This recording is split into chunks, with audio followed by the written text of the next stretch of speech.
The reality is, I've put together 4 teams, any one of which could have a night where they win. Any one of which could show up, because it's not individuals against individuals. It's a team versus team environment. The team that applies the best strategy and has the best grapplers is the team that's going to win.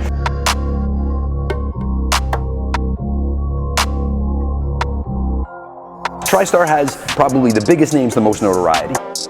I'm training just as hard as I was always trained. Like George St. Pierre has said before, we don't really believe in training camps. The guys here at Tristar, we're training year round. You never know when you're going to have to compete. Yeah, it's an honor to be called the most dangerous brown belt out there. It's going to be more along the lines of everyone handle their shit, everyone get the job done as best you can, and we'll see some fireworks. Detroit is packed with killers that want to prove it. And I think one of the reasons we're successful is because we stuck to the core values that the old school guys taught me. Canada's deep, nothing but respect. We're looking to invade the north, but trust me, we know it isn't going to be easy.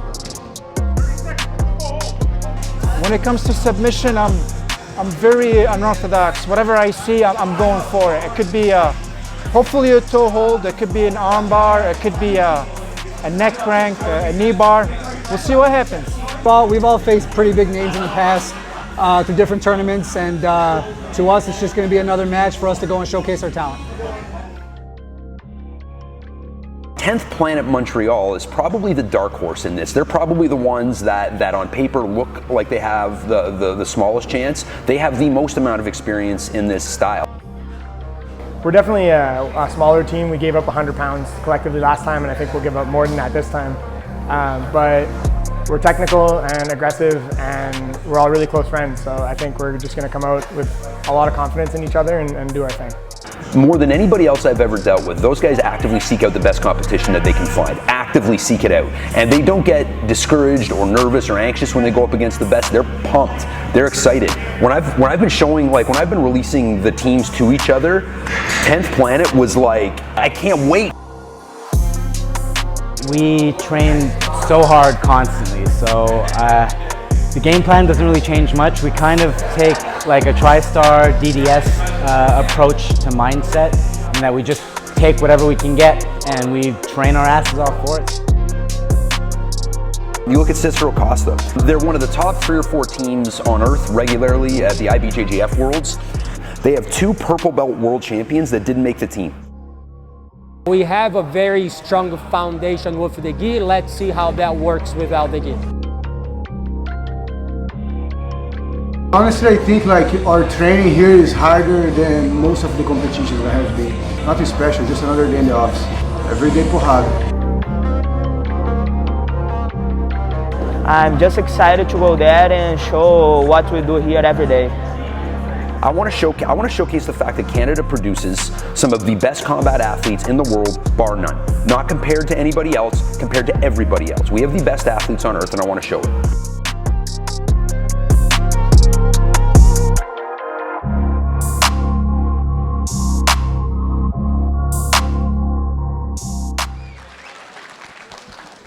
And now let's get this action started. Our first fighter, fighting out of the red corner from Action Reaction Team Impact, Keerat Parmar.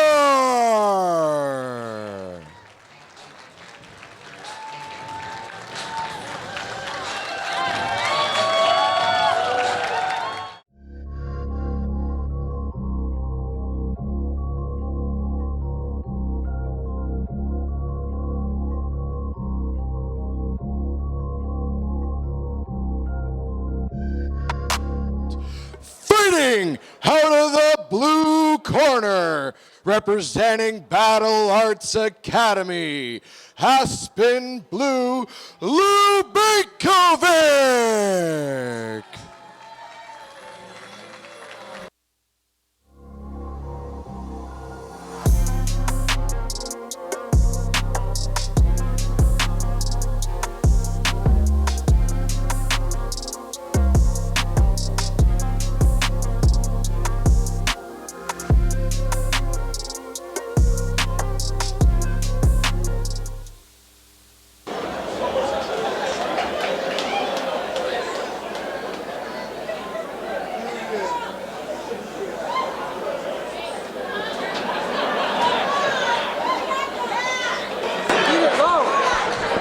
All right, folks, welcome to Bellum Quintet 3.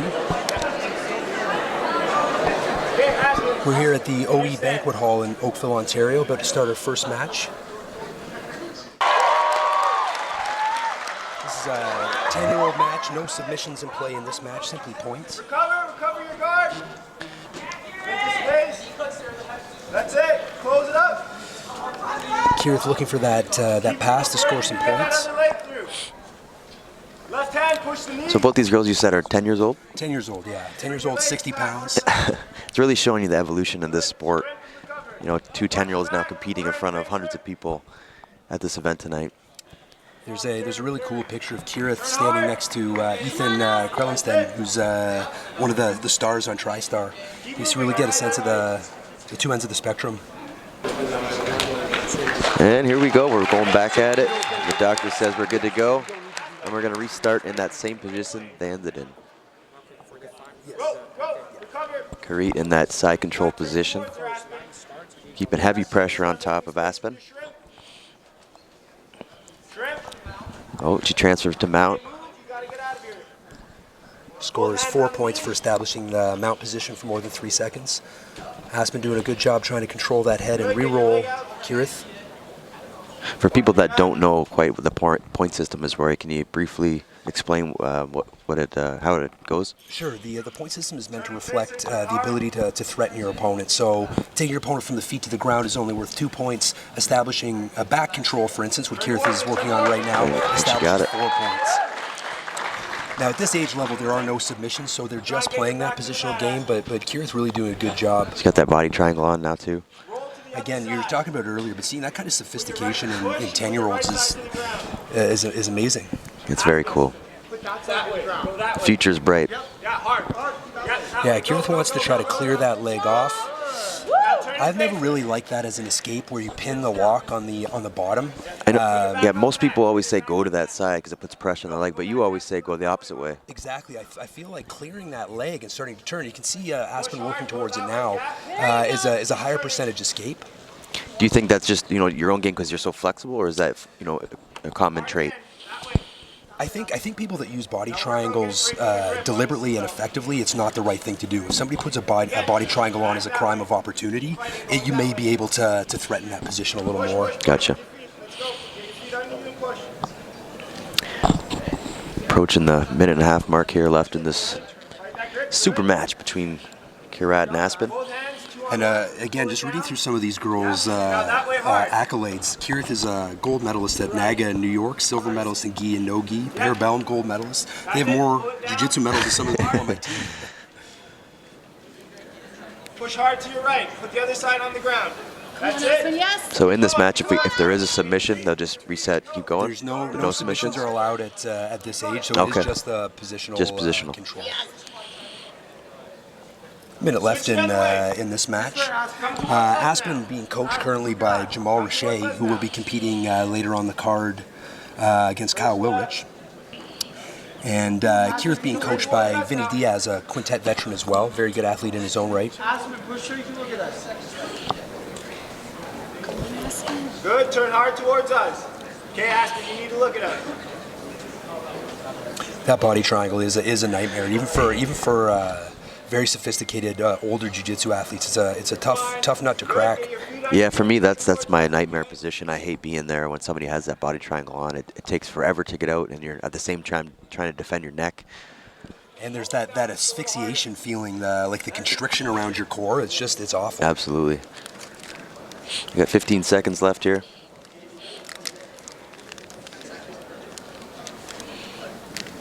Go. Push hard towards us. Turn. That's it. Keep going. Push with your feet. Keep going. Go. Time running out. The other side does not. That's the match. That's the match with Keerat coming out on top.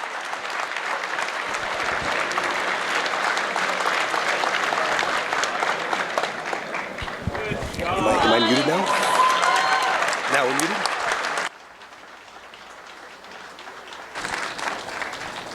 Ladies and gentlemen, we have a winner by points. Fighting out of the red corner, Keerat Parmar. But between. And now, ladies and gentlemen, it is time for our first quintet match. Our first team, fighting out of the red corner, Cicero Costha.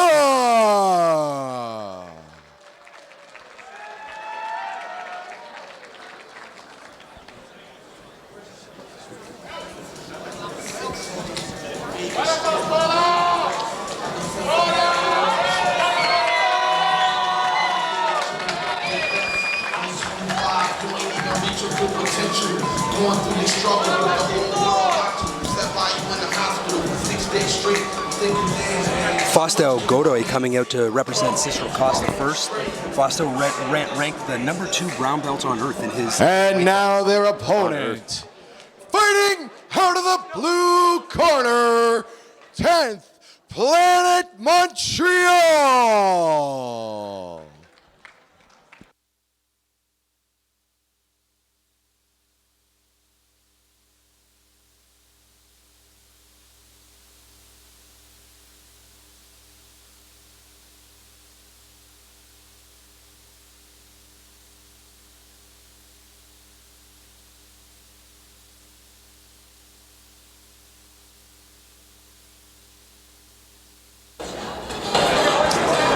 So really interesting matchup right off the hop. George Statsas, one of the smallest competitors that we have on the quintet stage, and a purple belt coming up against a 210-pound brown belt from Cicero Costha. This is what I love about the quintet, and why I think it's becoming so popular. Is it's not just about 1 versus 1. It's a team structure. So it really goes into planning how you have your guys go against each other and what spot they fill. And you can see that that George has elected for a 4-minute match instead of an 8-minute match. And this is one of the nuances of the rule set. If there's more than a 20-kilogram weight difference between the two athletes, the smaller of the two athletes actually has the choice. Oh, it's a choice. It is. Okay. We used to do just the 4 minutes, but I like the strategic nuance of electing for a longer or a shorter match. The shorter match tends to be edging towards the idea of stalling your opponent out, just not getting submitted. But again, with the rule set, you have to be active, you have to be engaging. Do you think that would be more beneficial for the smaller guy, having, usually more cardio in that sense? It's hard to say. That's why I like the strategic element of it, right? Because it's up to them to decide how they want to play that out. Fausto electing to pull guard, playing a version of De La Hiva here.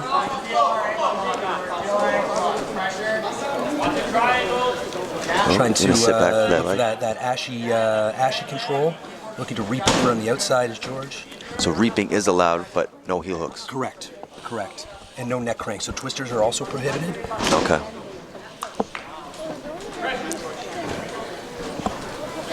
Back on the feet here. A lot of inside wrist control.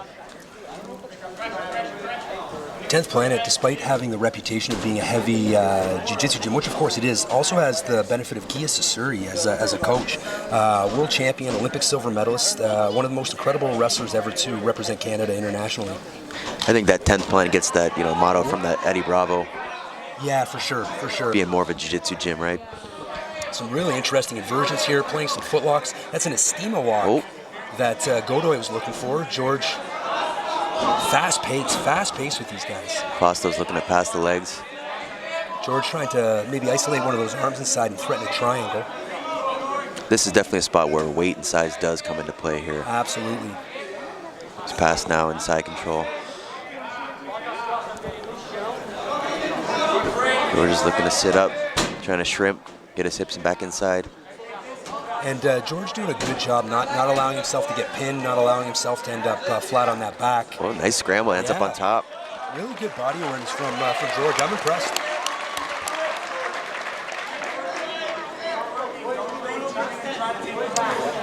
First time we've seen a more traditional closed guard in this type of action.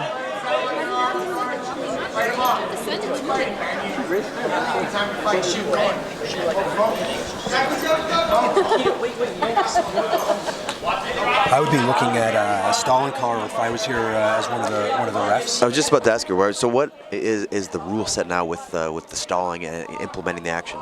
So the stalling call is meant to force action.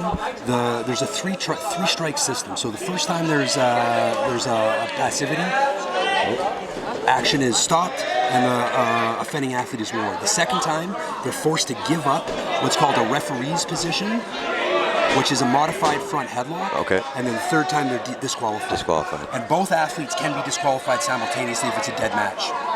Very cool. 1 minute left here in the action. Fausto's got that, looks like neon belly from this angle. He's proceeded to full mount. Full mount now. Yeah. But again, with a submission only, establishing mount is not a solid submit position in no-gi. Exactly. Yeah. MMA, it's a different story, but when there's no punches involved, it's you know, much more limited position. It is. I've said that to my own athletes. Back control, absolutely. Front headlock control, I favor over mount. And you see George doing a good job escaping out, going for that arm. 30 seconds left in this shortened time limit. Back on the feet. Fausto breathing heavily. That makes you wonder if the 8-minute match would have been more favorable. George goes for that low single. Almost hits it too. Almost hits it. Fausto grabs that neck. 10 seconds. If submission doesn't occur, both athletes are DQ'd. Both athletes are eliminated. Good scramble here again. George's gonna look to turn on top. Oh. And that's getting out. Very good. So we have 60 seconds. We have 60 seconds until the next athlete has to be up. So with neither athlete getting the submission, that leaves both athletes being eliminated. Moving on to the next round. Ladies and gentlemen, just a point of order on the rules. If a submission does not occur within the allotted time span, both fighters are disqualified.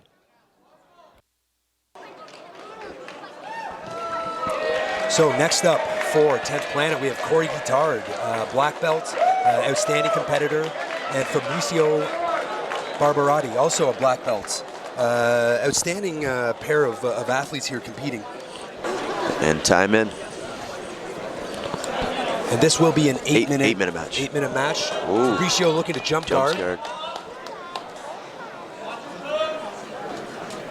Corey not conceding the position though, forcing Fabricio to hang the weight. Fabricio underhooking that leg to threaten a sweep. Immediately jumping into a guillotine. Corey hand fighting, looking for that Von Flue defense.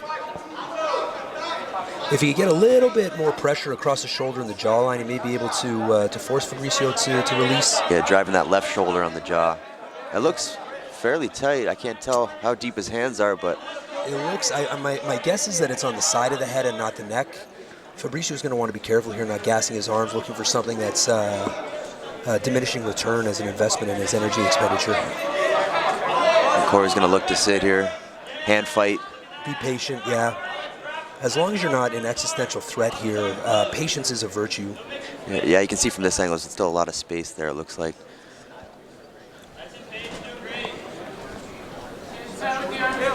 Now, in this position here, if he was to keep this for a minute or two, will the ref stop that or will let him continue if there's a threat of submission? The threat of submission is action. Okay. The same could be said if somebody was on their back, on an opponent's back, but not successfully strangling. It's still an active submit position. And Corey's head slides out as we expected. Go for that rubber guard. Something I know you love to play. I do, and it's I like that he's trying this against the 10th Planet guy. Saying your specialty doesn't scare me. I'm gonna try to use it against you. It's kind of cool that came from that gym, and now it's used everywhere. It is. It's a very valuable position. Obviously, it favors the more people with more dexterity and flexibility. Yep.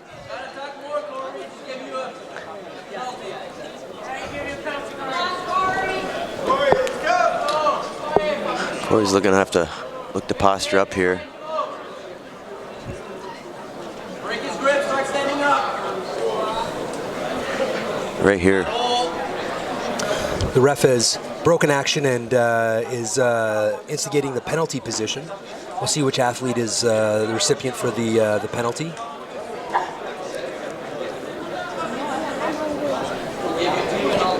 So Corey is being penalized for being a little bit inactive in that top position. Fabricio taking the modified front headlock that we've elected to use as a referee's position. This is a great position to start in. It's as I said, it's not an existential threat, but it certainly sparks action, and it gives an opportunity.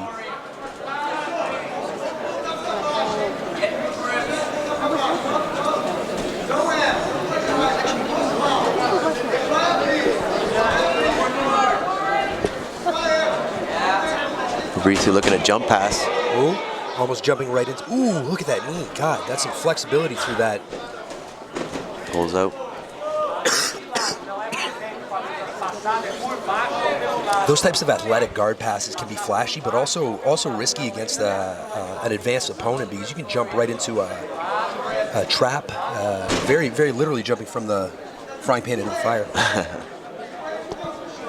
5 minutes remaining in regulation time.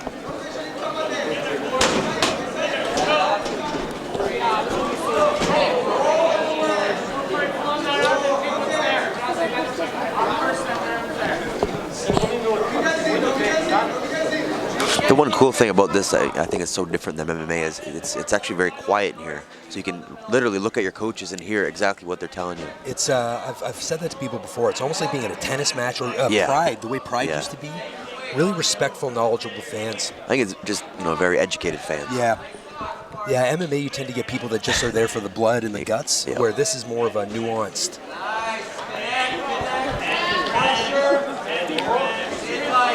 We're looking to pass now. So he's in half top pressure, Gonna drive that left shoulder into Fabricio's jaw.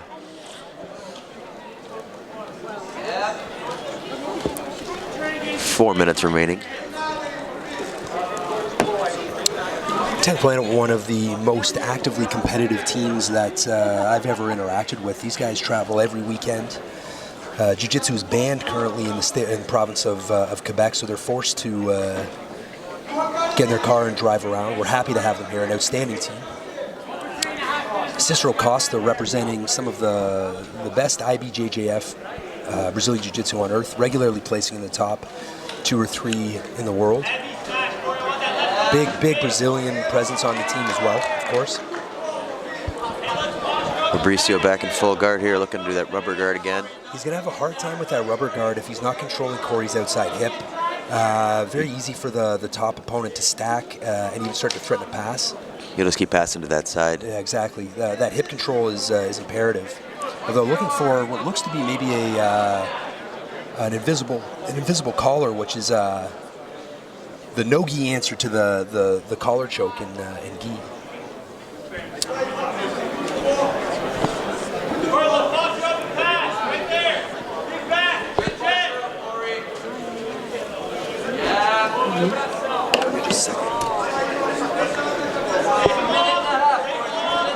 Corey now standing up. Fabricio looking to sweep that bottom leg, trying to take out his base.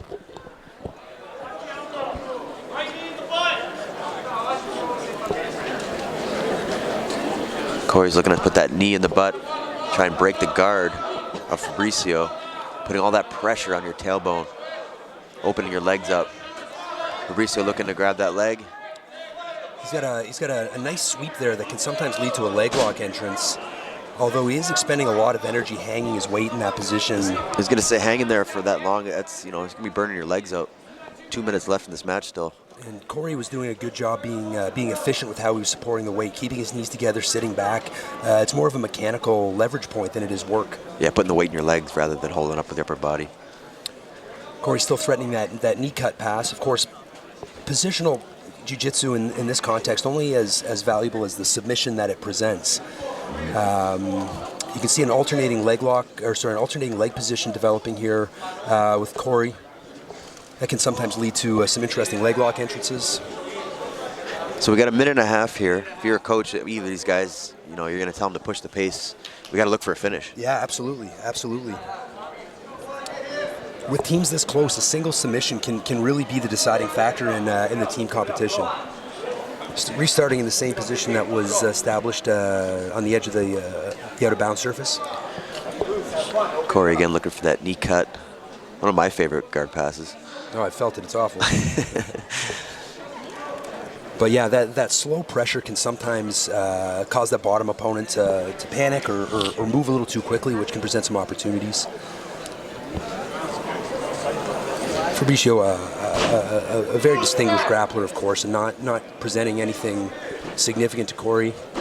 Final minute of this match here. Playing kind of a modified spider guard with no gi, which is interesting. Some really nuanced jiu-jitsu from both these gentlemen, anticipating and shutting down submission attempts from each other second by second.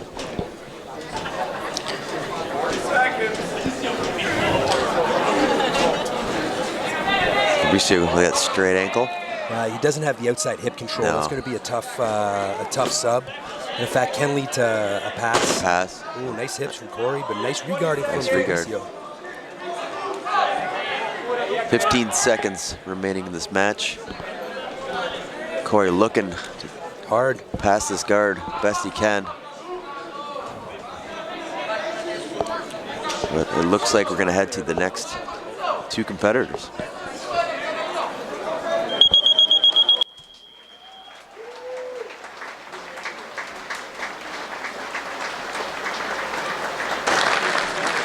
Ladies and gentlemen, as no submission occurred, both fighters have been disqualified.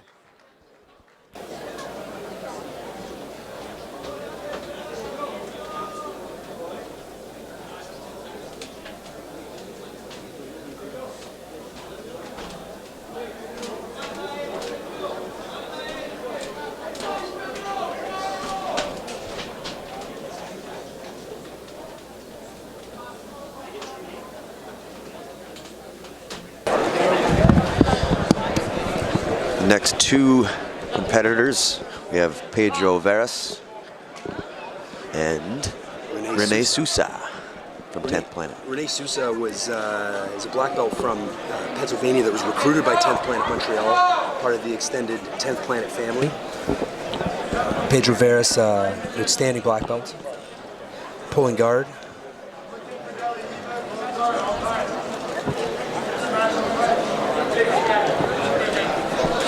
Again, this is a 8-minute match. These two gentlemen very close in weight. Probably the closest weight matchup we've had so far. Paris looking to be nice inversions. Berimbolo attempt. You can see Cicero Kotz is heavily influenced by the gi with their De La Hiva game and their Berimbolo game, which isn't quite as effective in no gi, but can still work very well. Nice old school sweep. lumberjack sweep. Oh, Rene almost touching on that heel hook there. You got to have it. Again, I think you can tell what he wants to go for. Yeah.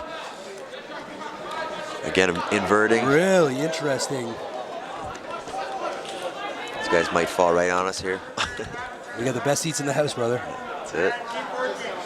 And Mikey Aviato, the referee, a black belt and a quintet veteran in his own right, doing a great job keeping these athletes safe and on the mat. Going to reset in the same position in the middle of the mat. Which is ideal because we had to see that position play out. Good thinking from Pedro, starting to clear that grip. Rene doing a phenomenal job with these inversions. I really like how he's keeping that ankle. His foots in play. Oh, double ankle. Here. Neither guy able to win that game of chicken. This is where it can get so scary here because you make the slightest mistake and it's almost a race to see who gets it first. It's like who hates their own ACL the most. Really exciting match though. 2 minutes in. Great action so far. Pedro establishing a guard pass in the out of bounds warning track.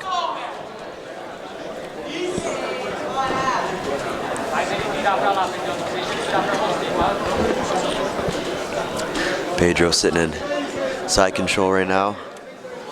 You can see there's actually a submission in play from that bottom side control. It's an unusual triangle. If Pedro left his elbow inside that hip, and you see Rene's looking to set this up. If he can swing that thigh around and keep Pedro's elbow on the inside, I've seen people go to sleep in that position. Keeping heavy top pressure here, driving that right shoulder into Rene's face. This just causes, you know, sometimes some guys to panic and make a mistake. It can be very uncomfortable. One of the things I was taught in wrestling is if you control your opponent's head and face, you control the rest of their body. Well, wherever the head goes, the body follows, right? Yeah, absolutely. The nuances of these guys grappling is amazing. You can see the threats and the reactions happening second by second. Yeah. Pedro making this a physical match, which I like. Yeah. It's a combat sport. There's no reason not to. Alternating between shovey wrestling and butt scooting.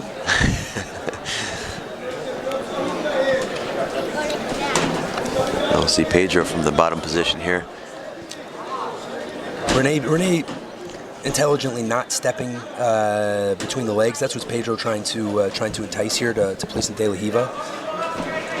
Start to barambolo into these leg locks again. Got a crossbody ankle lock, using it for a sweep, but again, no points. Oh, again, Rene looking for that ankle. Heavy and hungry on these hips. There's a modified calf crusher there called a bear trap. Can't see if Rene's arm is behind the knee, but if it is, he could probably crush that. It's halfway through the round.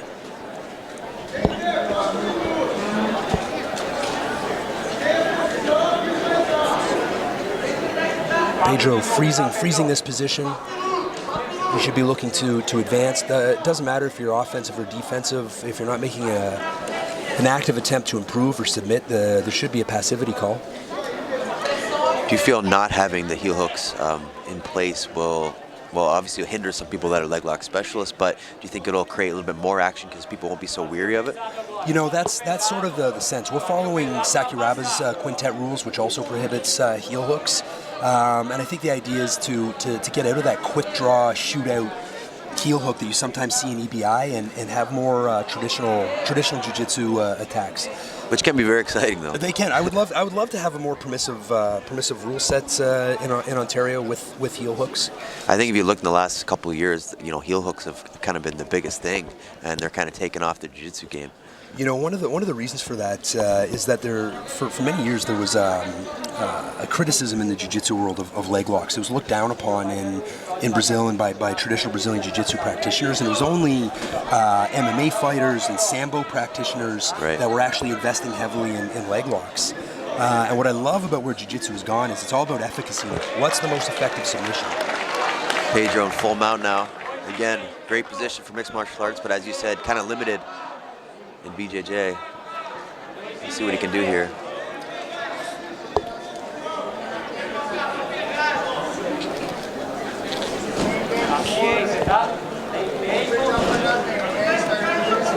Rene's looking to create some space in the bottom here.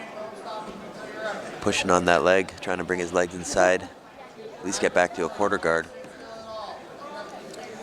That quarter guard can actually lead to some interesting entrances as well.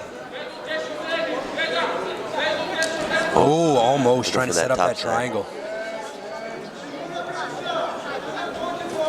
Until Pedro uses his weight really well. Yeah.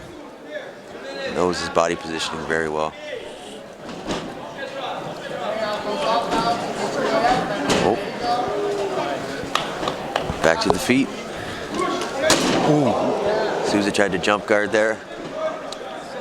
And he got pushed in midair, landed on his butt. We are in our third match between Cicero, Costha, and 10th Planet. The first two matches both finishing in a draw, which means these teams are dead even as we speak. If all 5 matches pass without submission, Nibar looking to perhaps transition to a toe hold. But again, has come back to the same well now 3 or 4 times. Pedro less susceptible to that entrance each time. Oh, he's catching that toe though. Pedro using again, as you said, that great body position, great pressure to... His body awareness. Yeah, to shut that threat down. That's the biggest thing I think we see with these guys that are really, really high level, just like that sense of awareness they have of knowing when they're in danger and when they're not. It's really incredible when you see an actual credible threat, how much these guys are able to withstand and still escape.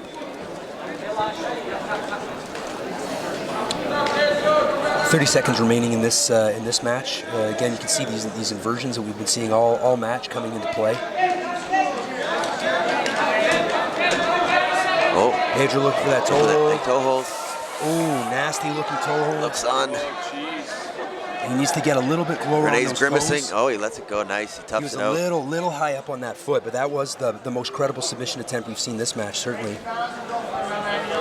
Way to tough it out for Rene. This one is going to end in a draw as well.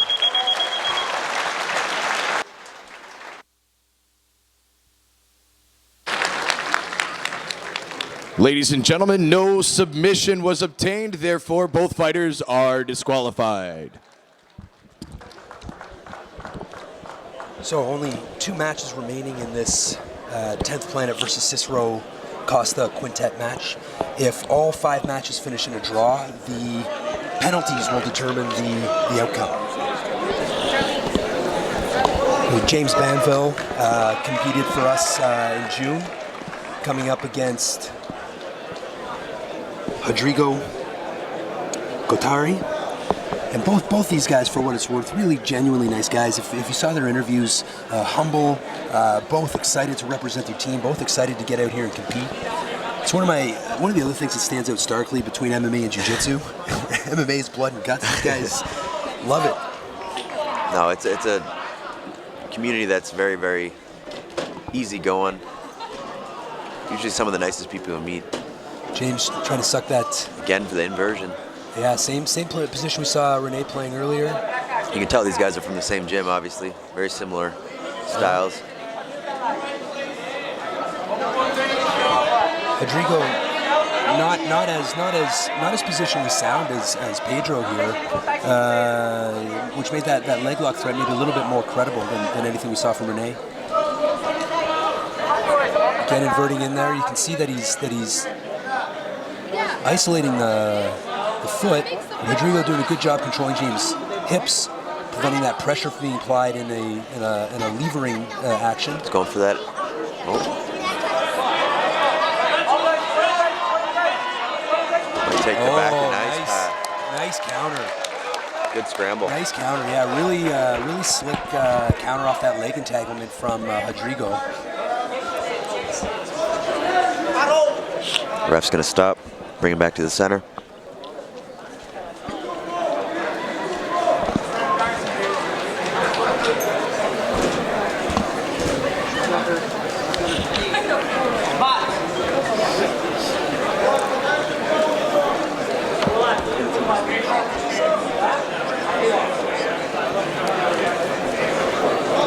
Rodrigo keeping that heavy pressure, side control.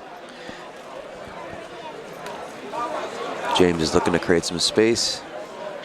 This north-south position can be an opportunity for both athletes. James has potentially the opportunity to roll up into that back. You can see him attempting it right now. Difficult for a smaller guy. You see Mighty Mouse often use that north-south position as a control position. Darce attack. Oh, gonna take the back. Beautiful. Very nice. That was that roll-up I was looking for James. Nice scramble here from Rodrigo. Good job. Wow. Back on their feet. Outstanding. Some really cool jiu-jitsu from these guys. That was a beautiful transition. Like you said, throwing those legs over top, taking the back from being in danger from a Darce choke. Yeah, that's it's interesting because I've seen that from north-south, but doing it from a Darce entrance was very slick from James Banville.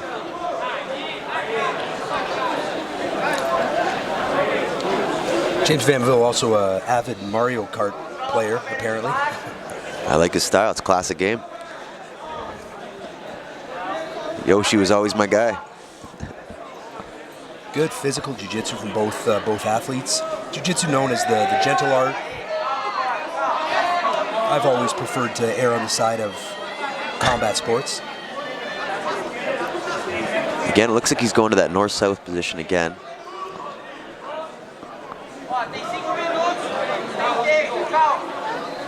5 minutes remaining in this match.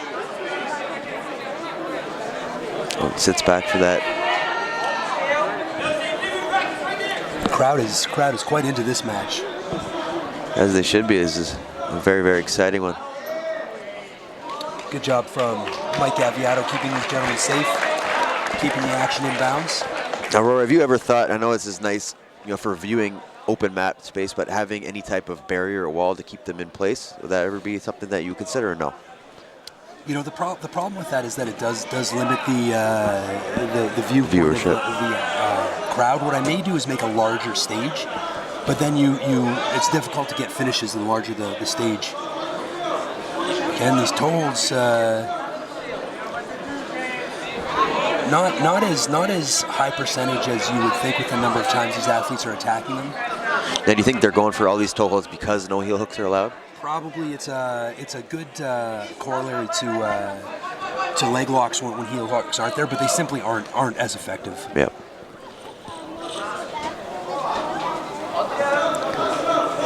Potential for a triangle here. Rodrigo shutting it down and threatening the pass. Halfway through our third quintet match between 10th Planet, Montreal, and Jiu-Jitsu. 10th Planet Jiu-Jitsu.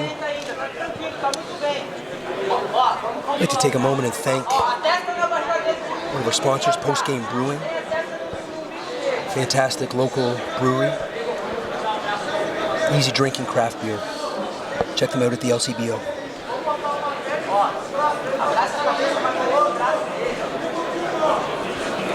Looking for that Darce. Oh, the same position again. Wow. The fact that that's happened twice now makes me think that this is something that's higher percentage for James. Threatening that armbar, wow. Oh.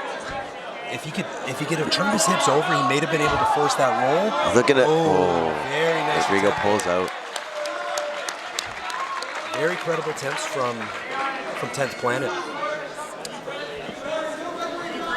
Got about just under 3 minutes here remaining.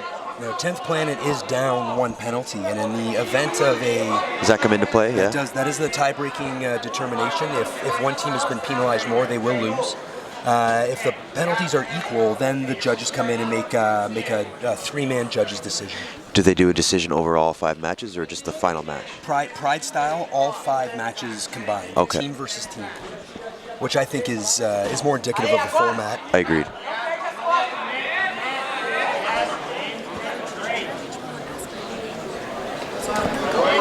Rodrigo does a great job of passing the guard, but James does an amazing job of getting his legs back in and finding threats in all positions. It's one of the really compelling things about jiu-jitsu, where the smaller athlete isn't always at a disadvantage. Sometimes that smaller size and that speed can result in a smaller athlete easily handling a much larger athlete.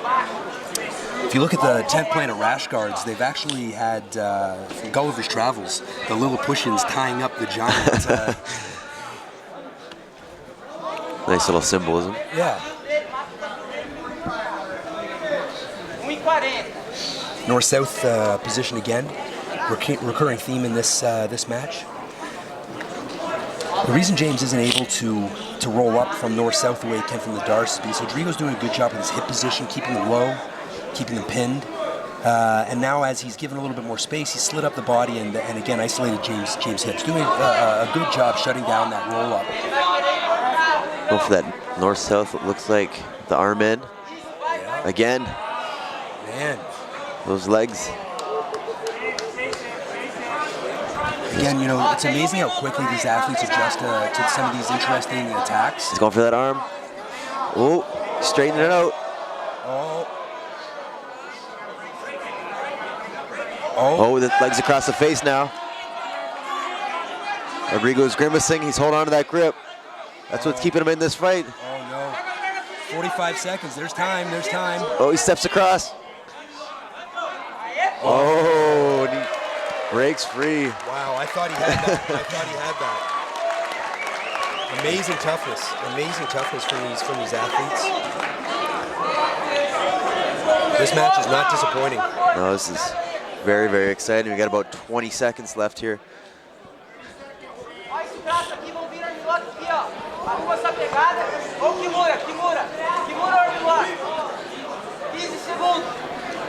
Here Rodrigo's corner yelling out Kimura. I think they're just trying to get him to go for something in these last final seconds. He knows that the time is bled out. Both athletes will be unfortunately eliminated. Very exciting match though, wow. Neither athlete has anything to be ashamed of. That was high intensity. Great match. Everybody was Ladies and gentlemen, no submission was obtained, therefore both fighters are eliminated. Great match, great matchup from these two.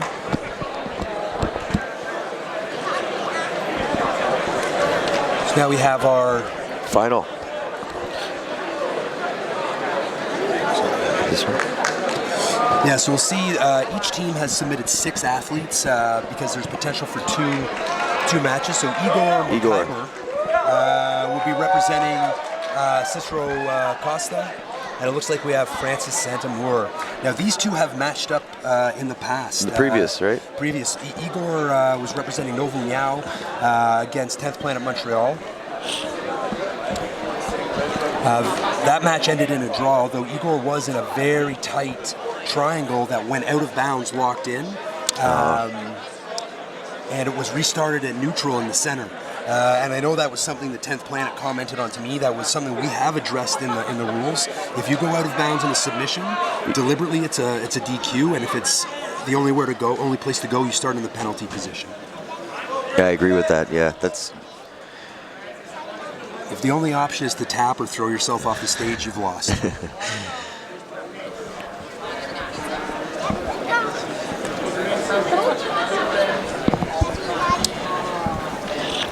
Santamur playing sort of a weak knee shield. Igor threading his arm through to kill the shearing action that position is meant to elicit. This is a position that can be very difficult with a guy with a good knee shield. What's the way do you like to get around this? So I like doing what Igor's doing. That thread through is a good way to limit the movement of the legs, to limit the movement of the hips. Yep. And we can start, when you isolate, to threaten passes. Or entirely disengaging. When you start feeding your weight into athletes playing knee shields, that's when they can start to exploit opportunities. Francis has one of the best triangles I've ever seen in competition. Long-legged. Long legs, yep. Really impressive guy. Usually that's the body type you see with guys that, good triangles, good darces, things like that. And we have a triangle in play as we speak. Igor, as I said, stuck in this triangle in our last match, so probably more aware of it than many of Francis's opponents.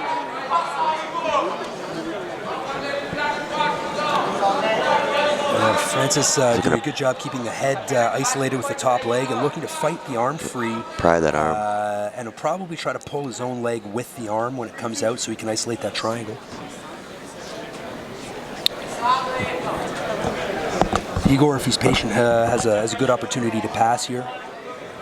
He's got a good knee pinch there.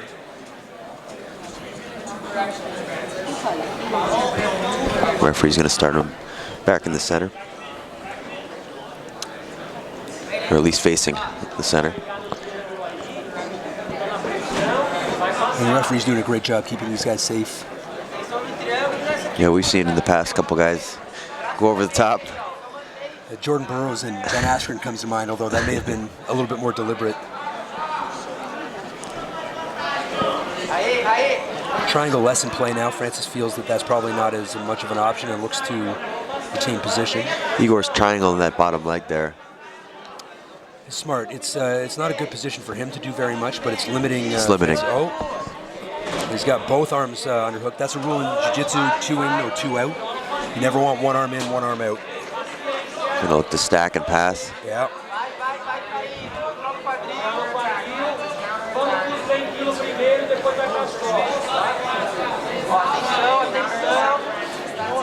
Kenny goes for that control on that arm.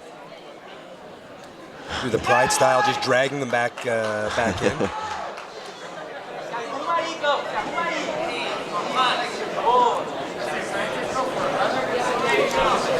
That can be difficult in jiu-jitsu when you're trying to restart athletes in a complex position that without giving either athlete an inadvertent advantage. or disadvantage. Yeah, one little inch could be the difference. Could be the difference between a submission or not. You saw with the armbar between James and Rodrigo. Igor, well, he's doing a good job not being submitted. I don't see him doing very much threatening. actively. He's been on the defense for sure this, almost 4 minutes now. There we have something that looks a little bit more. Very nice. Good job clearing that leg. That was There's well the pass. timed. Very well timed pass from Igor Mcilvenny. And as I said, having been in Francis triangle in the past, probably very patient in that passing, really looking not to get caught. Oh.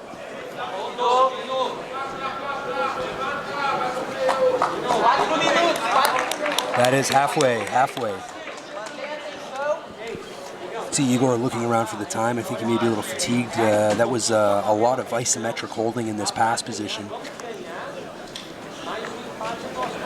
So one of the other interesting things about the energy expenditure that's required for jiu-jitsu, it could be cardio, it could be power, it could be isometric. Yeah, it's something that you really can't train for other than grappling. Yeah, exactly. Oh, nice pass by Igor. Again, playing this north-south position that we saw pretty heavily in our last matchup between James and Rodrigo. We know 10th Planet has some interesting opportunities here. Francis with longer legs might be able to threaten a bit more. Moving back to side control for Igor. Igor does a good job of isolating that hip, not allowing Francis to bring his legs back in. He's gonna roll. Oh. Again, we're back to that same position. 3 minutes left, and Francis does need to submit here. With 10th Planet being down 1 penalty, that will be the deciding factor if time runs out. Now, if Igor remains this passive, that may become an issue.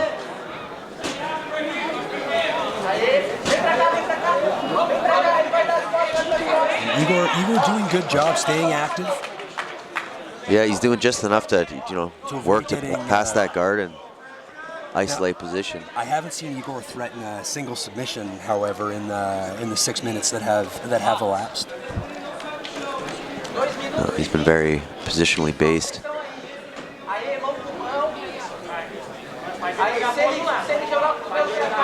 Both of these guys, unbelievable competitors, both competing at the highest level of the sports regularly. As I said, both gentlemen have competed for Bellum Quintet on our past shows and did not disappoint. Here we're back to that triangle I was telling you about from side control. Oh, very interesting. Nice attempt. Nice try. He's got under 2 minutes now.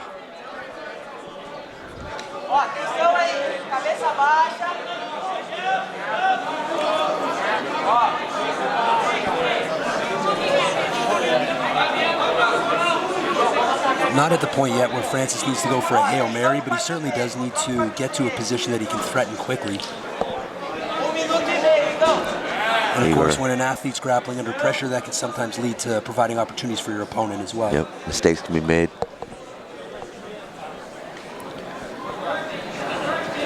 Igor again doing a good job of just being positionally sound.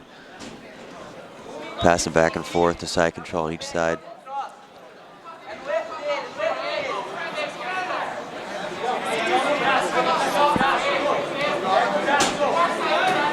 Francis trying to create some space and Igor being super tight with him. Back to the feet now. Final minute, and we start back in neutral. I think you'll see Francis go for something here. He knows. I wouldn't be surprised if we see some kind of flying triangle, but Igor, that's...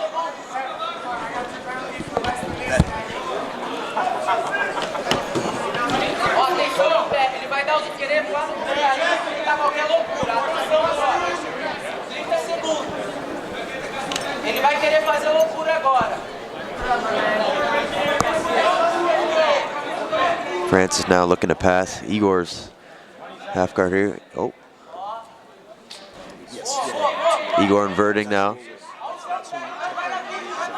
Looking to extend that leg out.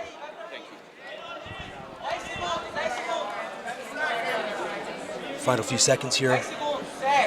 And 10th Planet, I was near, actually has 2 penalties against them. So they unfortunately will lose this this bout due to those penalties.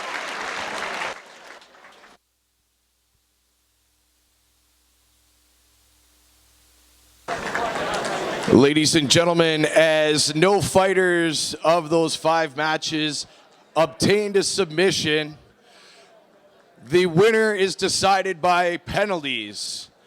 Team 10th Planet Montreal had 2 penalties.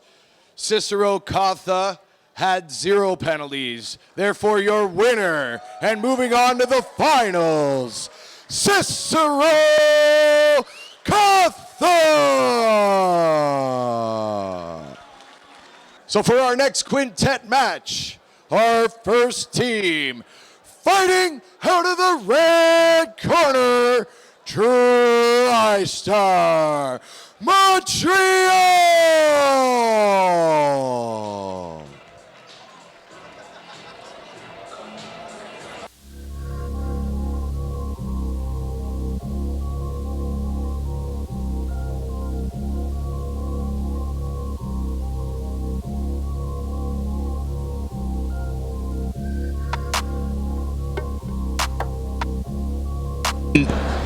And now their opponents, fighting out of the blue corner, Detroit Jiu-Jitsu.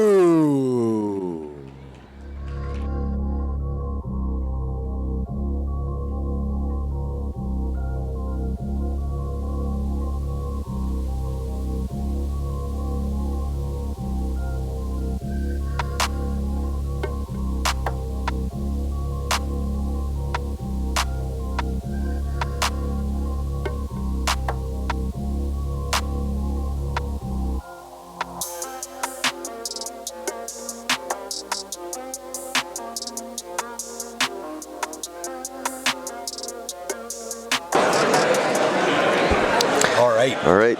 Very exciting. Tristar up against Detroit. We have representing Tristar Gino Poirier and representing Detroit John Toth. So Gino Poirier is an interesting kid. I said this in one of the interviews. I had never heard of him, and Tristar has a big kind of well-known team. Of course. Gino actually beat Ayman Zahabi in an open tryout at Tristar. Oh, really? Yeah. So, like I said, a kid that we've never heard of, but right there skill-wise. Apparently, outstanding wrestling. I'm really excited about Tristar's secret weapon, Javad Majoub, who's an Iranian judo Olympian, 2-time Olympian. Wow. John Toth, a world champion in his own right. It's going to be interesting to see where they place these guys in their lineup.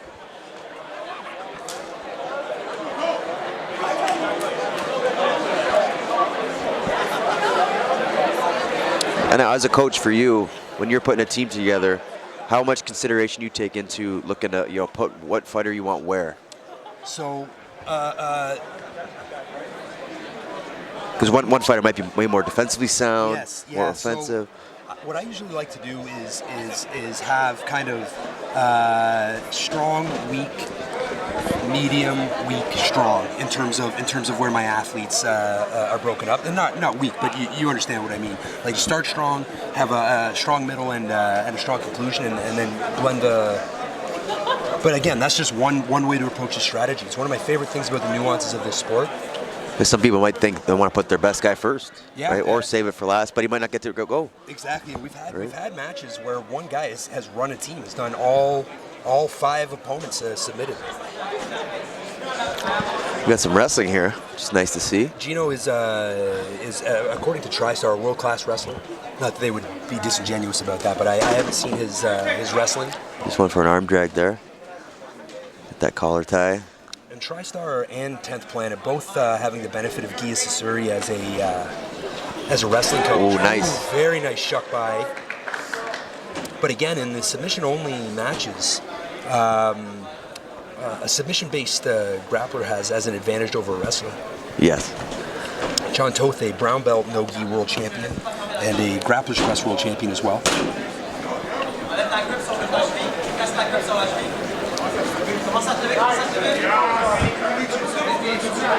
Toth now, close guard.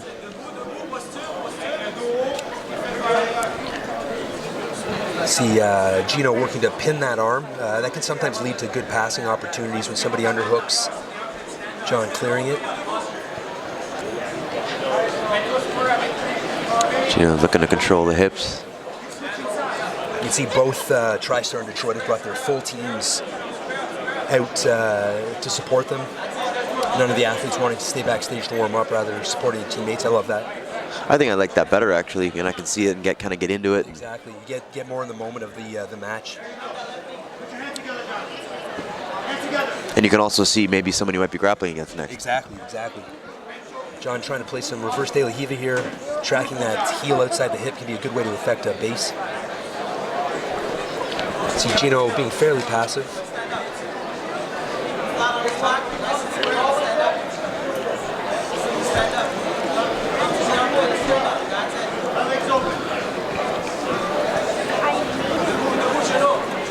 John looking to isolate an arm. I'm going to reach under now, maybe go for the armbar. It's there. Oh, yeah. Nice. Beautiful armbar. Detroit goes up, one submission. Wow. So John Toth submitting Gino right off the hop. And our next match will start within 60 seconds.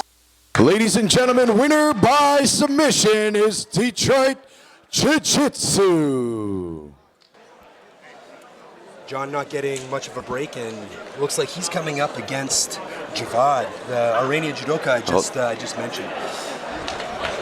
Both big boys now here. Both teams are just replete with amazing grapplers. As I said, two-time judoka Olympian here, and of course Oliver Taza, Ethan Carleston, both world champion brown belts. Ethan has the moniker of the world's most dangerous brown belt. Eamon Zahabi currently fighting in the UFC. Philip Leclerc, Pan American champion purple belt. Just a crazy deep team. Detroit also covered in glory, Pan American and world champions.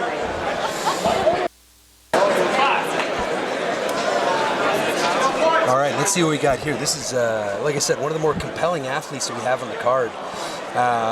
Most of the North American Jiu-Jitsu fans are way more familiar with the rest of Tristar, but Javad has 25,000 followers on Instagram. He is a celebrity in Iran. Interesting, in the first matchup, Toth was willing to wrestle a little bit here, and now he's obviously going right down to his butt. I cannot blame him. There's a saying in judo, they say up 5 feet, down 6. Oh, wow. Good turnaround. Grabs the Kimura. Very exciting, very exciting.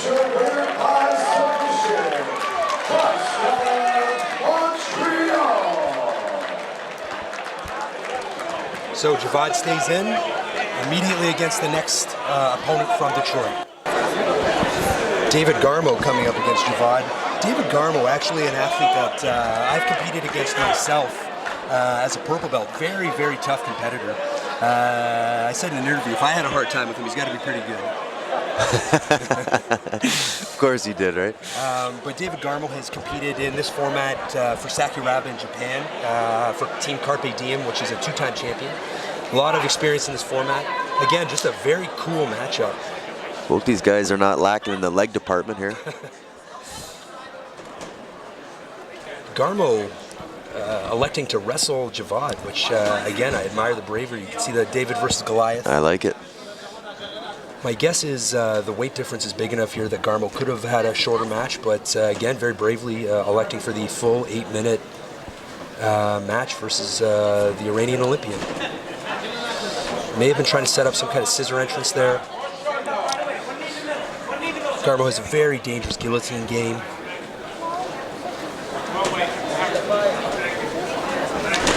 Nice that it's that single attempt, but just like shooting it on an oak tree with those thighs. Wow.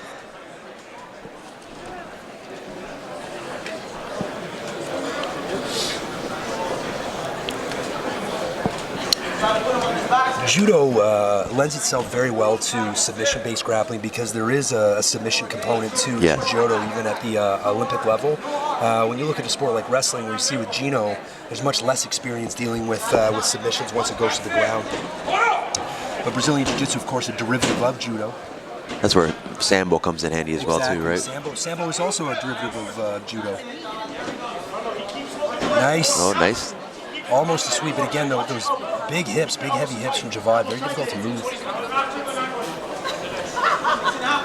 And again, the interesting component of these matchups is that at a certain point, if you realize that it may be impossible to submit your opponent, you may start playing for a draw, which means you need to stay active, you need to stay attacking, but you need to stay out of trouble and maybe take fewer risks.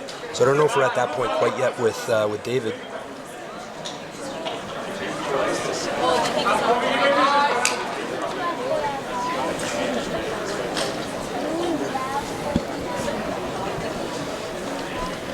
Great jiu-jitsu crowd here coming out to Oakville to support this event.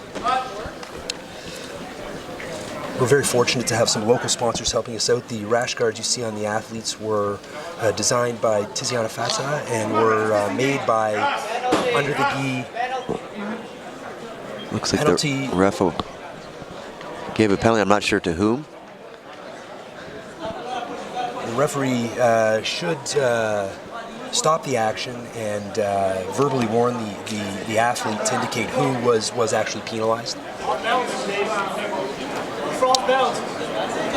See that knee shield we were discussing again? There it is.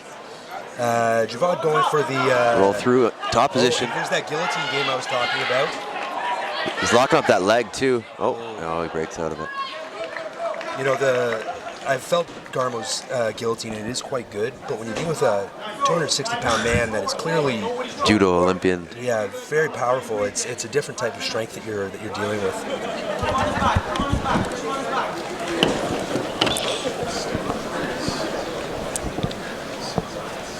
Garmo looking to disrupt the base of Javad.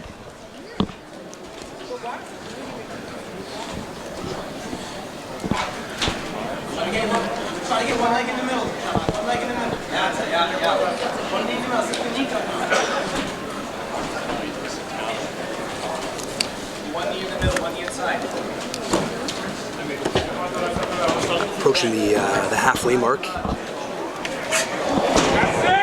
Oh, Garmo. Oh, almost looking for that arm lock. The score is tied, one submission apiece for Tristar and Detroit.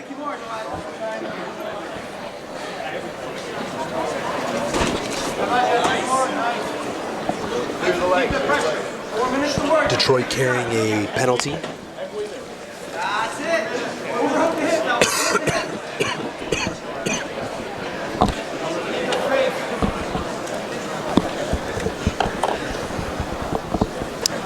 Javad settled in side control. And again, important to keep reiterating in these submission-only matches that the positional game, a pin, advancing position, essentially meaningless unless it leads to... The referee gives another one. Javad is penalized. That's Javad this time. So that looks like one submission and one penalty each. Ooh. David jumping to that guillotine. Oh. He's right up here, he's switching to no arm in. That looks pretty deep. Oh! That should absolutely be a DQ. That should absolutely be a DQ. There was no way out of that guillotine.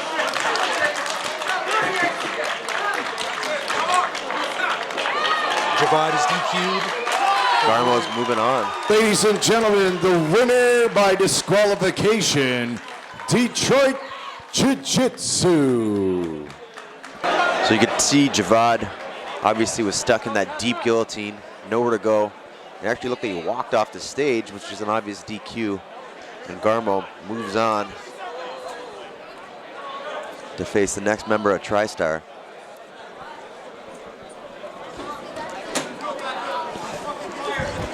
Which it looks like Oliver Taza. I misspoke, both penalties on Tristar, and Detroit up 2 submissions to 1. Oliver Taza exceptionally good at leg locks, trains with John Donaher and the Death Squad. The leg lock's not quite as threatening without the heel hook. There is a Texas Cloverleaf in play here, which is a modified knee bar. See Oliver using it to come to a top position. The other interesting component of this, of course, that Garmo just finished a difficult match with a giant and has to jump in immediately against a fresh opponent.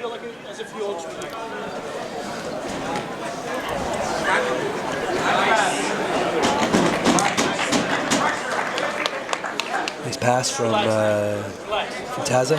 Taza, obviously, putting the pressure on Garmo.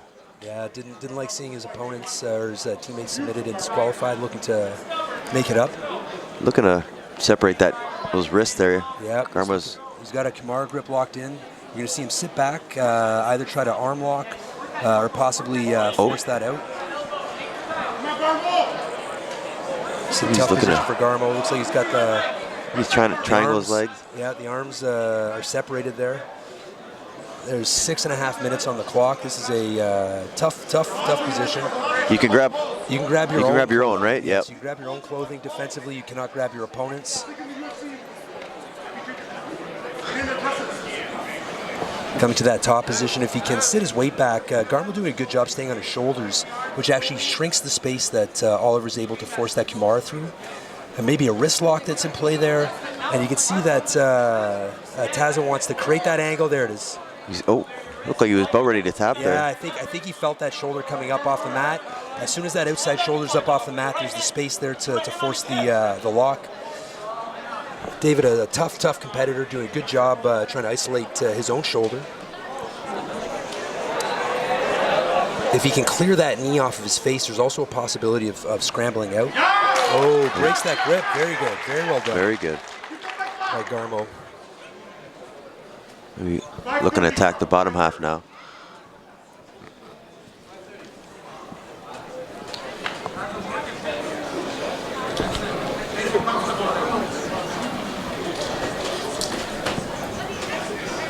Threading that back take. That very nice. There it is. Looking for hooks. Oh, he's gonna lick that arm. He's got that Kimura trap. Garmo's holding on here. Looking for a spiderweb style control for Oliver. He's crossing his ankles, which is dogmatically incorrect, but in this position actually isolates your opponent's shoulders well. Oh, and there it is. And there you can see, he gets the submission. Beautiful armbar. Oliver Taza performing as expected against the very tough David Garmo. Great match. And your winner by armbar, Tristar Montreal. So we have Mohamed Hobila coming in. I like this guy. He looked up Javad and said in an interview, that's who I want to go against. That guy looks cool. He also, when asked what his favorite submission is, he said ankle lock, knee bar, arm bar, choke. Every part of the body. A little bit of everything. Coming back to that modified knee shield half butterfly guard. I like that half butterfly guard. It can be Oliver's playing Eddie Cummings' version, which can lead to that inside Sengaku position. Also a great sweeping position. There's a lot of play in that half butterfly. Mo playing in the danger zone. That halfway distance between half in, half out. Half in, half out is where you're the most vulnerable. I tell my athletes, you either play long or you play all the way in.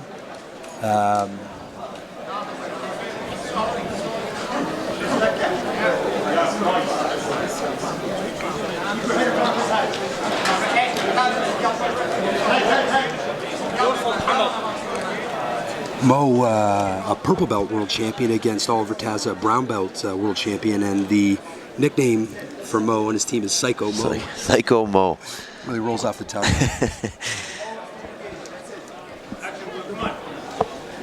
This position slowing down a little bit. Hey, Danny, he's calling for action.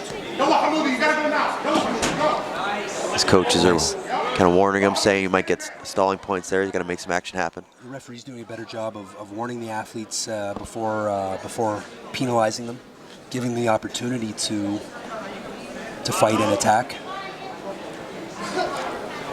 Recentering him. This is where conditioning comes into play. We're now in about 7 minutes of grappling for Oliver, and about 1.5 minutes against for Muhammad. Yes, essentially somebody could go 40 minutes of straight grappling if if they take out the whole team.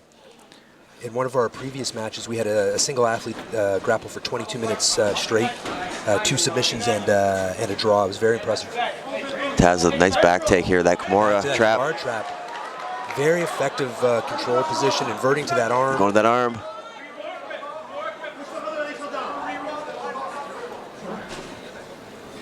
Muhammad doing a good job keeping the angle from becoming too severe. Looks he's going to roll invert underneath. Taz needs to cover the head Yeah. or force a roll.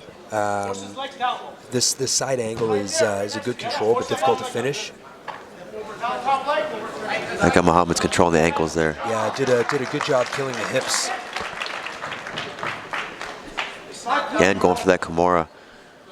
This is something, again, kind of like the heel hook thing. This Kimura trap system is becoming very, very popular. It is. It's Lyndon Whitlock, your striking coach and my business partner, says that if he gets that, there should be no escape. There should be no escape for the defensive opponent. And obviously, there's nothing 100% in jiu-jitsu, or that would be the end of the sport. But Kimura grip's certainly a great control. Mo doing a better job shrinking the space now in this half butterfly guard. A little less at risk from some of the attacks from Oliver.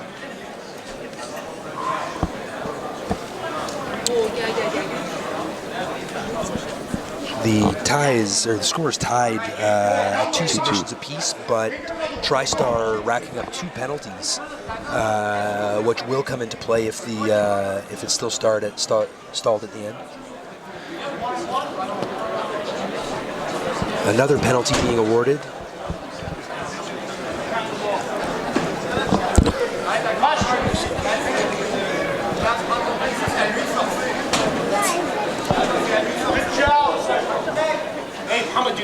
It's the halfway mark.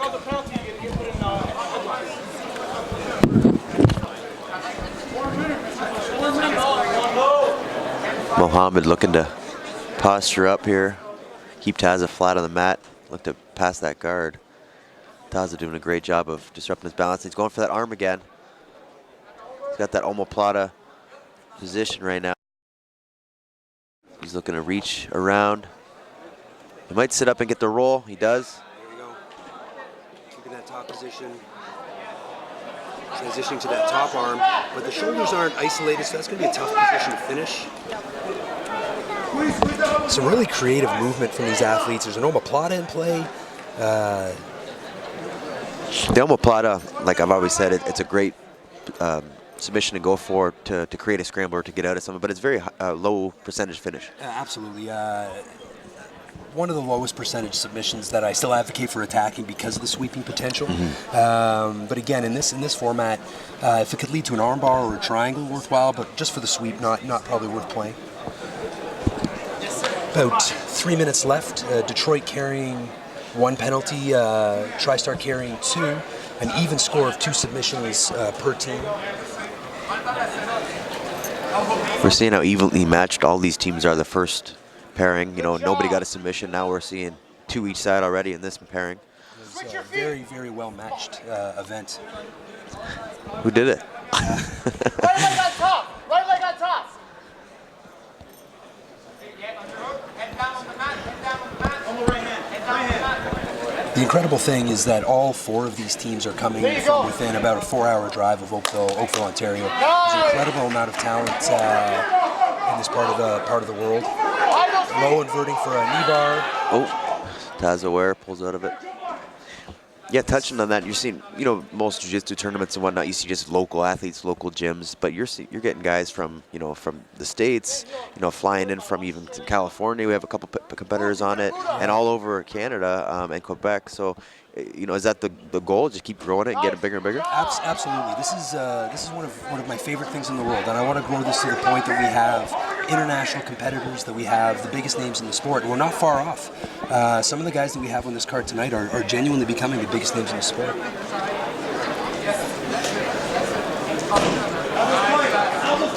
Taza looking to take the back maybe from this position. Great pressure. Gets the hook.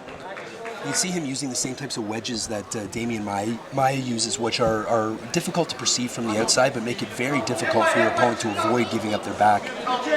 That body triangle position now. He's going to trap the arm.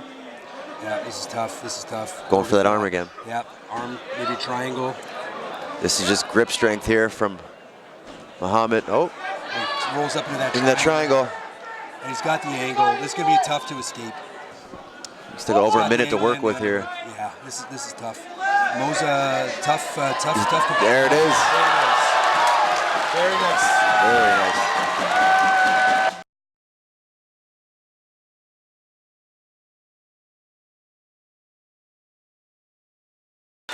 And your winner by triangle armbar, Tristar Montreal. Oliver Taza living up to the hype with two submissions. Of course, now attrition playing a role. Yep. We're into about 12, 13 minutes of continuous grappling for Oliver.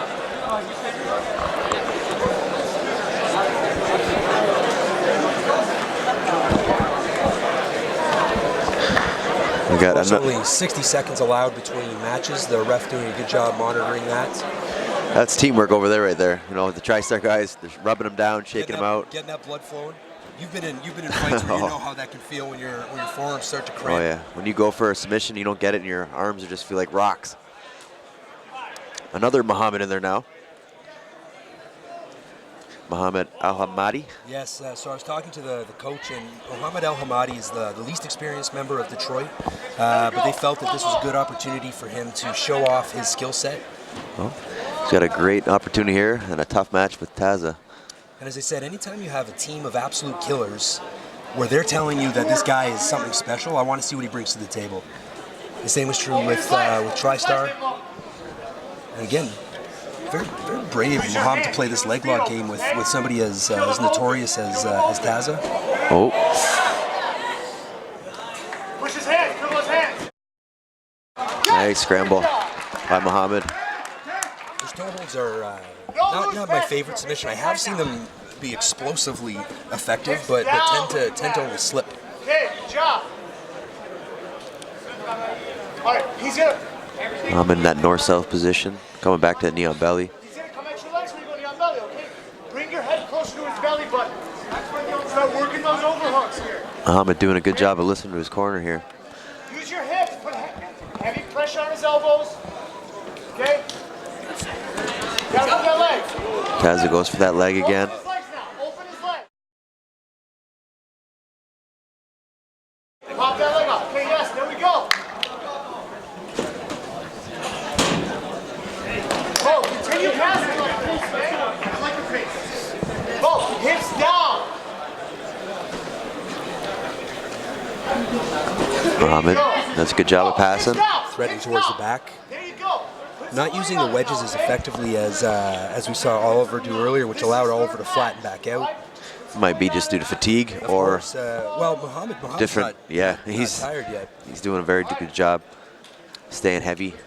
The tricky thing about being fatigued like this is that it's not just a matter of surviving. If you're too passive, you could get disqualified. Yeah, so you got to do work. You can't just stall it out there. Right?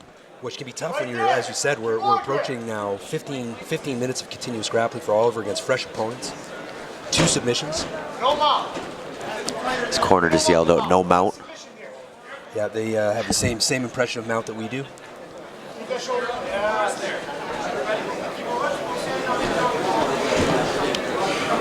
5:30.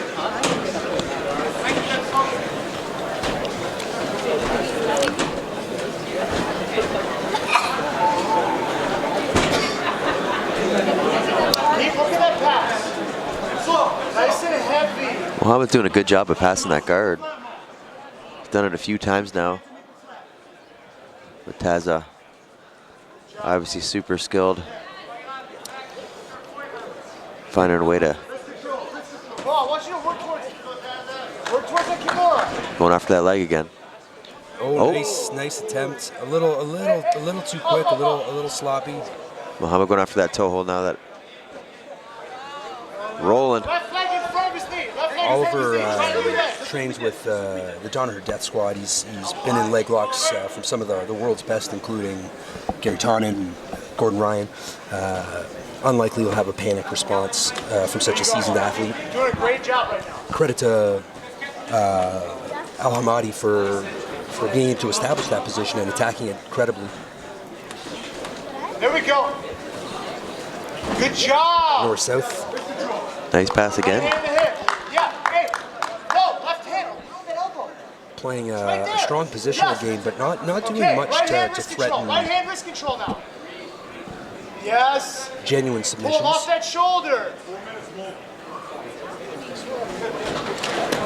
Oh, you're doing great. Don't step And of those course, the feet longer inside, that there's those lulls, the more Taz is able to rest, recuperate, past the halfway mark. This is Detroit's fourth athlete and Tristar's third athlete. So Tristar up by one submission. Tristar also still carrying 2 penalties to Detroit's 1. Oh, come on, up and out. Very pleased to be sponsored by Fighters Market, a local company that very supportive of jiu-jitsu community. Hey, Mo. Refs can restart him in the Kick it, center. hip escape. Kick it, hip escape, stand back up. Okay, right away.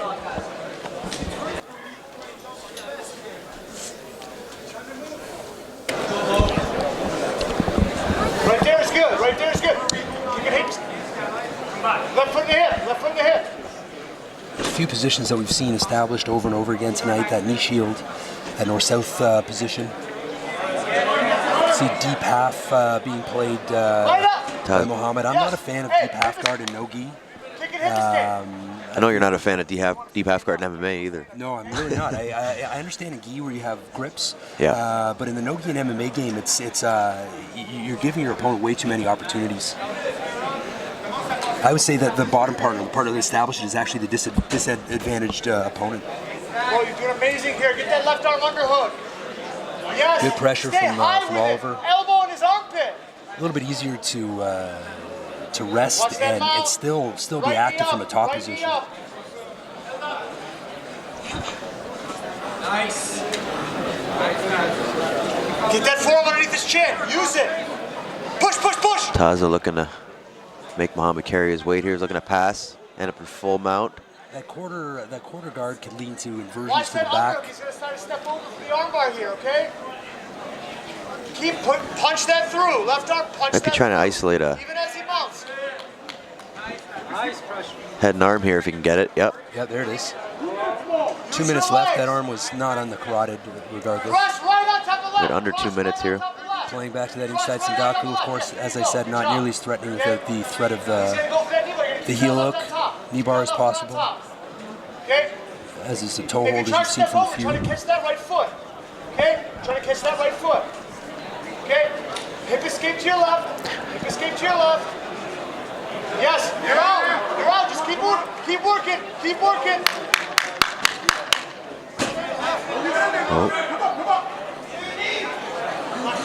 Yes. Looking for at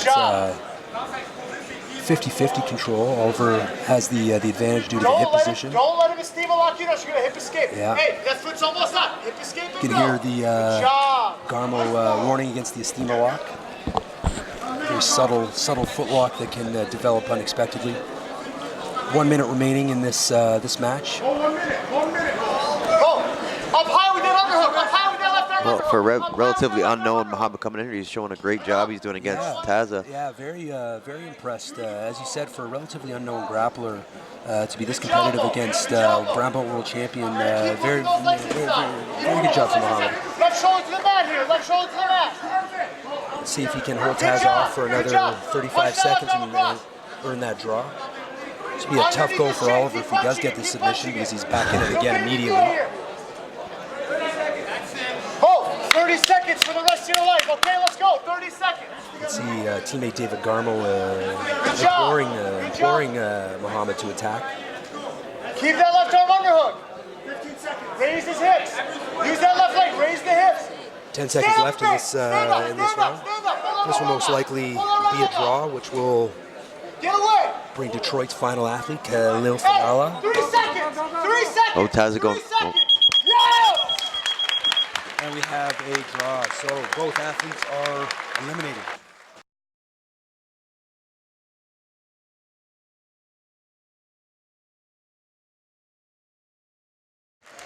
Ladies and gentlemen, no submission was obtained. Both fighters have been eliminated.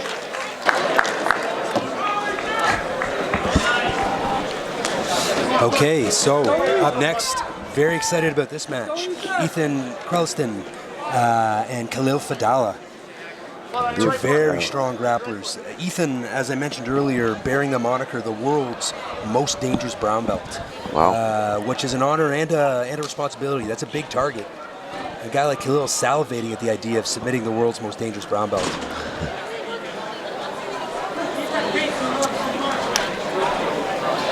Using that leg threat to Always open those threat to legs. sweep. The tangles, you open them.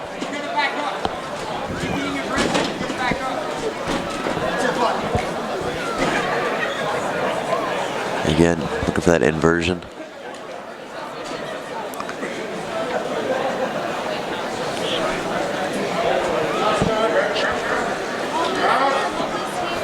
There it is!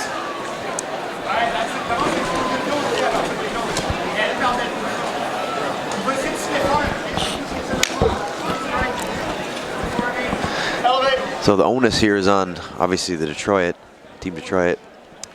Yes, if Ethan again doesn't submit Khalil, Tristar will win because that would eliminate both athletes, and Tristar would still have another athlete to field. Nice. Khalil in a tough position. Actually, will need to submit Ethan, and at the very least earn a draw with no penalties in order to win this match. So yeah, he knows going into it that he has at least 2 matches ahead of him. Yes. It's the other compelling thing about this format. It changes the scope of the work. And, athletes have to focus on the task at hand. I think if you start thinking about the 2 matches, you might lose sight of the match that you have to win to start. Yep.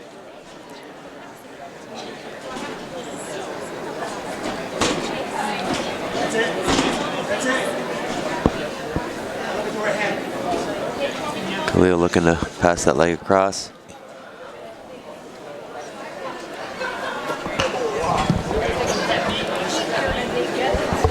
Yeah, pull your left leg. Pull that left leg. Try your legs again. Take your left arm, underhook that leg. Underhook his leg. Up, up, up. Oh. Ethan ended up on top here.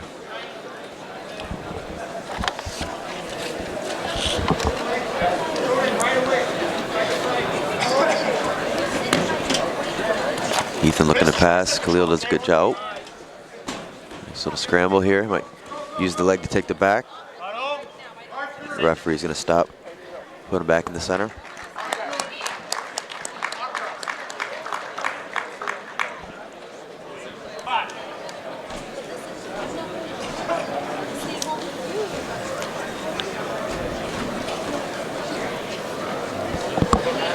Back to that knee shield that we were talking about earlier. Ethan, rather than the lace through, elects for space and to sit out to the side. Good position to pass from. He's going to look to slowly pull that right knee through and look to get it to the mat and path. Khalil obviously aware of it.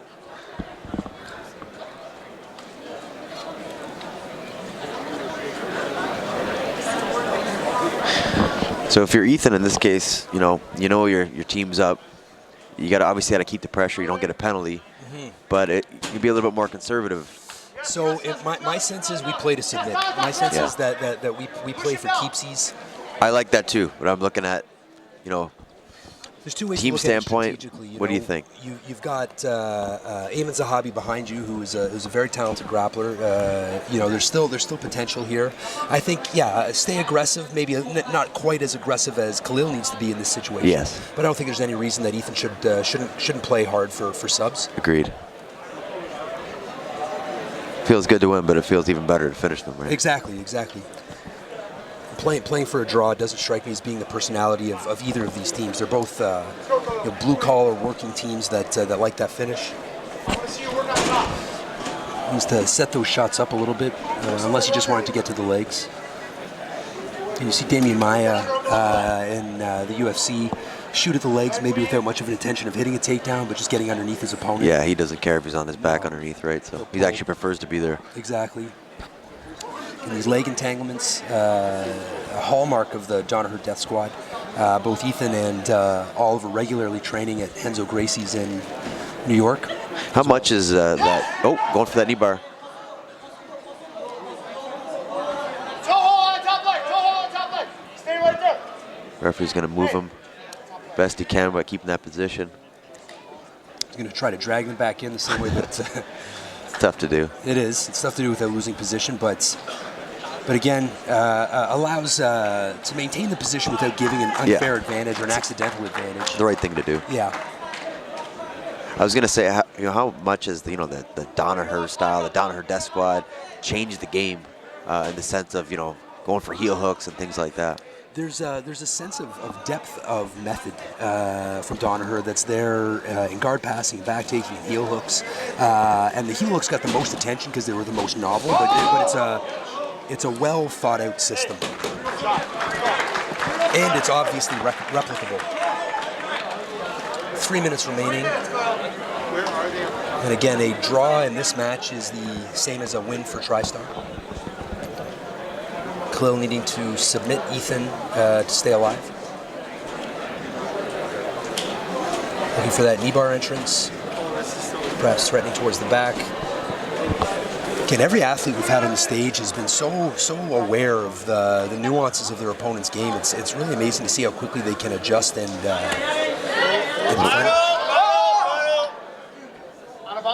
Action's spilling right over to us here. Yell it at him, yell it at him. That's the DQ, ref. He was going out of bounds. Garmo asking for the call DQ for the DQ. I think that submission probably would have needed to be a little bit more locked in. Yeah, he's trying. I love that. I always advocate for my team. I understand where he's coming from. Love the team intensity as well. How into it both teams get.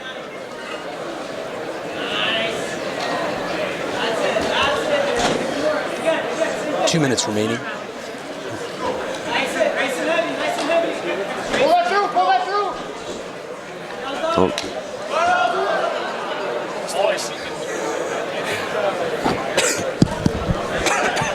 That should be the referee's position, right? Referee's position.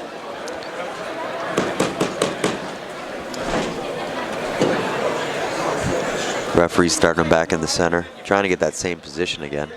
So it's gonna be difficult to do. One of the nuances, and this is a referee's call, but if there's a submission in play and it goes out of bounds where there was no other option for the defensive opponent, rather than starting in the position again, they start in that modified front headlock position just to keep things equitable. Bro, he's gonna try and chill. Swallow this out, okay? We need to go for some submissions here. This is the only case where having walls or cage or something would be a benefit. It is. It's. But again, for the viewership, it's obviously not as good. And in Japan, they actually experimented with in MMA almost an invisible fishnet, so they minimized the amount of blocking.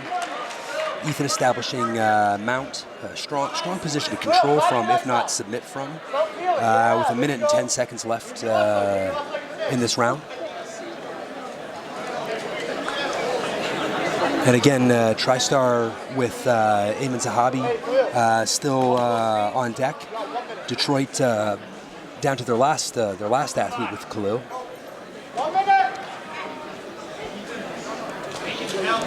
So Khalil's got 1 minute to do something here, or else that's it for his team.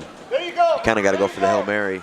Oh, Ethan's got his back with that body triangle. 50 seconds, Khalil. Start twisting. What are you yelling to your student here? If Khalil's my student? Yep. Maybe, I don't know, you gotta escape. This is a This is a tough position. This is a tough position to do anything in other than survive. Ethan looks like he's got the jaw locked in. He's got the body triangle.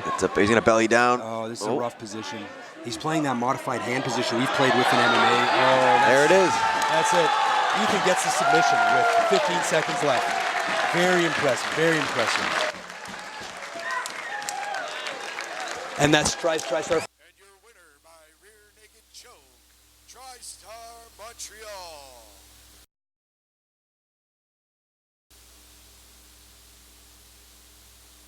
Let's go, Pawak! Welcome back. We are starting up our super fight portion of the evening. We have Stephen Harty versus Pawak Acharya. If I pronounced that wrong, I apologize. Stephen fighting out of H2O MMA, Pawak from Body of 4.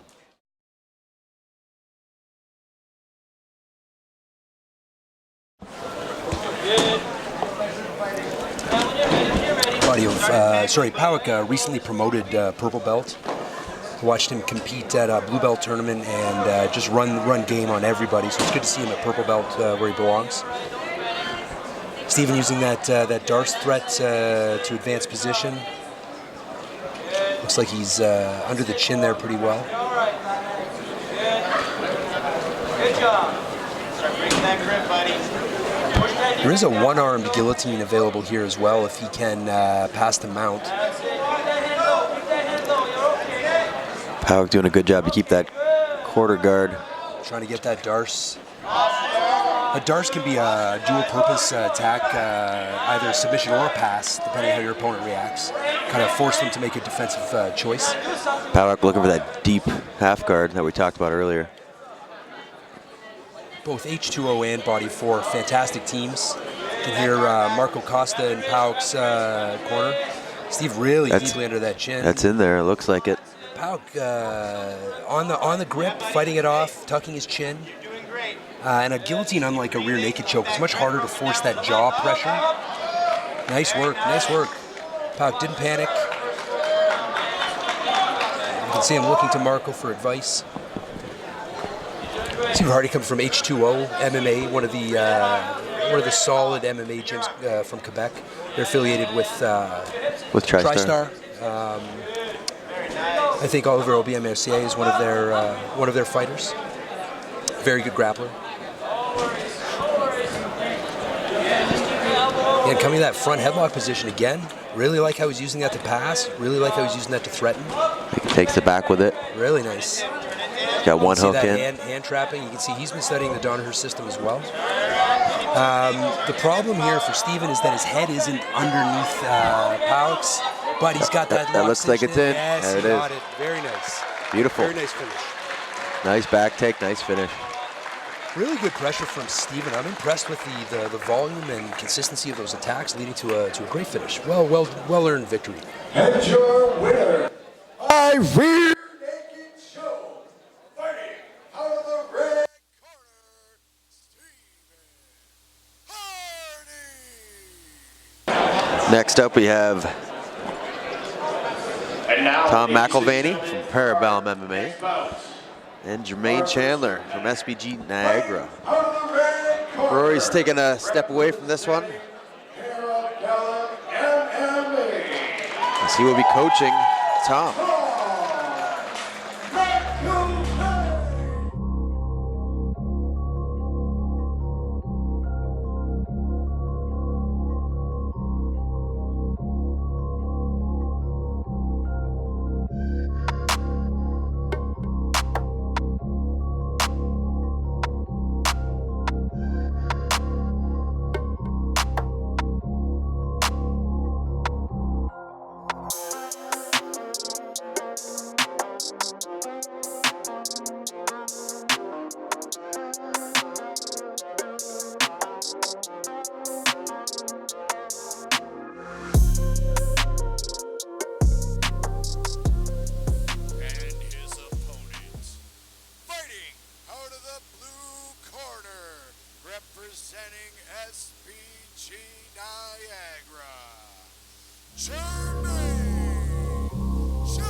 And here we go.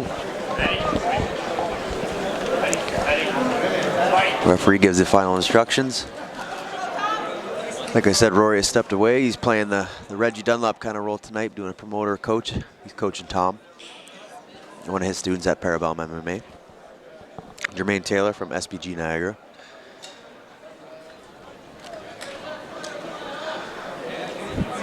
Tom pulling guard, looking to control the left wrist of Jermaine. Jermaine staying heavy, trying to look to pass that right leg of Tom.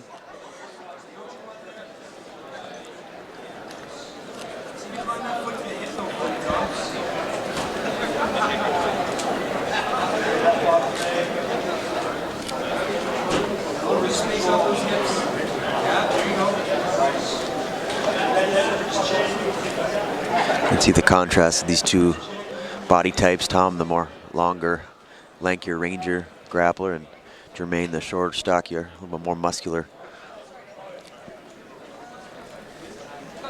But 1 minute in now.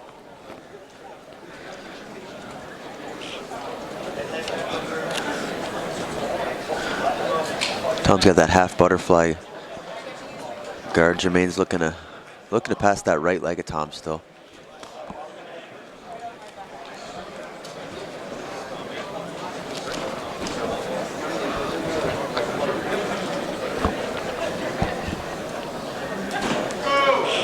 Go, Tom!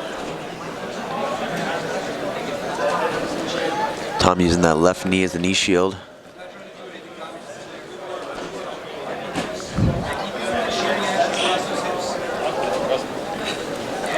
Oh, Tom looks to invert. Ends up in full guard.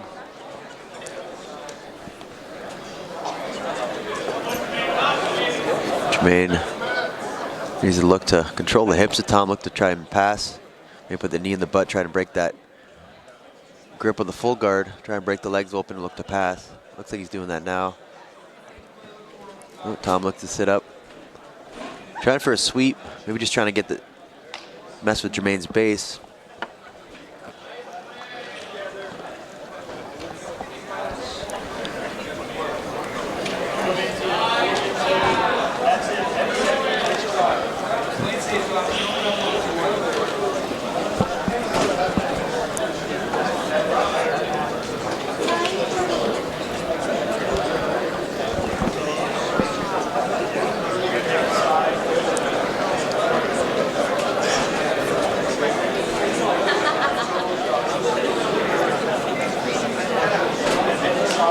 Jermaine looking to come around, trying to pass. That knee shield's giving him problems here.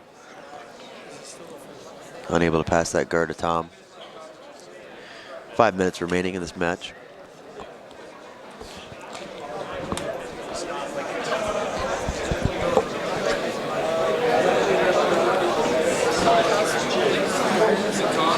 I'd like to see Jermaine kind of sprawl his hips out.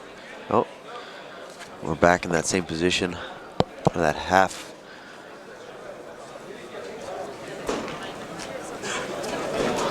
Oh, there Jermaine looks to pass now.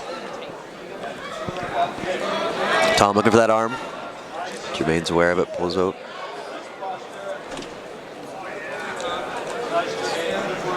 Tom might look to attack that leg now.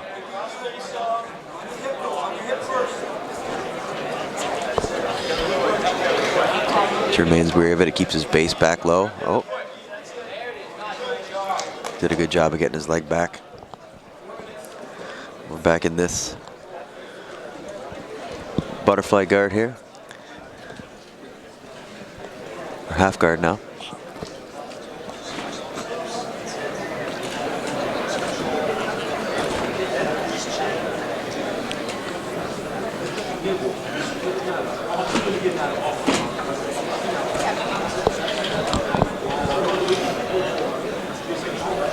Three and a half minutes remaining.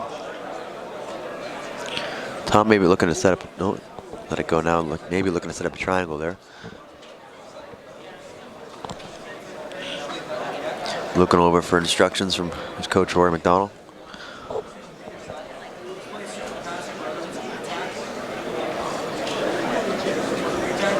Referee giving a warning to the action for Jermaine.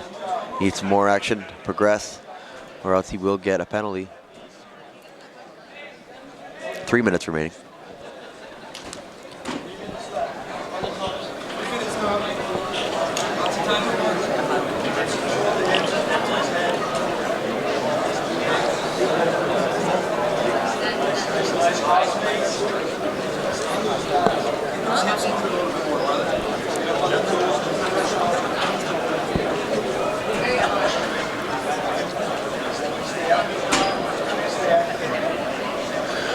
Jermaine still on top position this whole match. He's been relatively close to the same spot, trying to pass, but having trouble passing that knee shield of Tom.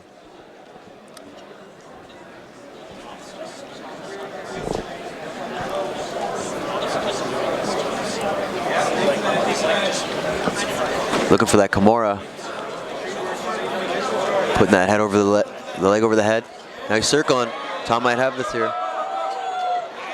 He's got to keep that weight down.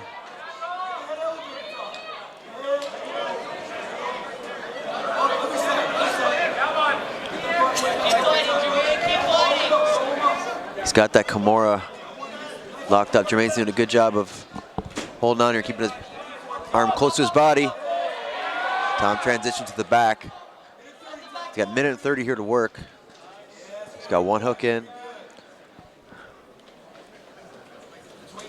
Looks like he's got both hooks in now.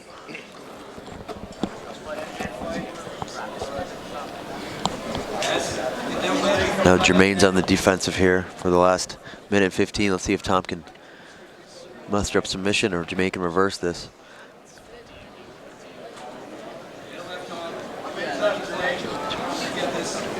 Jermaine's going to look to get his back to the mat there. Look to come on top. Oh. Tom's got both his hooks in again. Might look to go for this armbar here. Yeah, there it is. He's going for it. He's going to sit through. He's going to try and break that grip. This is close to being finished. Jermaine's holding on here. Tom's going to fall off. He needs a hand on the face. Might finish here. There it is. He gets the submission. Beautiful armbar. Nice win for Tom Mcilvenny.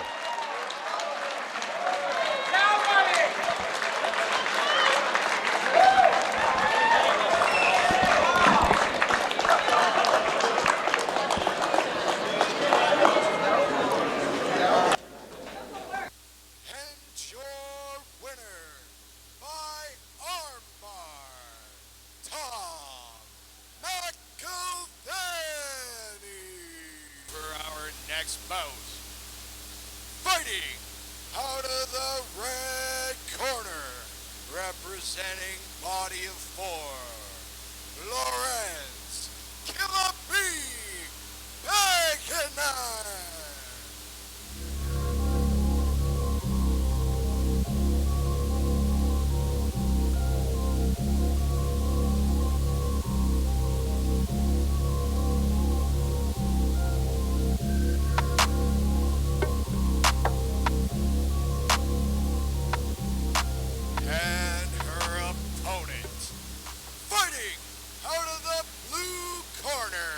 Representing the Submission Academy, Mandie, Adamache.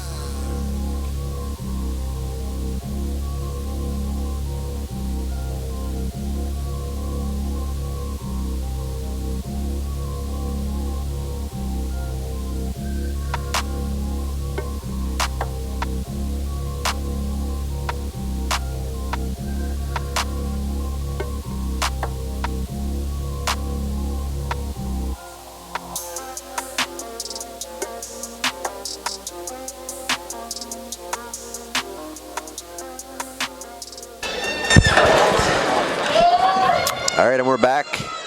Coach Rory must be happy. I'm very pleased. Tom had a great performance. Now we're on to an elite levels, a women's match. Lorenz representing body of 4, and Maddie Adamache, I may have botched that, representing the Submission Academy from London.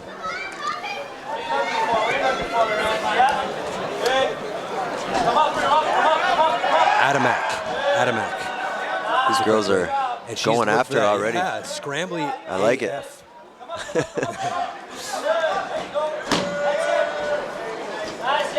Oh, toe hold. Both going for. So she's not. Lorenz has a control on the foot, but not really eliciting a whole lot of pressure across the ankle. Turn it, come on. Yeah. Lock it up, lock it up, lock it up. Yeah. Good. It would be interesting to see how some of these matches played out with heel hooks involved, because it does change the dynamic of some of these entrances and leg entanglements. Absolutely. Come up. Oh, nice. Some really interesting movement from these women. Lorenz is like a pit bull on that ankle.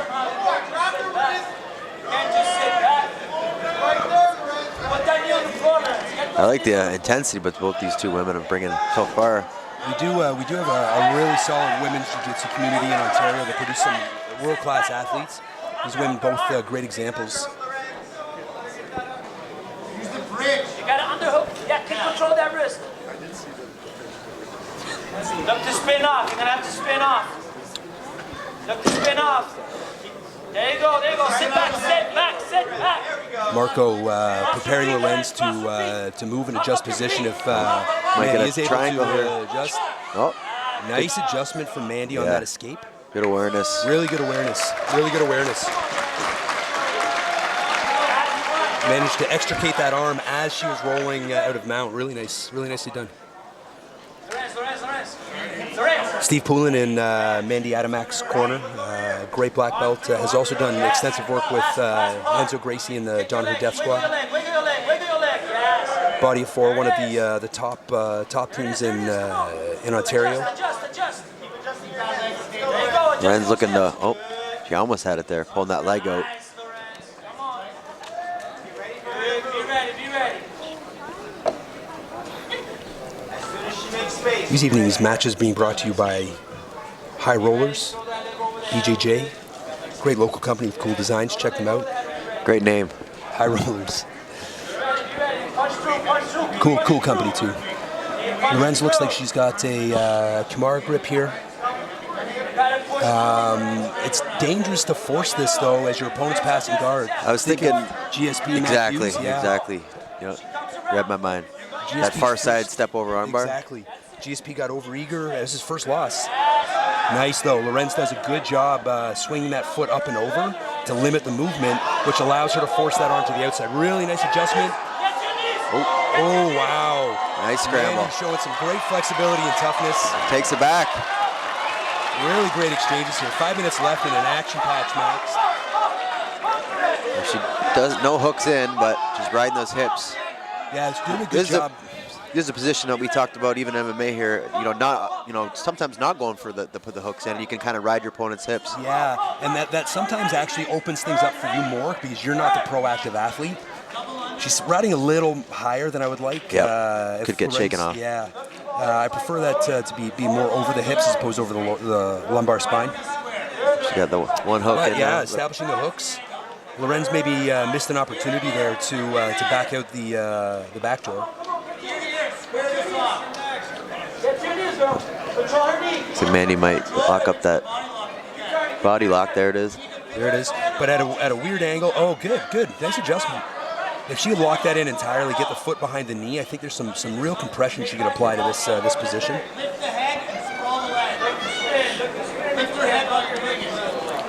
She's gonna look to flatten her hips right to the mat, stretching Lorenz out. When that happens, it sometimes pops the chin up, easy for the rear naked choke. It does. It puts an enormous amount of pressure on the low back as well, although these women both obviously very tough, very flexible. Got maybe a little overeager looking for that submission, but still an interesting opening. Looking for maybe that. Looks like she's got trying. Lorenz passing around that leg. Actually, she might. Oh.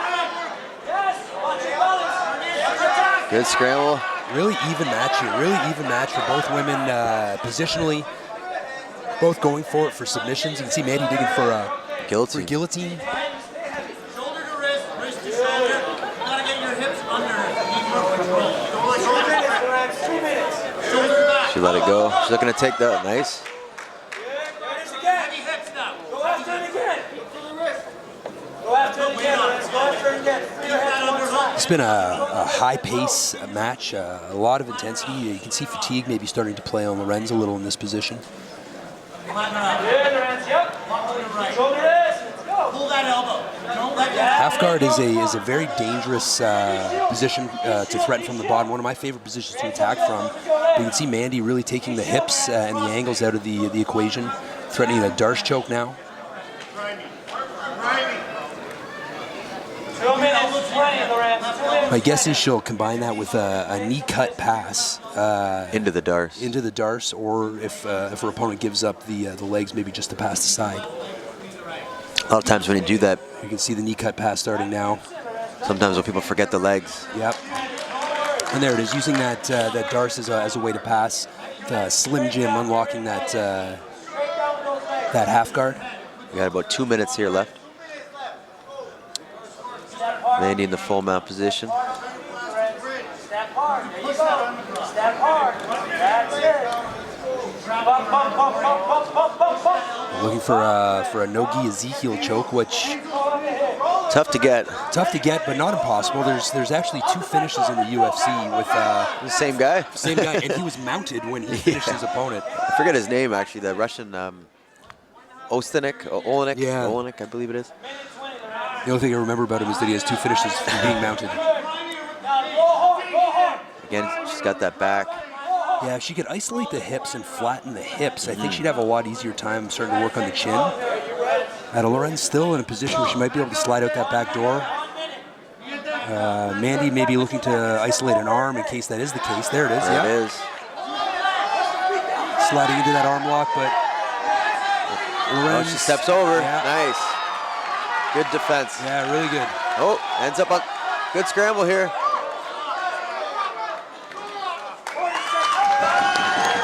We got just under a minute here. Great action between these 2 ladies.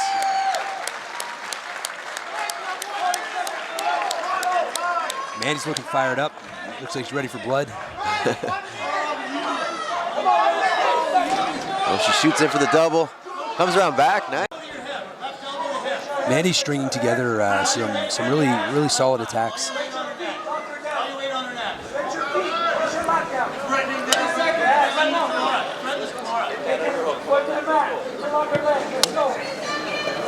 We have 30 seconds left here. So if a super fight goes to full time with no submission, unlike the quintet matches, it's not determined by the penalties, it's determined by the judge's decision. 15 seconds left. Mandie in the full mount. She's going to have to dive for it right now. Dive for an arm. It's that short time submissions. She's going to go for it. And that's time. Great match. Let's see how the judges call this one.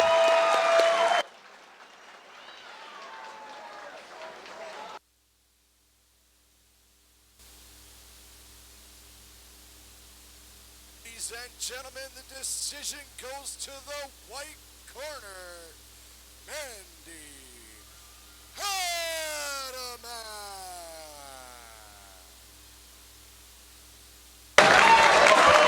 So the judges favored this match for Mandie. I agree with that call. That was an outstanding match. Really high action. We haven't had a single competitor on the stage tonight that has anything to be ashamed of. The performances have been amazing. And we haven't really seen anybody really outclassed either. It's been very competitive. As I said, what an outstanding job the matchmaker did on this card. And now, ladies and gentlemen, for the next bout, our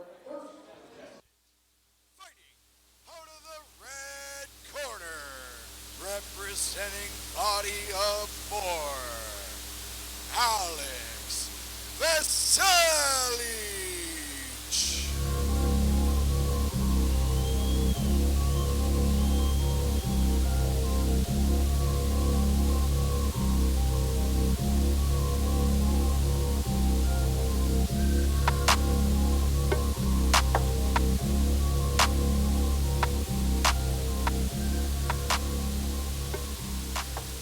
His his opponent.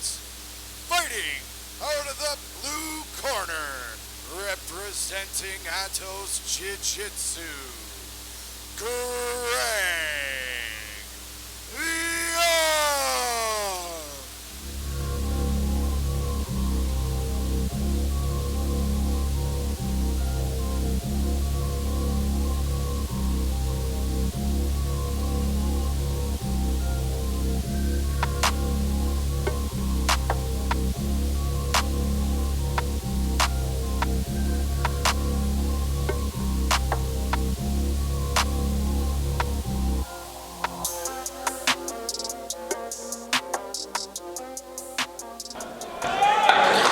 And here we go. This one should be a good one. We got Aleks Veselic from Body of 4 and Gregg Young from Atos Jiu-Jitsu. Again, two great Ontario gyms, Body of 4, well represented tonight with multiple athletes. Gregg Young actually training partner for both of us. Yep. When I started training at Atos, Gregg was 16 and he would jump in regularly with the pro fighters. Really tough kid. Very good. Good judo. Good judo. Judo base. Gregg. No fear. Aleks, a lanky body type, can often be difficult to deal with in jiu-jitsu, presents some really cool challenges. And Aleks moving well for a long guy. Oftentimes long guys are a little awkward. He's actually got some fluidity, which is a nice change of pace. Oh, jump guillotine. All the athletes showing up to perform tonight. Everybody's looking to impress.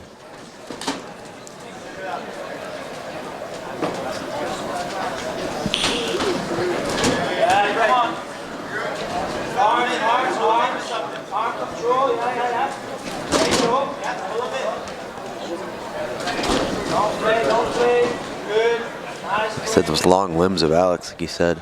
Let's see if that plays a factor here.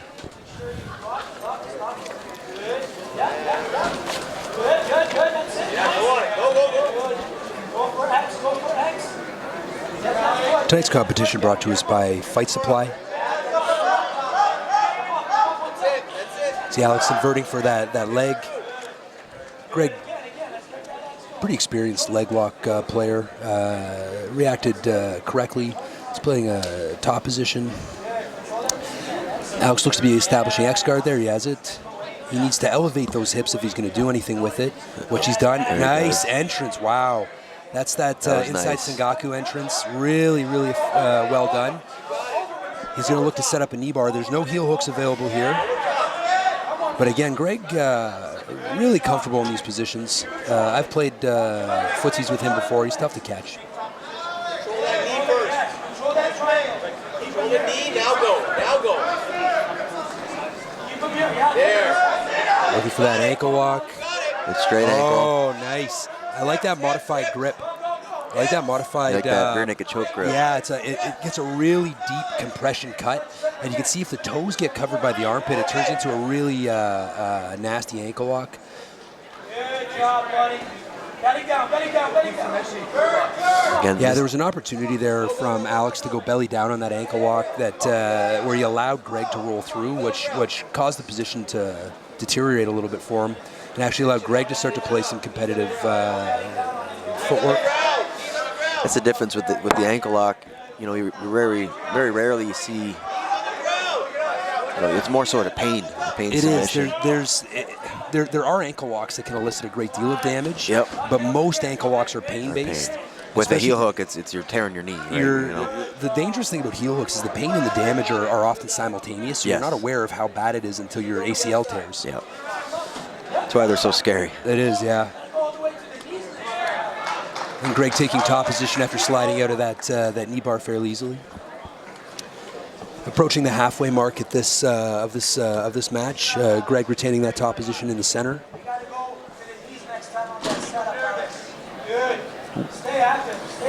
Gregg being a little bit more wary of the leg entanglements with Aleks after feeling that X-guard entrance. Bringing some 50-50 here. 50-50 is a position that's changed considerably over the past couple of years. You used to see in the EBI those 50-50 shootouts. Oh yeah. Where it was like a race to see who could get the heel hook more. Now people have started playing, instead of 50-50, they call it 80-20, where you can angle your hips to get a more advantageous position. And now Gregg taking that same X-guard position that we saw from Aleks. Oh, he's looking for that. Aleks controlling the head and looking for a darce. Oh, might have this anaconda. He looked to trap that arm. Left arm. Oh, he got it. Oh, wow. Very nice. Really nice sub. Really nice catch.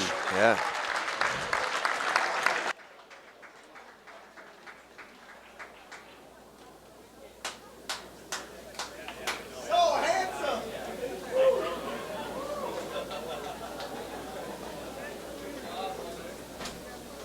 And ladies and gentlemen, your winner by Anaconda Show, Aleks.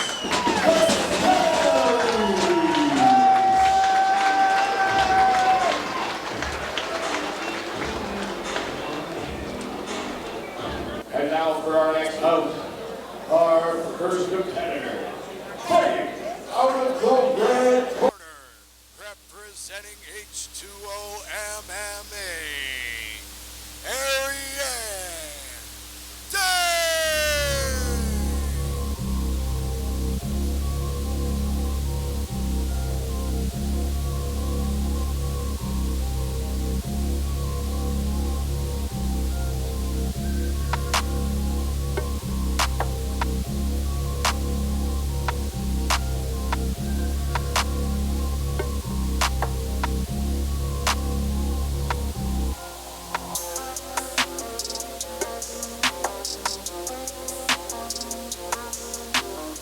And her opponent, fighting out of the blue corner, representing Troop MMA, Felicia Mareceau.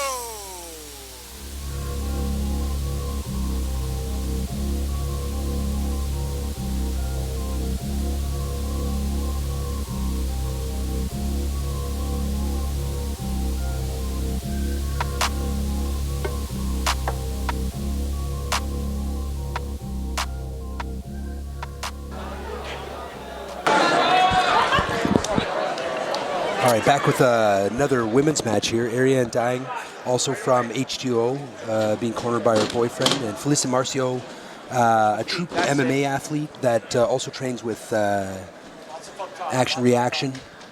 Richard Nanku, monkey in her corner. One of the OGs of Canadian MMA and grappling. The monkey. The monkey. Hope he's watching this. He's tough and ugly.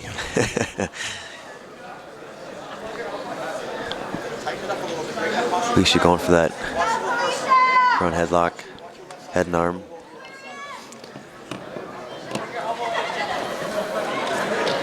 Ariane's got that quarter guard locked up. Felicia's a Pan American no-gi gold and silver medalist.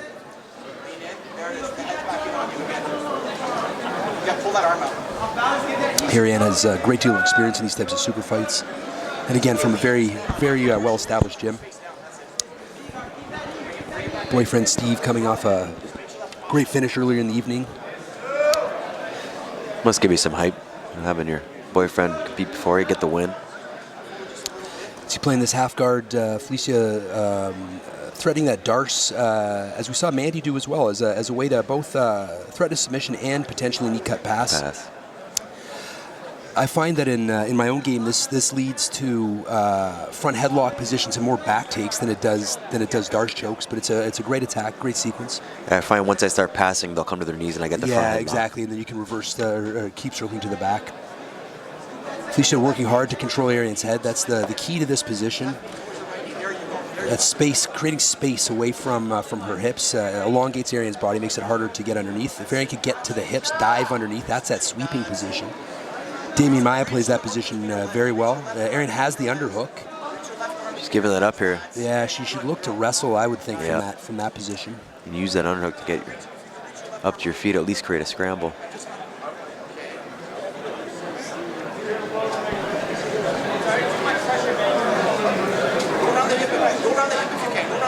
See the heavy positional game of Felicia. Just strong body position, not allowing any movement. Referee setting it back up in the center. Again, fighter safety, the #1 priority at any of these events.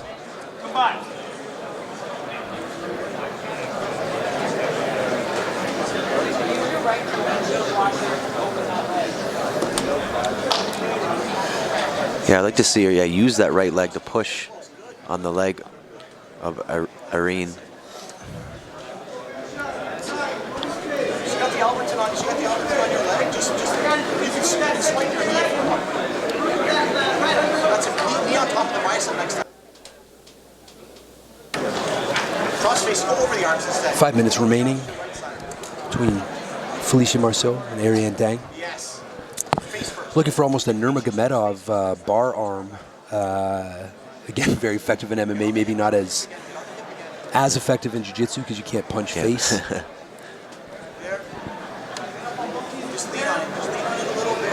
But that Nurmagomedov position, actually, that's not fair. That can break position and lead to back control very easily. Yep. A lot of guys will start to just panic and kind of fish out of water to get out of there. And in fact, if Felicia gave a little bit more room to Ariane, she might be able to get her to post up on that arm, which would allow her to trap it. I know, Josh, you've heard me talk about this before, but the idea of giving your opponent some rope to hang themselves, give them a little bit of space to make an error that you can attack. Sometimes a better option than this crushing pressure, especially in a submission-only game where the points don't exist. that's kind of the whole, chess mentality. We know where they're going to go next, so we're prepared for it.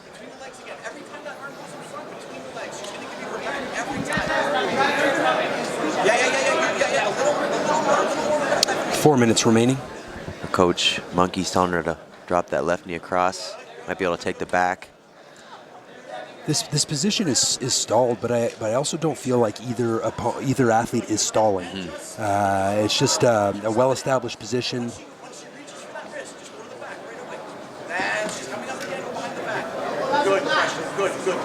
Yeah, she might get her legs out here. She will. Yeah, that's Ariane's going to want to try to push that knee and turn her hips to climb, because that quarter mount is not a solid control. No. And in fact, it can sometimes lead to openings for opponents. So, but my sense of Felicia's game is that she's going to crush and pass. Yeah. Crush and pass. I think she's looking to try and set up that head and arm. She's just waiting for Ariane to lift that arm up and pop her head underneath.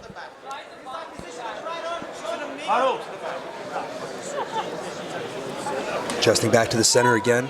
Referee Rob Barham. 3 minutes remaining.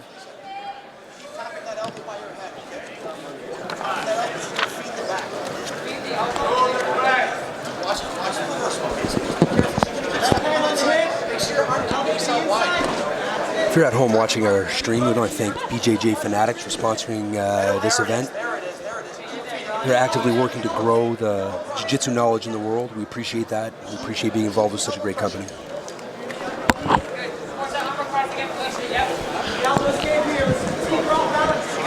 Mount now well and firmly established by Felicia. Ariane looking to angle those hips, step that foot over, and pull Felicia back into a half guard. She's looking to get that scarf, maybe use it to take the back. Yep, you can see her setting up like almost a gift wrap. Yep. That's it. Lift her head off the mats a little more, and then you're going to get that wrist. There, you're already back down. You're there. Okay. Spider fingers. My sense is when I'm in this position, I almost always try to collapse and fall to the side so I can take the back. But women's bodies are so much more flexible. Sometimes that can lead to women regaining guard. If you remember, Mandie in her match did that quite well. Yeah. Oh, as you can see, the scramble here. Exactly what I was. Ariane coming up on top. Flexibility is an issue. So Felicia may be making the right choice, being a little bit more stable before attacking. She's got that overhook, which can be a very credible threat towards a triangle. Although Ariane is not really doing a whole lot. She's got her hands on the mat. One thing we always talk about, right? Keeping her hands on the mat there, it's dangerous. It is. It's it's like a fighter dropping his hands. Yeah. It's an unsound defensive position. Allows your opponent to take some liberties. She's corrected it now. She's got the hands in the armpits. She should come, look the posture up, come down to the hips.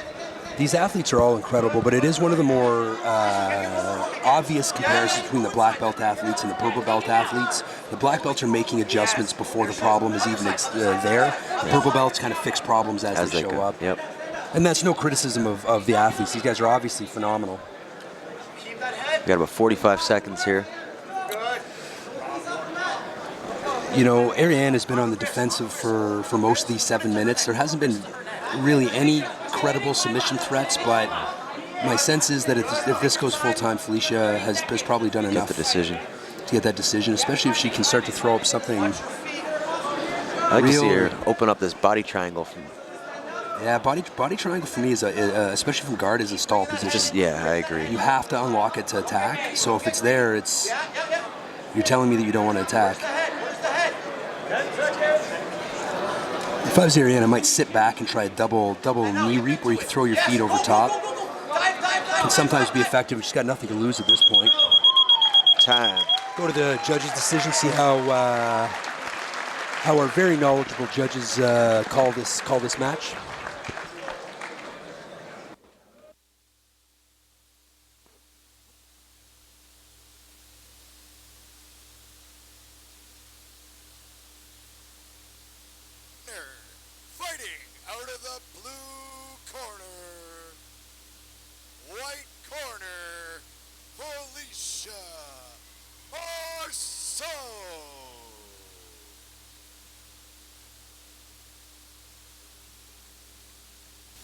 And now, ladies and gentlemen, for our next bout, our first competitor, fighting out of the red corner, representing Bora BJJ,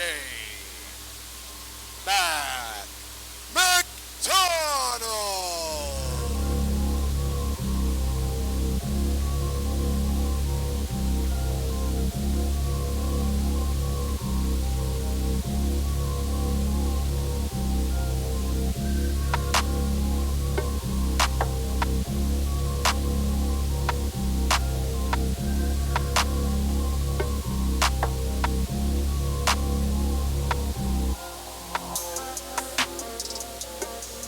And his opponent, fighting out of the blue corner, representing Learn 2 Master Academy, Gabrial Aruja.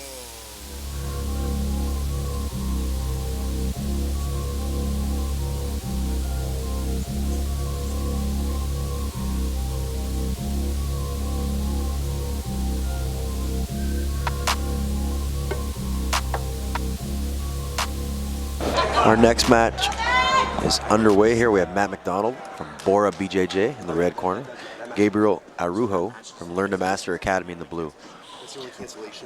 Matt McDonald looking for that snap down front headlock position. They look to Gregg, Gabrial.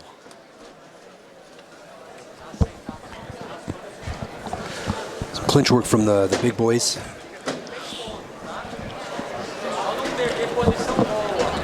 Both of these gentlemen own their own academies. Matt McDonald owns Bora BJJ in Hamilton. Gabriel Learn to Master. Matt, somebody we're both very familiar with. Matt is a solid athlete, solid component. Trains at Bellum. Gabriel, one of the most competitive heavyweight black belts in the province. There's not a lot of the big boys that want to fight. Both these guys jumped at the chance to go up against a solid opponent. Matt looking for that hip control, threatening the back. Good heavy pressure. I've felt Matt's top pressure is. It sucks. It sucks. He moves well for a big guy. He does. Matt does a great job balancing between stability and mobility, where he'll crush you and be stable, and then as you try to move, he will outmove you. It's impressive for such a big guy.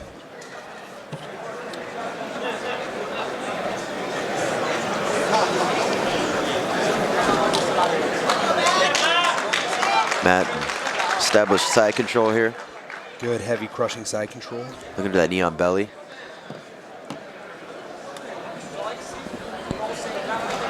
Matt's Pan American champion, a world medalist at the blue belt level. Has a win over Cesar Bonilla at our last quintet. Establishing that north-south position, sliding back to side control. As I mentioned earlier, that's you see that more in MMA and no-gi. Transitioning between side control and north-south is a way to avoid wrestling. Yep. When your opponent establishes that underhook. It's basically keeping their shoulders flat on the mat, right? Exactly, without providing that opportunity for them to get to their knees and start to threaten some wrestling.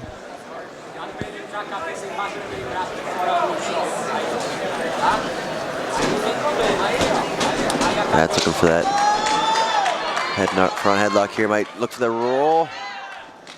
Nice, takes it back. Watching big guys like this move smoothly, it's like an optical illusion. Matt's got his one hook in. Gets both. Both hooks. He's got one hand trapped, looked to be digging under the chin. He wants to establish that opposite head position. He's floating his head a little bit right now. If he does get under the chin, he's going to want to bury his ear on the opposite side of Gabriel's head. Gabriel doing a good job clearing those grips. Starting to try to turn in. Matt adjusting with him. Good job, Gabriel establishing that angle, and Matt follows up that back again. I think he knew he was going to lose it there. He readjusted. Again, back to what I was saying about stability and mobility. He won't stay stuck in a position. Really good body awareness.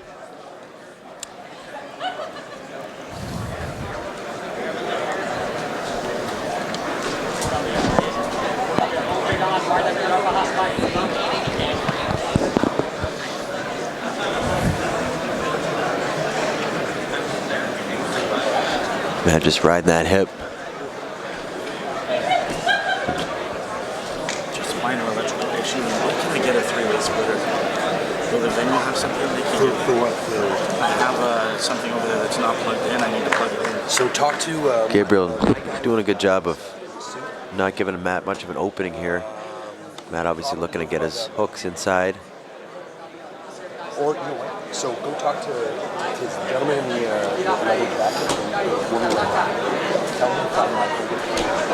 Nice knee cut So this guy right here, by Matt McDonald.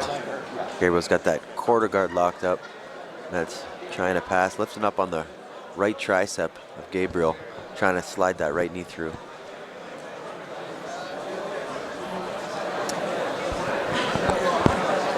So we saw this position earlier with some Darce chokes being used as a way to threaten that pass. Matt electing for that solid chin pressure with the same result. That he's able to clear the foot and establish mount.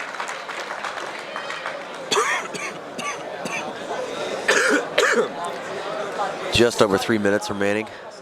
And as we've talked about in each of these matches, mount perhaps less meaningful in no-gi than it is in gi, jiu-jitsu, or MMA.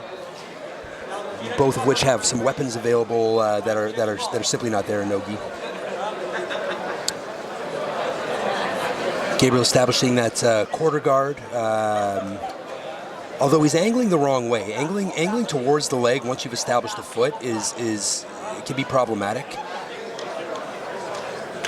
I'd really like to see him start to try to get that into a full half guard and start to get angled to the other side.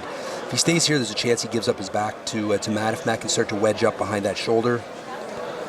Bring his right leg up towards his head. Exactly. Matt originally trained with Atos before opening his own facility, and Atos has some great back retention drills. Great back retention game. See if any of that shows up for Matty tonight. 2 minutes remaining.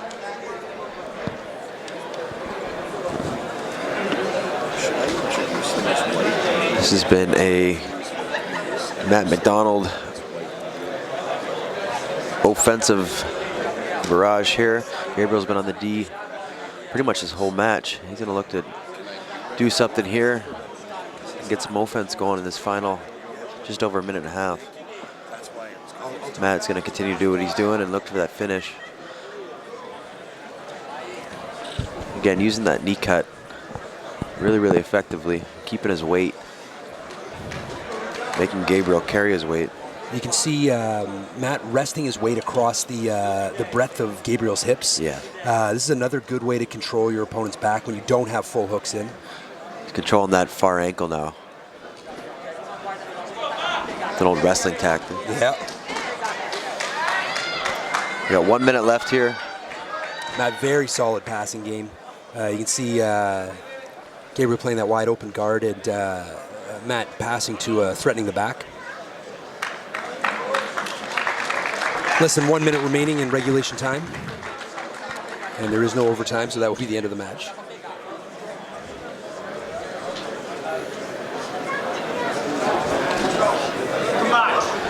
Matt with the classic Marcelo Garcia harness grip.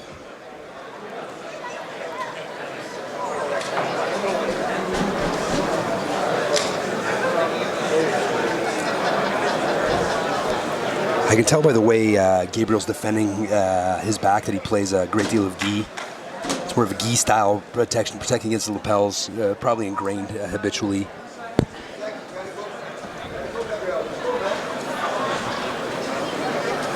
Knee on belly again.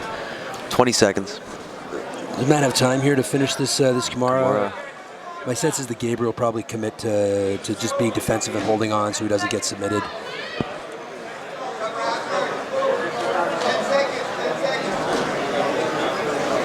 Trying to just put that squeeze on him to finish him off.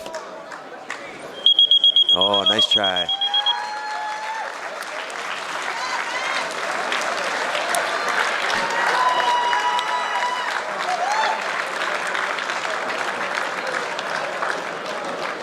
Let's go into the judges' scorecard. And I would imagine, Matt McDonald will come out the victor. Sit first, then you stand. Steps. And your winner, fighting out of the red corner, Matt McDonald.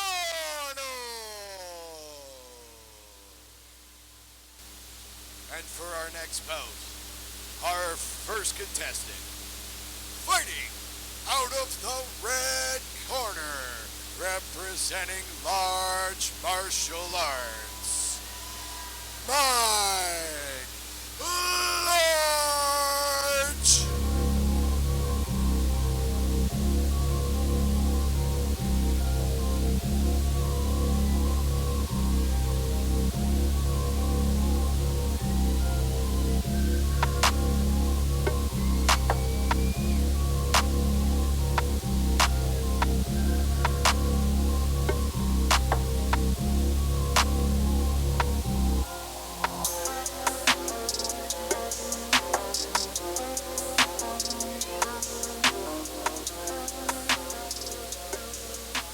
His opponent, fighting out of the blue corner, representing King Jiu-Jitsu, Gregg King.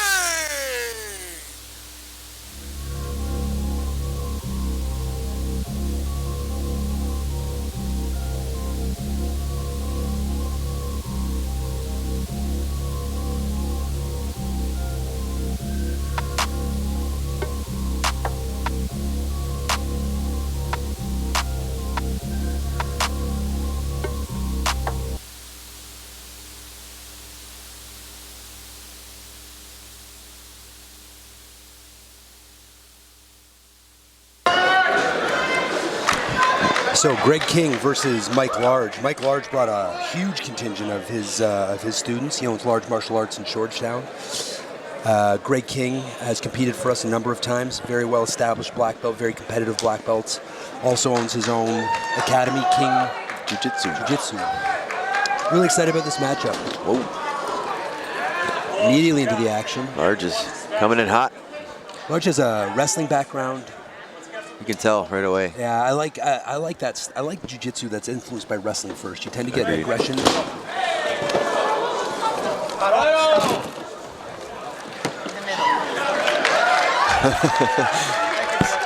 I got you, buddy. Some of that intensity almost spilled over on us here. Having to save the referee. I like Mike. He's a good dude. wants to put pressure, he wants to smash you.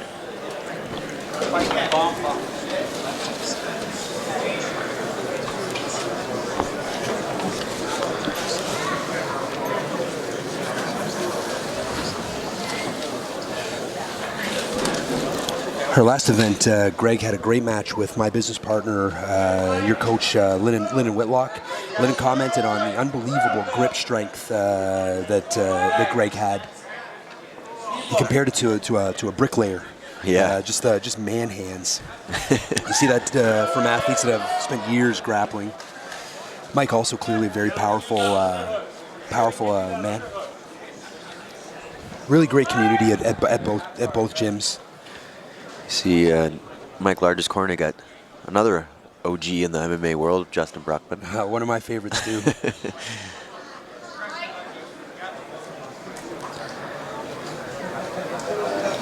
I like when I see jiu-jitsu that resembles a combat sport.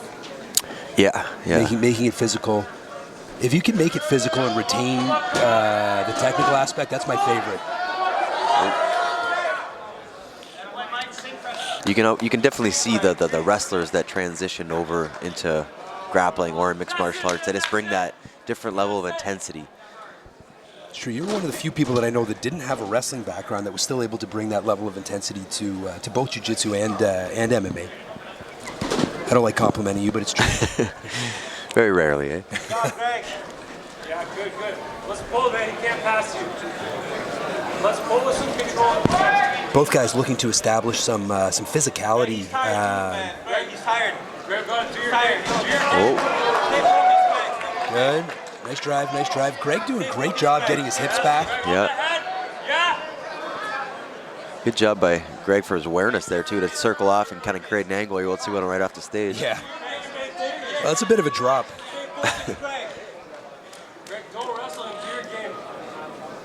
Greg's corner saying, don't engage in the wrestling. Stick to your game. Of course, that's good advice. I talk to my athletes about that, choosing which battles to engage in.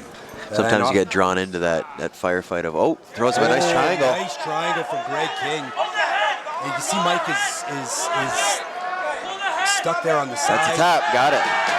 Beautiful triangle. Really nice finish. Really slick finish for Gregg King.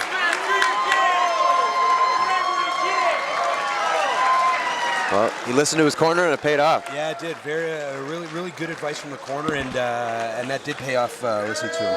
Great performance for Gregg King. Not a bad performance from Mike Large either. And ladies and gentlemen, your winner by triangle choke. Out of the blue corner, Gregg King.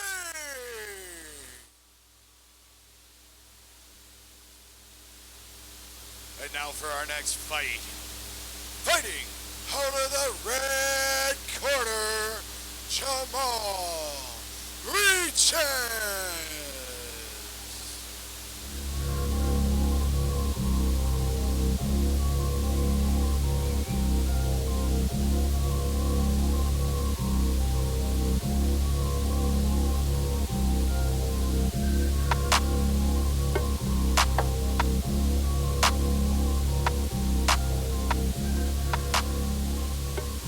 His opponent, fighting out of the blue corner, representing Bora BJJ, Kyle Willrich.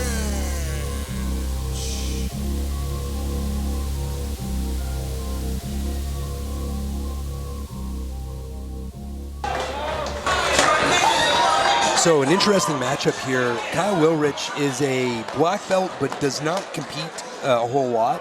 Jamaal Richards is a purple belt but competes almost constantly. In fact, took this match on about 6 hours notice.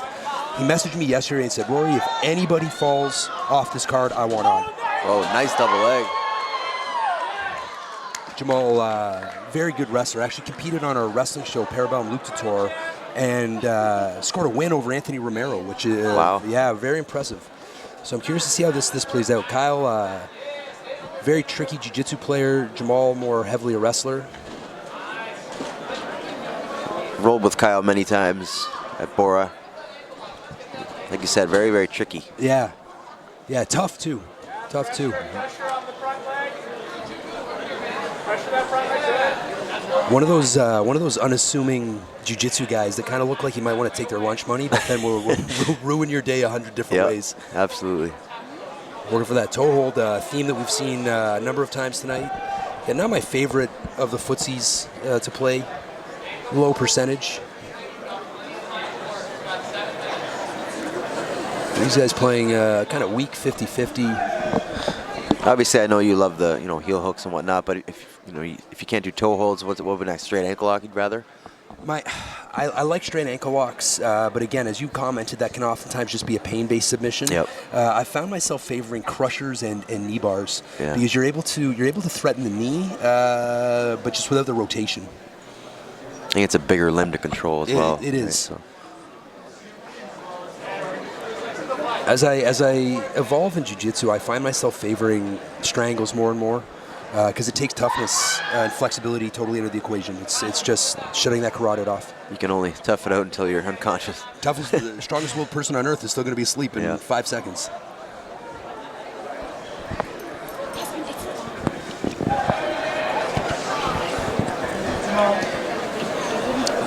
Again, that toe hold, Kyle very aware of it, and curling those toes to prevent. Still playing this kind of weak 50-50.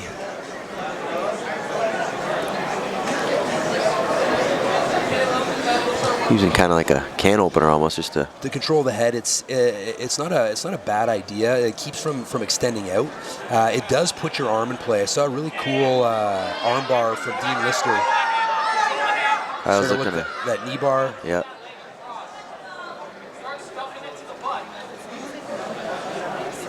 Kyle clearly the more comfortable athlete playing with leg locks. I've rolled with Kyle as well, and he has some of the most flexible ankles of anybody I've ever rolled with. And he genuinely said one time, "Put me in an ankle lock. I won't defend and see if you can finish it." And I couldn't do it, which isn't common. There's no bones in there. No, he's just Gumby ankle. His sole of his foot can hit his calf.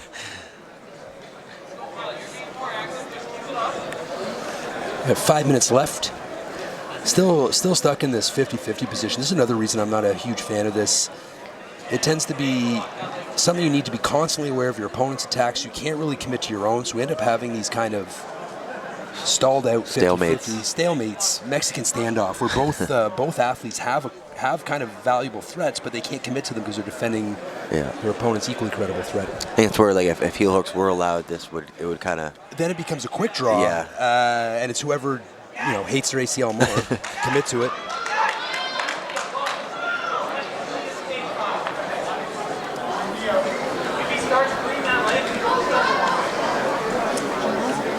Crisscross. 20 left.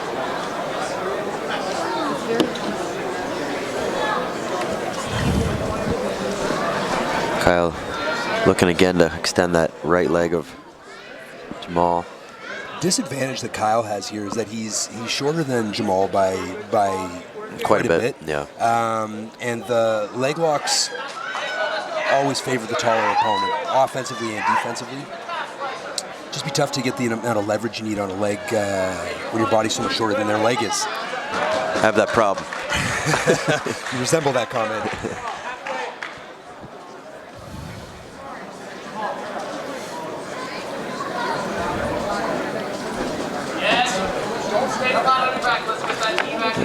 Just about 3.5 minutes remaining. A very even match so far. Bellum Quintet is, of course, named after my home gym, Bellum MMA. Oh. Kyle looking for that knee bar. Not isolating, again, and that's the problem with the shorter opponent. You can't isolate the hip and be all the way down at the ankle at the same time. So an athletic, fairly aware athlete is able to slide out quite easily. These wonderful rash guards made by a local company under the gi. All locally sourced labor, and the rash guards themselves are made from plastic pulled out of the ocean. So a local company making a global impact. Say nothing but good things about Under the Gi. They've done my fight shorts for the last couple of fights, and they've been awesome. Good people. Kat and David are sweethearts. Kyle, co-owner of Bora BJJ with Matt McDonald, who we just saw win against Gabrial Aruja. Matt in Kyle's corner now. Matt imploring Kyle to go for it, saying the fatigue is shared by Jamaal, your opponent.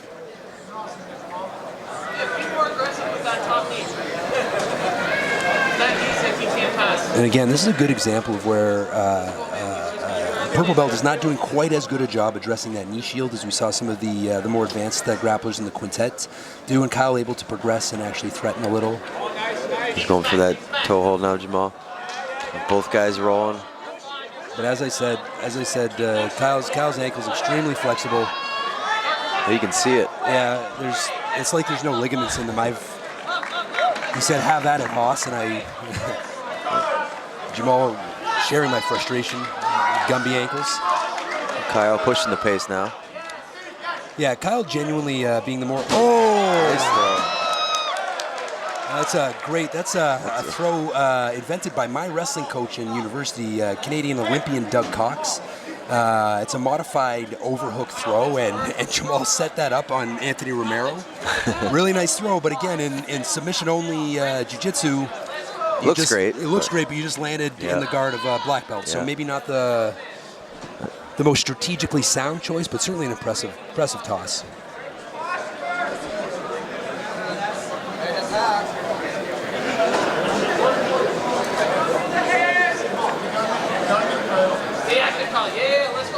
Approaching the final minutes of this super fight between Jamaal Richey, Kyle Willrich. Push. You got 1 minute. Let's go. Give it all you got. Yes. Credit to Jamaal for making this match against a black belt so competitive.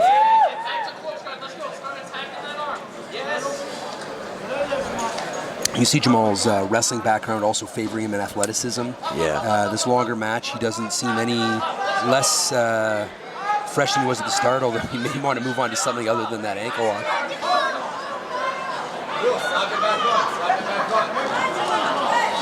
Stay up. Let's go. Attack that foot. Do something.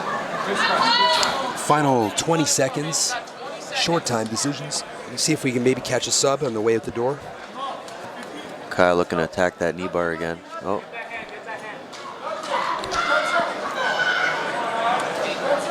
Ten-second complicated leg entanglement. Unlikely anything will develop in the short time that's left. Oh. A little bit. Oh. Nice try. I may have spoken too soon. That was almost a knee bar. Like how he reached around. Let's see how the refs score this.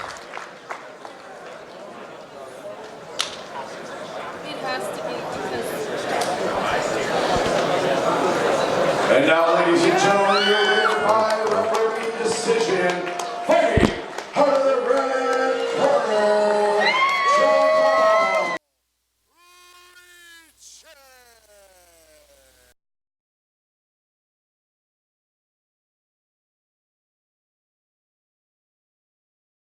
This is a match that I've been probably the most anticipated for, though. Just because I know both these guys. We both do. It's crazy. Jeff Jocelyn in Ryan Dixon's corner was my very first introduction to MMA. Yeah.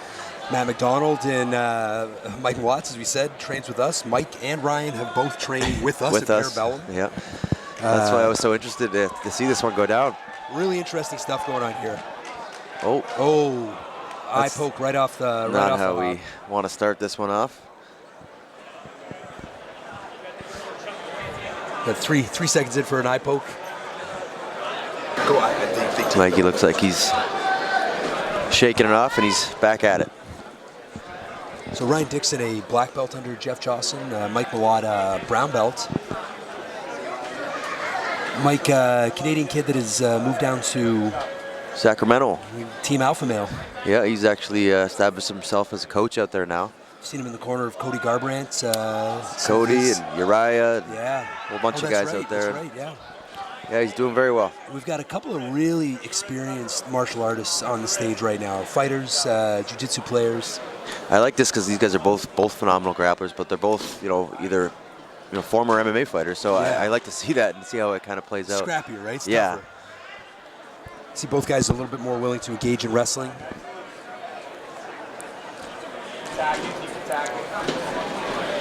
Oh, nice outside trip from Mike Malott. A beautiful, beautiful drop throw setup. Right into side control. Right into side control. Got that weight committed on the outside leg and collapsed over it. Textbook. Restarting the center with that established side control. Ryan's already done a good job establishing wedges. Into the chin and in that hip. He's going to want to get off his shoulder blades. Well, Mike will just step over. Step over. If Ryan clears that leg, there's a reverse arm triangle there for Mike, which he was almost setting up. Looking for that darce. Mike's got those long arms, and he's a strong kid. Very strong. He's looking at maybe transition that guillotine. Chaining these top side guillotine. Yep. He's got. Oh, good job from Ryan. I prefer one. You like the one arm, eh? I do. I find that two-handed mounted guillotines gives too much space to hand fight, as you saw with Ryan there. Mm-hmm. Use your hips more so than your arms.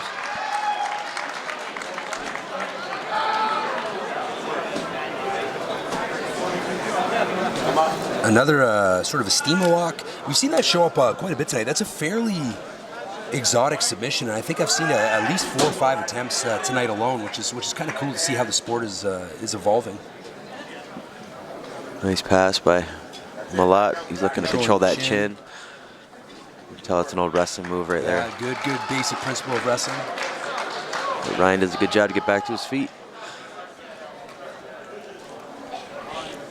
Between these two guys, you're probably looking at 20 plus fights. Enormous amount of grappling experience, enormous amount of wrestling experience. This is a very compelling matchup. Very.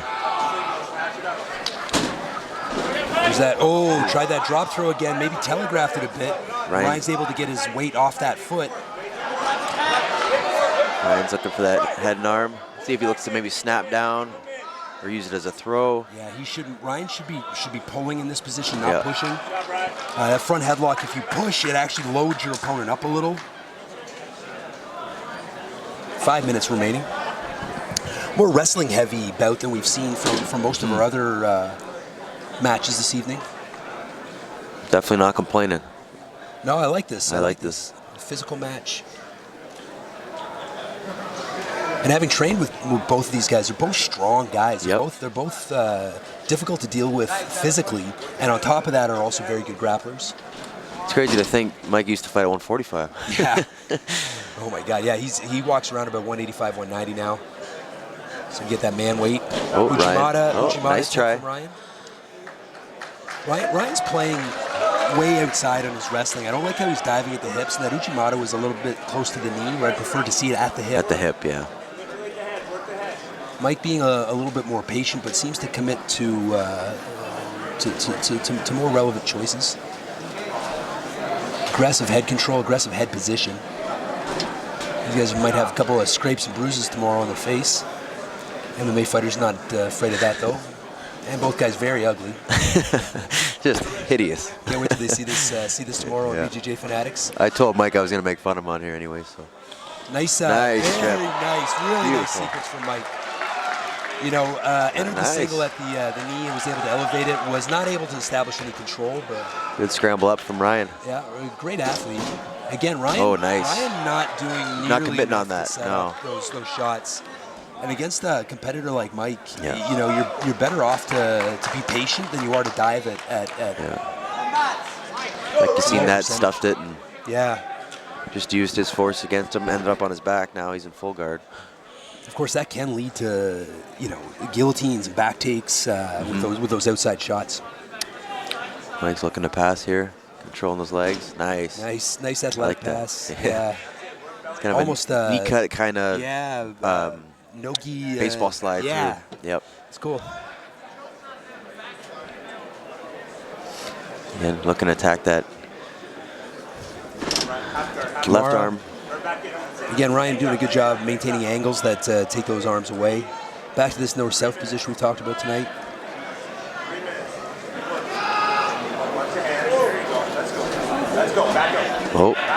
Guillotine. Brian's fighting the hands well. Take. Good. Nice back Got a take hook by in. Mike. Yeah, really good flow by Mike. Attacking the jaw. Again, I'd like to see his head buried a little bit deeper. Yeah. He's gonna, oh, he gets it. He Nice. gets it. Crack.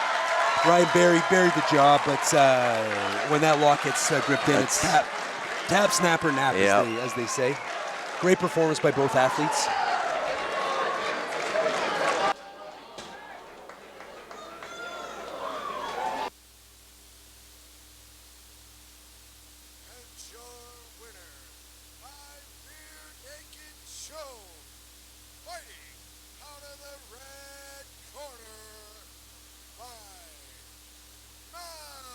Gentlemen, it's time to get rowdy.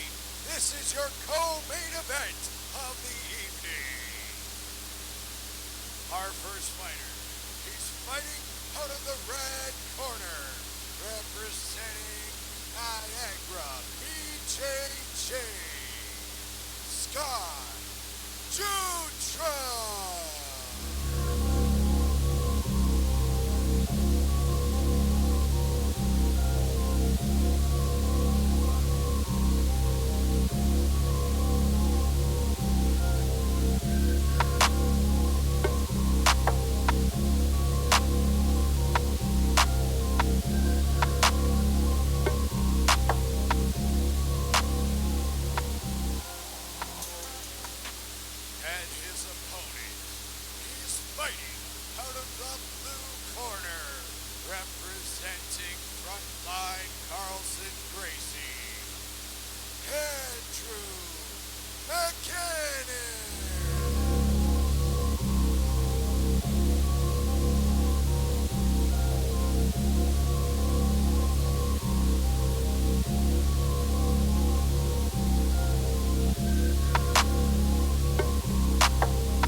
So our co-main event of the evening, we have Bellum Quintet veteran Scott Jutro taking on Ontario Canadian legend Andrew McInnes. Been around for years. Kind of comes and goes in the scene, but always a dangerous guy. Yep. He was always known as MMA fighter as well, and known for his amazing jiu-jitsu in the cage. Yeah, for sure. As the fastest unconscious submission in MMA history. Is that right? 13 seconds. Wow. Which is 13 seconds to put him to sleep. Yeah. Wow. To get the submission, walk it in, and have him be unconscious. Guillotine or something, I imagine. You know what? I don't know what it actually was. Impressive, regardless. Guillotine, maybe a triangle. You could hit something like that quick too. Both lanky guys. Scott recently competed against Canadian phenom Dante Leon.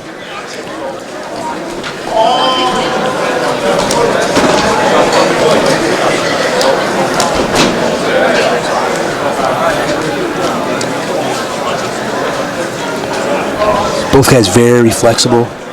He's really creative. I'm curious to see what they bring to the table tonight. Kind of resemble each other quite a bit. They do. I was thinking that even their game is kind of similar. That matchmaker, right? Jeez. He's the best. just the pro.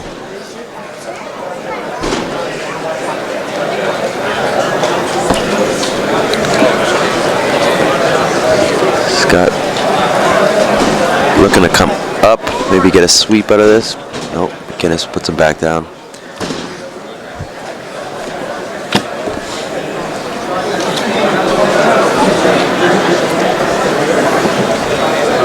Deep overhook for Scott. That can be a great setup. That's one of my favorite positions to start from. Building towards triangles, building towards Kamaras. I know you love that one.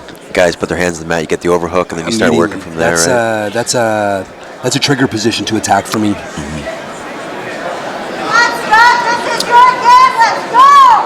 Andrew wants to pull Scott's shoulder towards his hip. He wants to keep that shoulder blade flat and not allow Scott to start to angle towards the free arm. Looks to be doing a good job of that.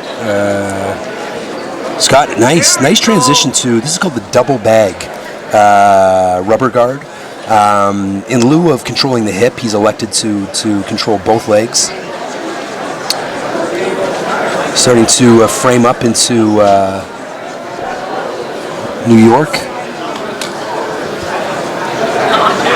Andrew trying to make Scott carry the weight of his own body, which can sometimes compromise flexibility, it can compromise mobility, and if you start to try to adjust into one of those omoplata attacks that's available there, you will slide off the body. So not a bad strategy, although it can cause some attrition in terms of energy for the athlete carrying the weight as well. Carrying that weight, yeah. Could sometimes be some interesting leg lock entrances from these standing guard positions.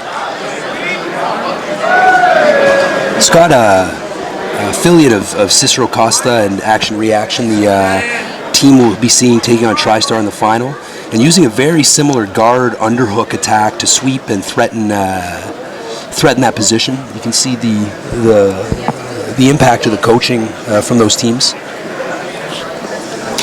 Do you find it's efficient with still being in full guard like that, reaching around and grabbing the leg? I'm not crazy about it. Yeah. I find that's more effective attack in gi. Yeah. I don't think it leads to anything other than maybe a sweep in no gi, and a good athlete, you're not even going to get that.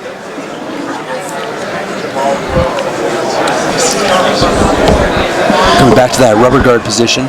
Again, as I mentioned earlier, the double bag can be a great way to prevent posturing, but it rarely affords you the ability to create the angles that you need to submit. Yeah, I feel like it would do more hindrance than you're more defensive than anything. Yes. Yeah. Now, climbing to this position, This he is can get his different. elbow onto the other side. That's called an invisible collar. Eddie Bravo style. Eddie Bravo style. Andrew, I've seen him play a lot of rubber guard as well, so he's not going to be making errors in those positions. See Andrew posting his knuckles on the mat right next to Scott's head to prevent an angle change. That's a really positionally aware choice. Also used to kind of defend a triangle as well, Absolutely, right? absolutely. For the same reason, it prevents cutting the corner. Right. We're back to that same position here. He's going for it. Oh. 3 minutes remaining in this position. Scott maintaining a fairly consistent rate of attack throughout the first 5 minutes of this match. I feel like Andrew's been on the defensive. Yeah, in top position, but not really much offense coming from Andrew. As you said, when you get two guys that are physically matched up this way, that can sometimes negate some of your better tricks. Mm-hmm. Sometimes it can be. I've been here before. It can be very frustrating being on top when a guy, kind of locks up his guard here, and there's not many opportunities to scramble or try to get through or break the guard or sweep. In this style format, I would hope to see guys open up more and attack more, because there are no points. There is no value in stalling. And in fact, I would agree with Tony Isaac's call right now of stalling.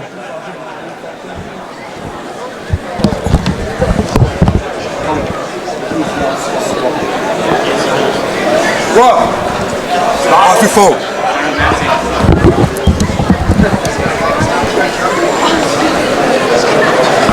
Referees starting them back in the center here. We got 2 minutes left.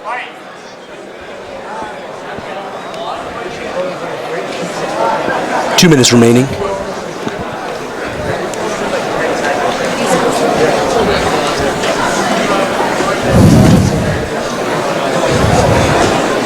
Again, Scott's looking for that from the guard position, trying to attack the leg of Andrew. Scott has Gringo and Monkey in his corner, two outstanding coaches. Anybody should feel good with those guys cornering them. You can see the frustration starting to build in Andrew's face here and his actions.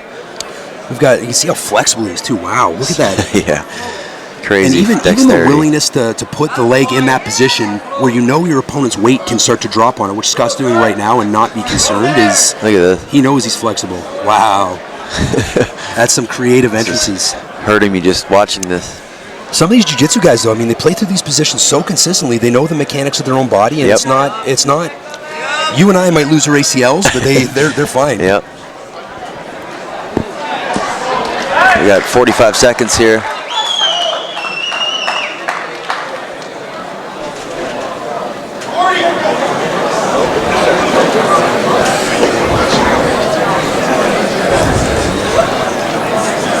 .30 seconds remaining.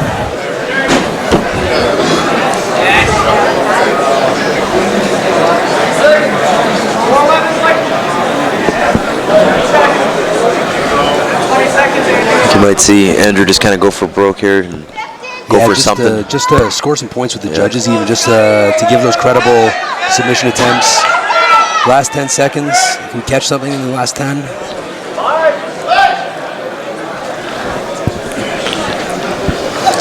And that's the match.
We got a cool style versus style matchup here. Steve Sims, one of the most decorated black belts competing in Canada. TJ Laramie, a young MMA prospect, might see in the UFC promotion before too much longer. Yeah, this is another one I've been really looking forward to. Train with both these guys as well. Yeah, I've competed against Steve. Never had the opportunity to train with TJ, but I've seen all of his fights. TJ competes at 145, but walks around much heavier, cuts a lot of weight. So this match is taking place at 170. So if you've seen TJ fight, you might not be used to seeing those legs. Oh, he's very thick, strong. Both these young guys, kid. Both these guys are very powerful. Steve, black belt, TJ, brown belt, but oftentimes with MMA fighters, the belt levels aren't commensurate with their skill. Especially a lot of them don't come from a gi background, right? Exactly, so. and there isn't nearly as many opportunities, as you know, to get promoted as an MMA fighter or no gi athlete. Nice ball. Great wrestling. Nice. Great wrestling from Steve. TJ's wrestling is solid. Nice roll by TJ. Really active match. Very good scramble. 1 minute in. Steve looking to apply that head and shoulder pressure to flatten TJ out. Pinning positions, it's something you've heard me say, both shoulder blades flat on the mat is a losing position. Or the worst version of whatever position you're in. Steve driving that shoulder into the chin, using up that strong body weight.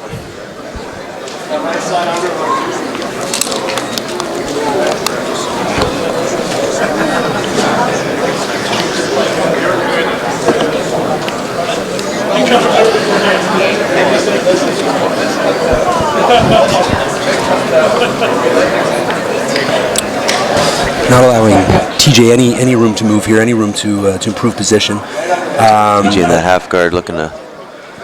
TJ needs to get a frame or an underhook with that right arm, or maybe underhook that far leg and start to pull his head closer to the hip. This extended position.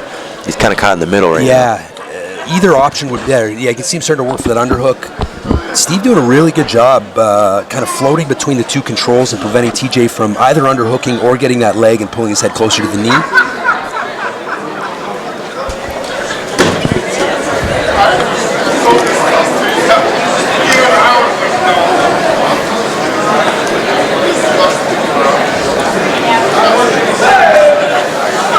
Five minutes, 30 seconds remaining.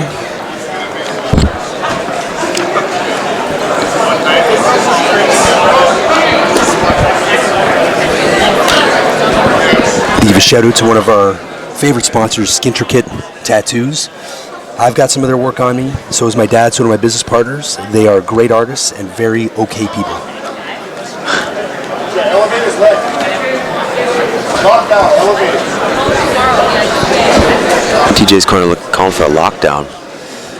That half guard lockdown, if you could get the left leg under Steve's foot, you could actually extend the leg out and start to control the hip. The hip, yeah. We haven't seen that much tonight at all, actually. We haven't.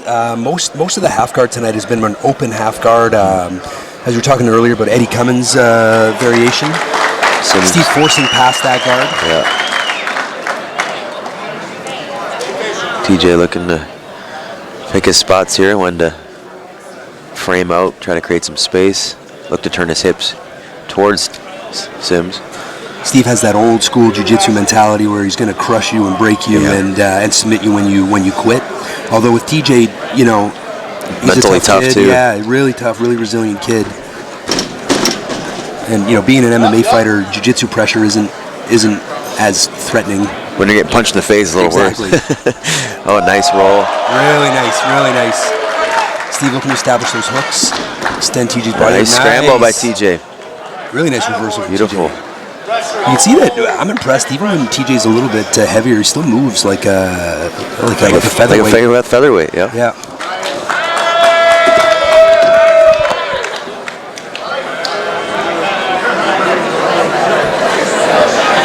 TJ looking now with a rubber guard. Again, everybody that's played rubber guard tonight has not paid enough attention to that hip. It's not a threatening position if you can't maintain the distance to attack. And if you don't control the hip, a smart opponent will just be able to pressure. See if TJ can make that adjustment. See Steve's hips climbing, and you can see as soon as he puts that forward pressure without the ability to move the hips, you kind of have to acquiesce and return to a closed guard. When I teach rubber guard, I start with the hip and then we climb to the control. I see a lot of people that when they break jump right to down, it. Exactly. 3 minutes remaining. Of course, after this match, we have our main event, quintet final between Cicero, Costha, and Tristar. Two incredible performances leading up to that final. Really looking forward to seeing how that plays out. TJ in full guard here. Both guys being patient. Patient, passive. May see a passivity call here. You can see the referee offering a warning. He just offered a warning action on top, so look for Steve to. I do like when the referees are a little bit more communicative with the athletes. You see, absolutely, positional changes, right? And I would always rather the athlete be the one that determines the. There's that rubber guard again, TJ. No hip control, and now Steve's kind of killed that outside foot. And he's going to pass. Yep. At least down to half guard here.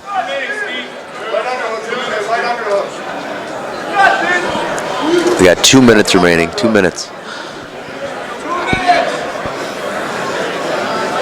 TJ keeping his hands on Steve's hips, trying to keep him away. Steve's trying to pry out his leg, trying to pass. Thank you. Worked hard for this, man. I love your side. Approaching the final 90 seconds of this match.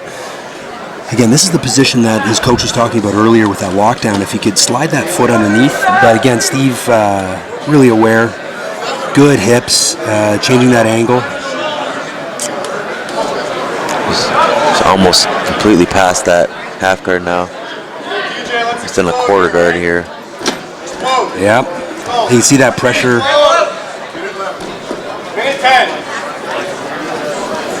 Steve seems to be upping the intensity here. Coming into the final minute here. It's I think always, both guys are going to look to just explode. They should. It's always nerve-wracking leaving a decision to judges that may not have seen it the same way that you did. Especially in a match that's pretty close.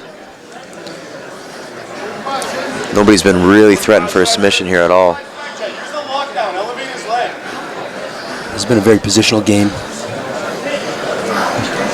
I had a feeling it would be coming into it, just both guys' backgrounds and their styles and their body types too. Of course, yeah. I was kind of thinking that the wrestling might negate each other. Moving close to the edge here. Stop. Center of the mat, side control. Starting in the center. 25 seconds in that side control position. I think you see TJ look to explode, trying to create a scramble here. It locks up that half guard again.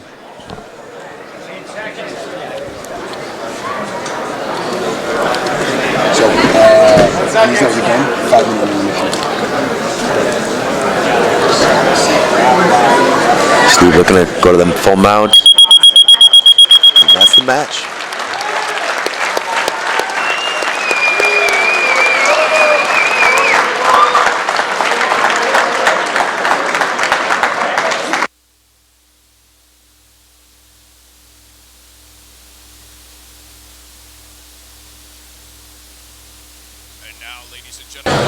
Ladies and gentlemen, it is time for the finale to Bellum Quintet 3.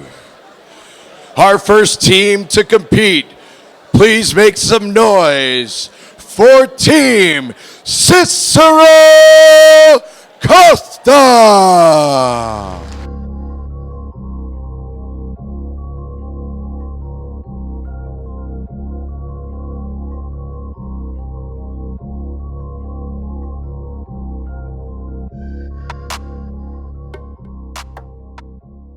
And now, ladies and gentlemen, another big round of applause for their opponents. Team Tristar Montreal.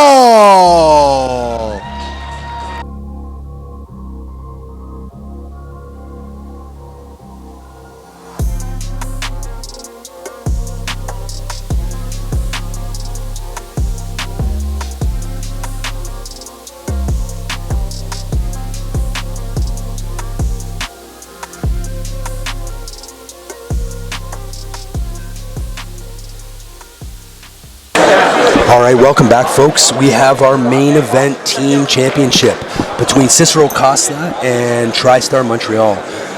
First matchup, we have Shaquille Samedi from Action Reaction Cicero Costha taking on Javad Mahood, the Iranian Olympian. So Shaquille is actually on this team the only Canadian. I shouldn't say the only Canadian, but he is born and raised in Canada, with the rest of the team being comprised of Brazilian expats that have moved to Canada, and that says a lot about the quality of his jiu-jitsu. That the rest of the team were ringers that are brought in, and he is a local guy that's quite skilled. The only homebred Canuck. Exactly. And Javad, as we mentioned earlier, really interesting guy. Really interesting opponent. It's a polar bear. Yeah. Javad actually, between matches, if you watch the earlier match where he walked off the stage with David Garmo in a guillotine, he apologized to me and said he couldn't actually see where the edge of the stage was. That makes sense. Because he was lifting his head to relieve pressure from the guillotine. And I appreciated him being honorable enough to apologize and explain the situation. Sometimes in the heat of the action, you just do whatever you can. Just reacting, right? Yeah. But the ref made the right call, and I don't think it impacted the match. No.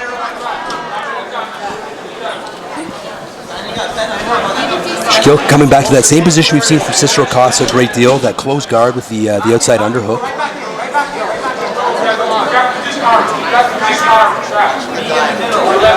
Shaquille had on our last show an amazing match against Urgis Sejeta, who recently won the World Championships at Purple Belt. Now, in wrestling, you know, a smaller guy going against a bigger guy usually doesn't happen because of weight classes. Yes. But say in training, you know, they always say, you know, touch and go, don't, you know, lock up and clinch with a bigger guy. In jiu-jitsu, you know, what would you say to the smaller guy against a big man like this. The smaller guy in this situation, you want to avoid pinning. I mean, I understand Shaquille's reluctance to wrestle a guy like Javad. But at the same time, pulling guard, you really have to stay mobile. As soon as you get a big guy with that kind of experience on a heavy top position, you're just in for a nightmare. You even think about TJ and Steve Sims that we just saw, where there was an equal weight, and TJ was really uncomfortable there for a couple of minutes.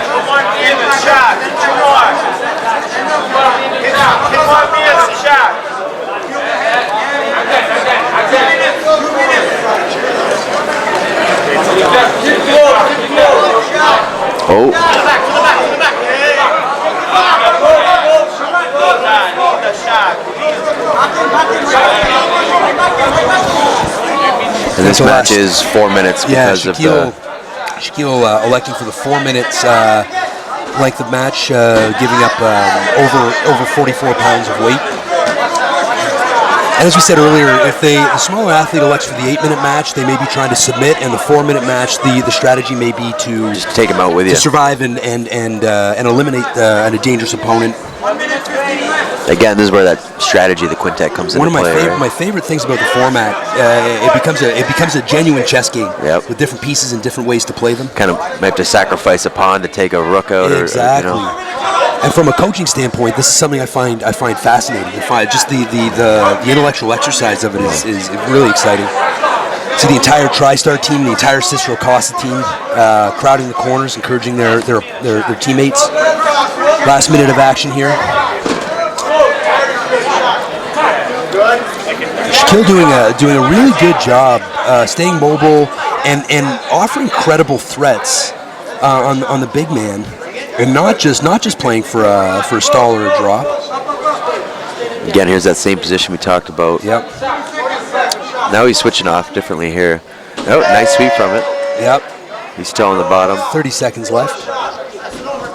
My sense from the first two matches that we saw is that Cicero is slow playing these matches and being very patient, where Tristar is shotgunning submission attempts. 15 seconds. Again, one of the problems with these toe holds is when there's a power discrepancy like this. I mean, you're fighting the strength of his leg, as well as the strength of the ligaments. I don't think we haven't seen one finished yet. From Cicero? A toe hold, No, we've seen, that's probably the 20th toe hold attempt we've seen tonight, not a single finish. Not a finish. Put him on the shelf, boys. Ladies and gentlemen, since neither fighter was able to achieve a submission, both fighters have been eliminated.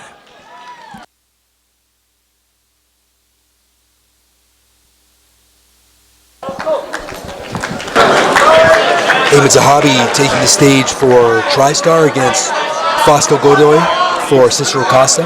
It was Eamon's first time on the mat. He didn't get to compete last time. It's actually, he was mentioning in one of his interviews, this is his first time competing in submission grappling. He's a current UFC fighter, brother of Firas Zahabi and one of the head coaches at Tristar. Both of these teams have such an enormous amount of resources at their disposal in terms of quality training partners and quality coaches. I love seeing how this plays out over a team philosophy as opposed to individual performances. And you are seeing that develop over the course of the night. And we're back to the 8-minute match here.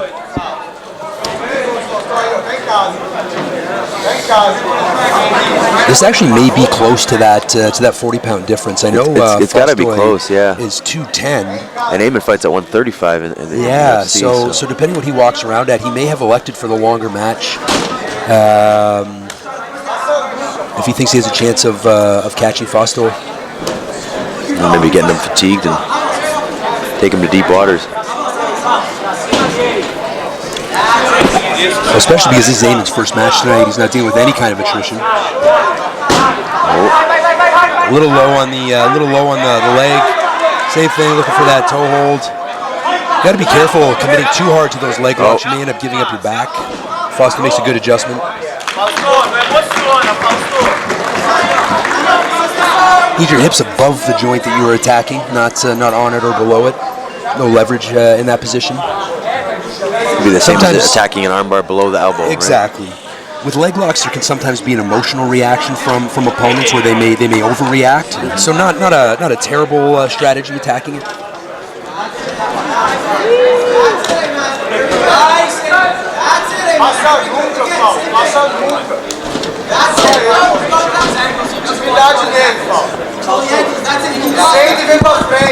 Eamon doing a good job controlling the legs of Fausto. Looking to circle and control without giving up any of the De La Riva positions that Cicero Costha really enjoys. Playing those inversions. See how dangerous it is to step between the guard of any of these Cicero players. Right into that omoplata position. Right into that omoplata position. He's controlling the hip. He is. This is, as we talked about earlier, maybe not the strongest submission, but can often lead to positional improvements. Right. Oh. Switching off to, nice scramble. Tried to switch off to a knee bar there, it looked like. Yep. We're 0 for 25 on toe holds for this evening. Yeah. I think that's what you're seeing, like, so many guys usually go for those heel hooks, but they're just resorting to toe holds because that's all there's, There's also sometimes a sense that you can grab the toe and roll through, and it looks like a submission attempt to the judges without really putting yourself in any harm. Oh, Fausto looking for an interesting variation of that knee bar, almost like an arm crush.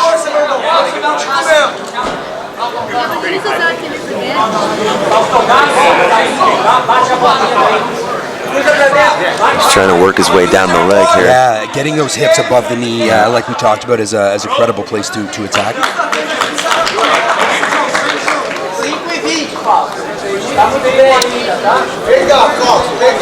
You can see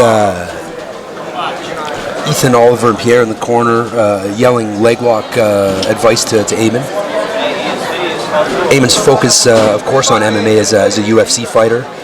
The other athletes on the team are almost entirely grappling-based combat athletes.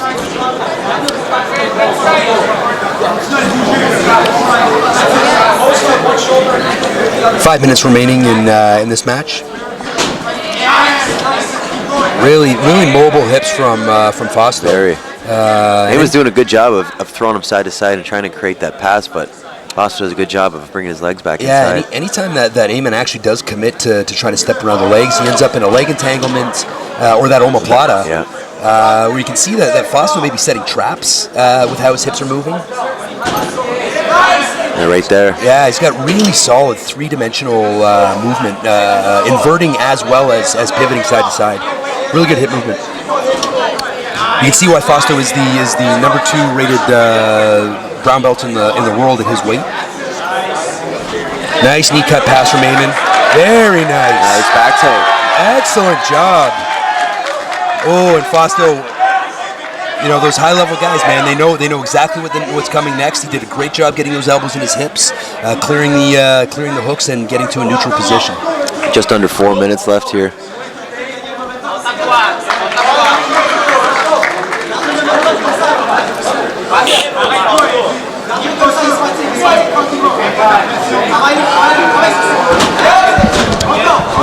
Team trophy and individual trophies for each of the guys. I don't know if there's a protocol.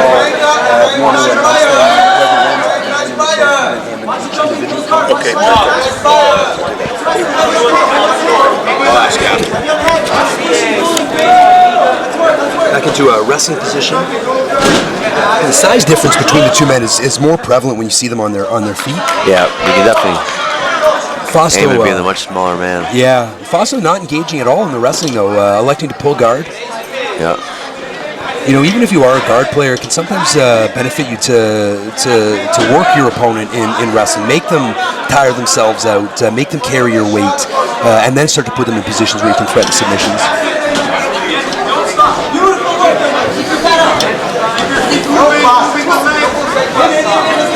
So, as your own opinion, as a referee seeing this, Eamon's trying to pass. He's not having that much success, but he's trying to. He's pushing the pace.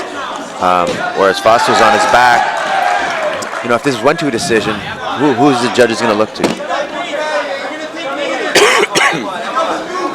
So that's a tough call. In my opinion, I think Fausto has been probably a little bit more active in terms of submissions, where Eamon might be more active in terms of positional attack. In this type of competition, we favor the attempt to submit. Right? We don't play chess to collect pieces. We play chess to kill the king. Attacking that arm. Attacking that arm, rolling out. Did a good job freeing that shoulder. And you can see sometimes that gi players will not elicit the same type of control over joints in transition because they're used to having the gi as a way to control that movement. I think that may have been what you just saw there. That's why I love the no-gi game so much more. You know, the gi is great. It's so technical, but it does slow things down. The no-gi, it's a different game and a different sport. There's beautiful things about both. Yep. Good job by Tony to keep the two athletes safe and in the center. We got under 2 minutes here.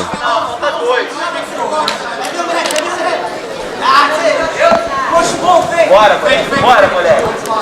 Vem, puxa em não vai puxar, não vai puxar.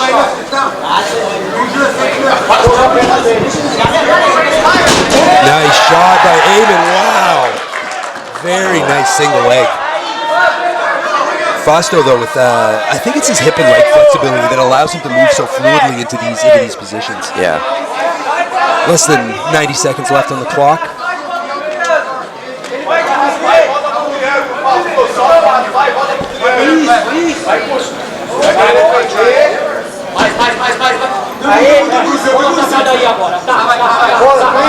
Eamon settling into Fausto's guard. Bora, Fausto, lá, só mais você, moleque. 1 minuto. Vai nessa perna aí, bola na perna. Bola nessa perna aí, vai, último. It's a bit of a dead guard position. I might be chastising Eamon for passivity. Fausto's going for that knee bar again. But again, you know, he's below the knee. Below the knee doesn't really strike me as anything more than an attempt to score points and to remain active, of course. 30 seconds remaining.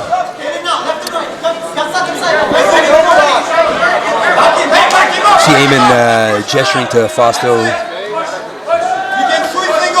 Not impressed with the passivity. Tony warning Fausto. Oh, nice flying arm. Whoa, 5 seconds left. Oh, nice roll out from Eamon. Wow, great finish. Wow, really cool, guys. Show of respect between the athletes after the match. There was a nice attempt by Fausto in the short time. Yep. I actually thought he had that arm for a second. Ladies and gentlemen, since neither fighter was able to obtain a submission, both fighters have been eliminated.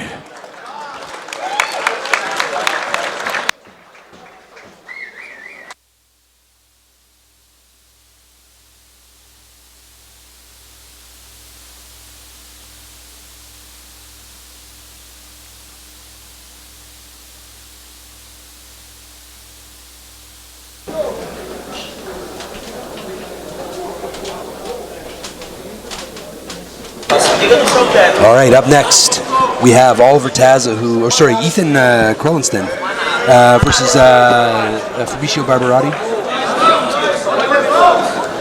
These men look to be roughly of equal size.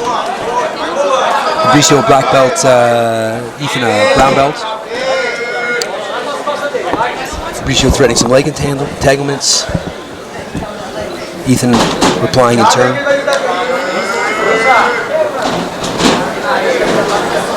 É a passagem para a costa.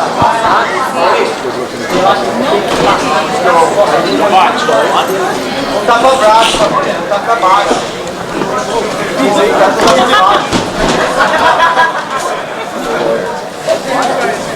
Entra e sai. Oh, another jumping triangle attempt. Cicero more aggressive this round than they were in the first round.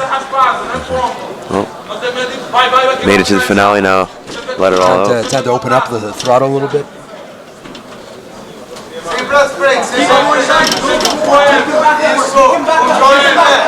Mantém o pé. Muito bem. Tá muito bem. Já sentiu a força já. Volta pra baixo. Aí, ó. Boa.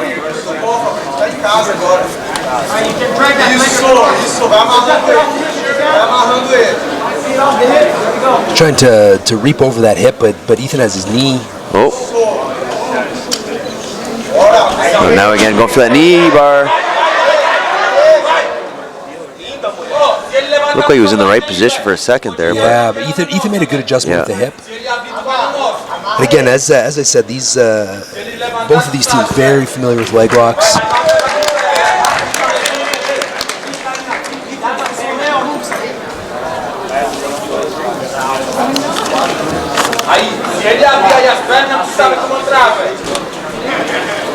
You see on Team Tristar, Scramble has sponsored Team Tristar, great company.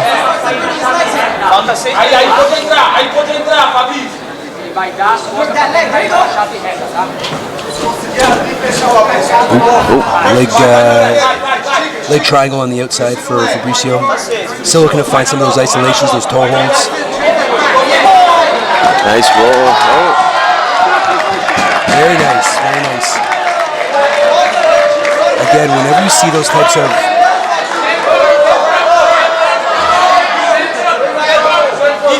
anytime you see those types of leg entanglements, there's the possibility for both athletes to progress.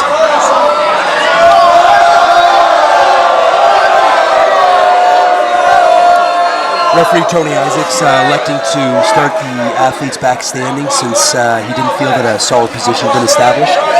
I wasn't able to see the finish of that move when Tony asked for action to stop. Team Tristar certainly not happy. Either pulling to that half butterfly guard, looking to invert up. Again, we saw Aleks Veselic earlier in the evening hit that beautiful inside Sengaku entrance from that modified half butterfly. Ethan transitioned to a top position. That was nice. That was really nice. Did a good job keeping heavy hips on those legs to prevent Fabricio from inverting out. 5 minutes left in the third match. Neither team carrying any penalties or submissions so far.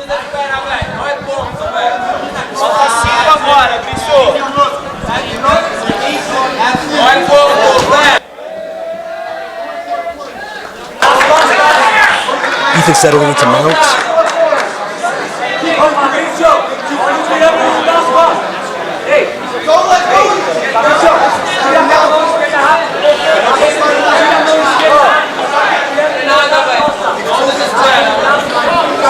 Tá tranquilo, Cristiano, vale ponto.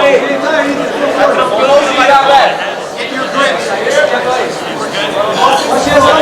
Restarting the center in that solid mount position. As we commented every time this popped up tonight, solid position to control, not the easiest to submit from. And the more experienced your opponent, the less you're able to even control that position for very long. Especially when you don't have the gi to help. You can sometimes force reactions. Right, force reaction, but overall usually end up either going aside or they get quarter guard, half guard back. Exactly. You can see Ethan trying to use that knee as a wedge behind Fabricio's shoulder. Fabricio a little too aware to allow that to develop. Nice pass. The knee cut pass by Ethan. Yep. Now starting to look to be able to threaten a little bit more. We'll see maybe a back take here. You can use that one hook. Fabricio leg entangling to try to prevent that inversion. He knows what Ethan's after here. He's got his leg tangled up.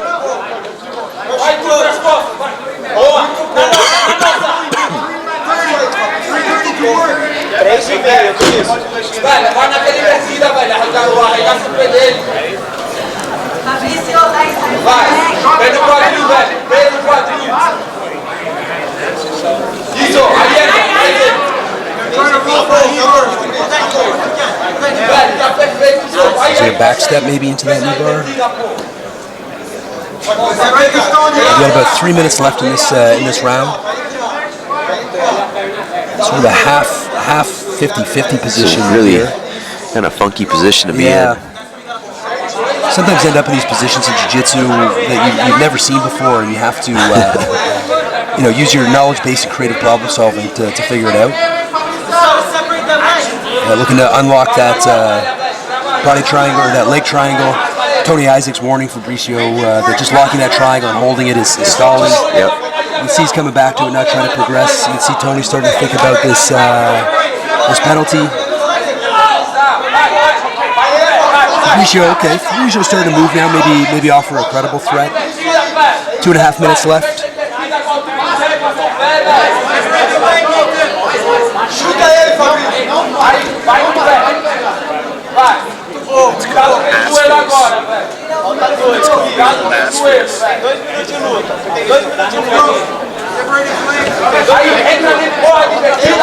And Ethan stuck in this position. Yeah, Fabricio really committing to that leg triangle. As I was saying earlier, when I see an athlete triangle their legs that way, unless something's isolated, they are just stalling that position.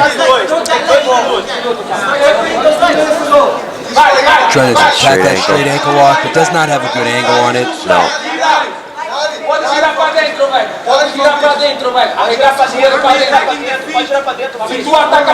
Like we mentioned earlier, going after that straight ankle, it's more of a pain submission. And when guys put that boot on, as we call it, the defense, it's just so hard to finish it. That can be slightly different if there's a reaping situation, because you can get some shearing action across the hip. Yep.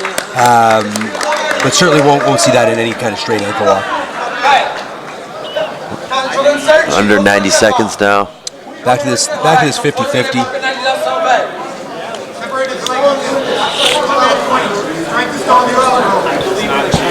As I said, 50-50, not one of my favorite leg lock positions because of the nature of the Mexican standoff, where both guys can threaten, both guys have to defend. I just prefer odds to be stacked a little less evenly if I have my preference. 1 minute remaining.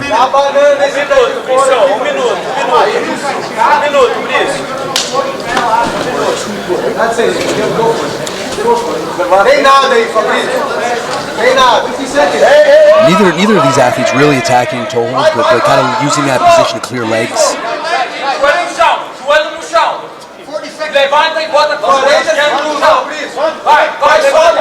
My sense watching this match is that Fabricio's been playing for a stall. Yeah, he's been holding positions and he's not really been threatening all that much. I think he's looking to eliminate Krell instead.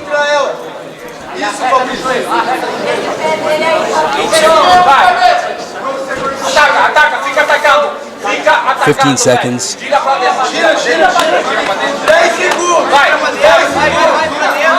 There's really no leverage on that ankle right now at all. He's attacking at the calf. That's nowhere near any part of the body that has a vulnerable joint or even many nerves to attack. 3 up, 3 down. Yes, sir. No penalties on the board yet. Ladies and gentlemen, since neither fighter was able to obtain a submission, both fighters have been eliminated.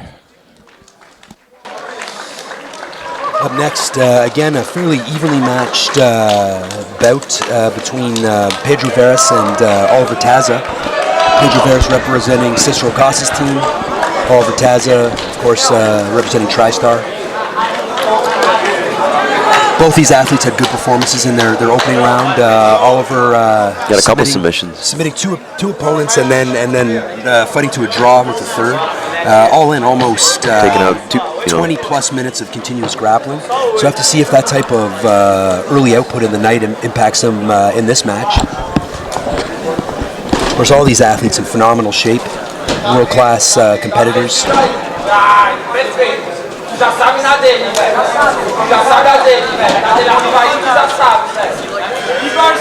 Oh, Taza looking for that knee bar. Oh, very nice, very nice. He's got that around the arm. I call it I'm a little teapot knee bar. This is my handle. This is my spout. Pedro changing the angle enough that Oliver no longer has the necessary leverage to attack. That knee bar there, the one you call the little teapot, you can just generate so much force and leverage. You're using your whole body, not just your arms. And it's framed between your chest and your hips in a way that brings your core to bear in a way that most submissions just can't. One of my favorite variations. Nice angle here. Kind of right back to that same spot we were at in our last match. Leg entanglement, that leg triangle on the backside. Pulling through to modified X guard. Again, transitioning back to the other side triangle.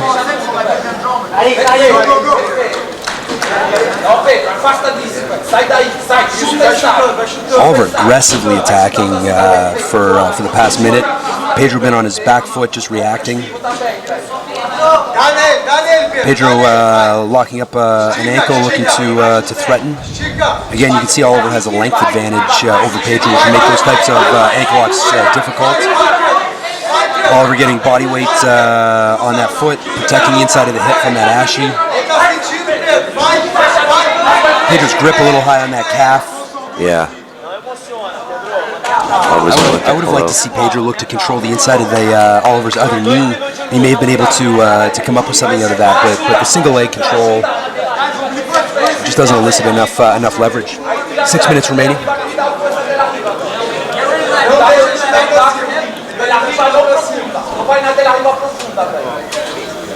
Tem 6 de luta aí. Tá muito bem, Pedro. Tá muito bem, Pedro. Tá dando os botes muito bom, Pedro.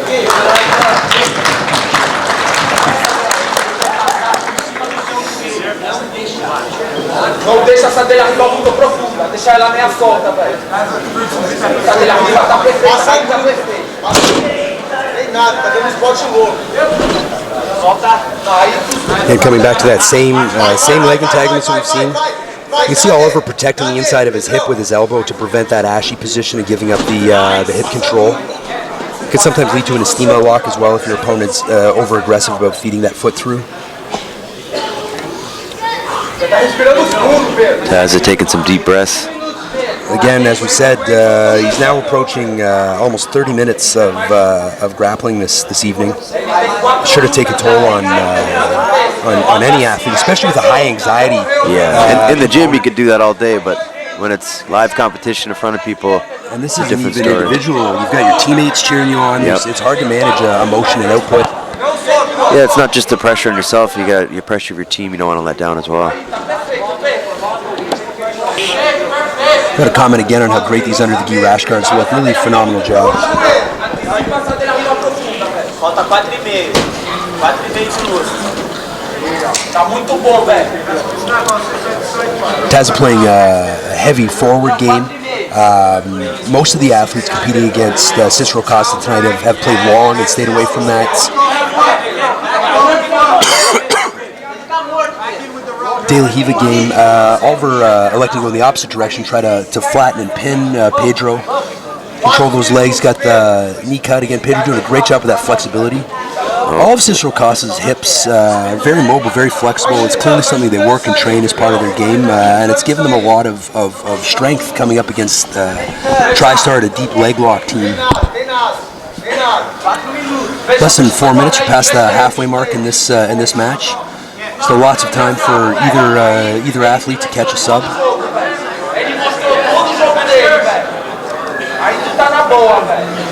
Here you see that flexibility coming into play. Yeah.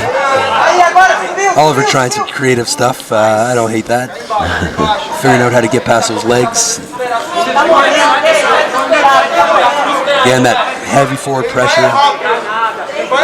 Looking to pin and kill those hips. Sometimes you'll have athletes that roll up to relieve some of the pressure on the hips, and it can lead to a back tape. But obviously, Pedro flexible enough to play this game.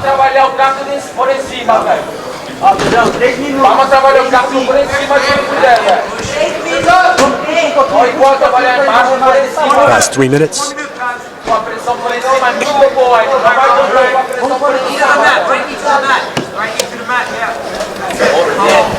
Não vai aguentar essa pressão por cima.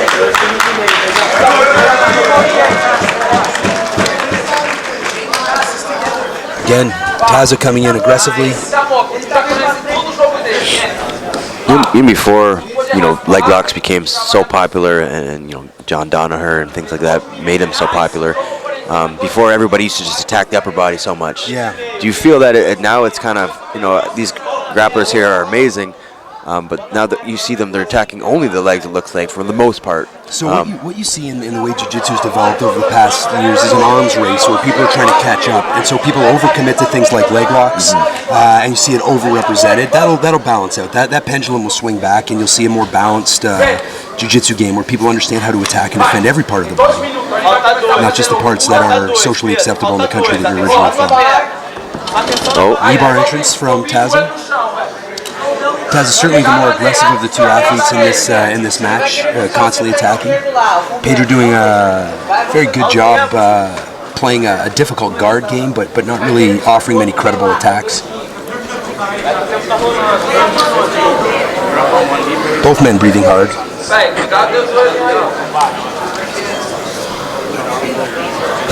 Some mutual respect turning into a hand fight. Yeah. We'll start here in the handshake and see who's got better grip. Oliver playing sort of a half X guard here. Single leg X. You like playing X guard game? I do. Jeff Jocelyn, who was cornering Ryan Dickson earlier, introduced me to the X guard game probably a decade ago. Marcelo Garcia, an early advocate for the position. There's some really interesting things that we created off of that. 90 seconds left. Pedro now starting to be the one pushing the pace, maybe sensing that Oliver is a little fatigued.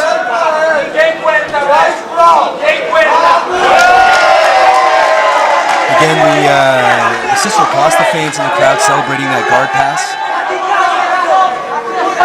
I think this is the first time this match where we've had a solidified position where somebody who's past the legs or... Yeah. We're at 1 minute remaining in this match. Very active match.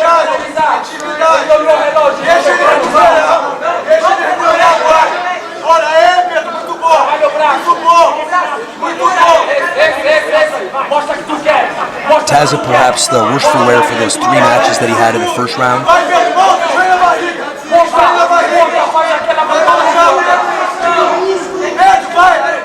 Pedro controlling this position, but not attempting to submit. Not attempting to submit. He's got 30 seconds here. Nice. 20 seconds.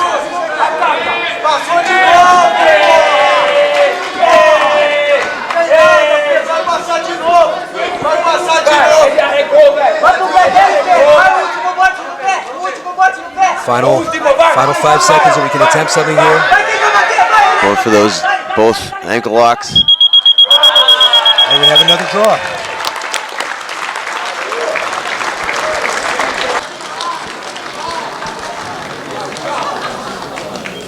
Ladies and gentlemen, since neither fighter was able to obtain a submission, both fighters have been eliminated. The score is still tied at 0-0 going into the final bout.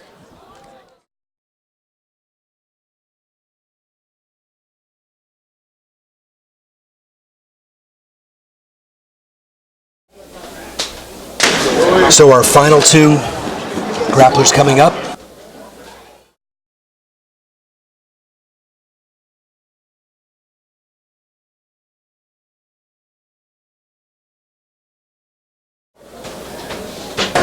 So heading into our last match, we have a big size difference here between Gino Poirier, the wrestler from Tristar, and Igor Makaiber, the smallest member of Cicero-Costha's team. Looks like Igor has elected for the full 8 minutes. I'm not sure if there's enough of a weight difference here for that to be an option or not.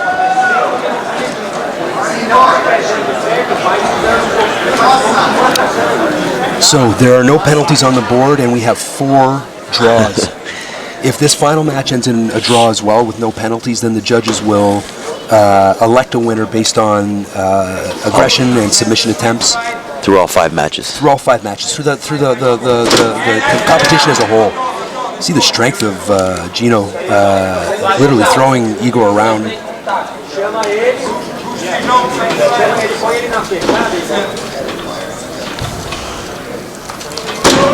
Bola na perna dele, Igão. Bora, Igão, na tua. Keep that right knee inside.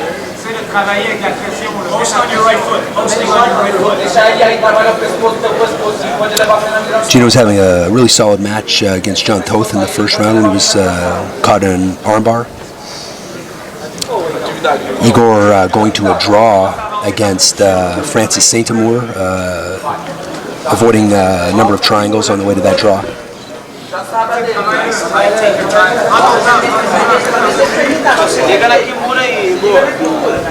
Gino looking for a Kimura grip here. He set his hip out in a way that I like, that limits Igor's options in half guard.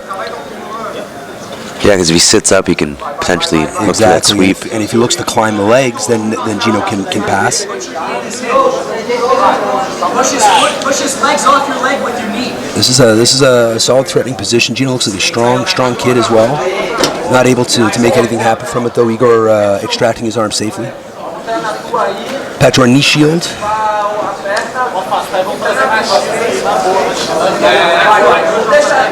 Gino using some face pressure there to control.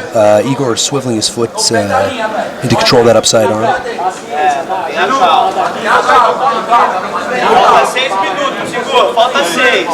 6 minutes remaining in the final match of this quintet championship. Vamos jogar bem inteligente, assim como você está fazendo. Vamos imaginar uma posição que vai entrar. Vamos achar o momento certo e vamos entrar com paciência e com precisão. Tá? Vamos com calma. Tá muito bem. Today's competition brought to you by Bellum MMA, one of the top MMA gyms in the country.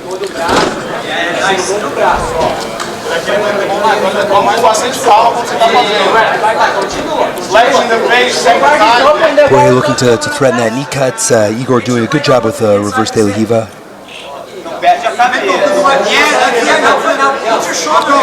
Igor may look to try to invert underneath.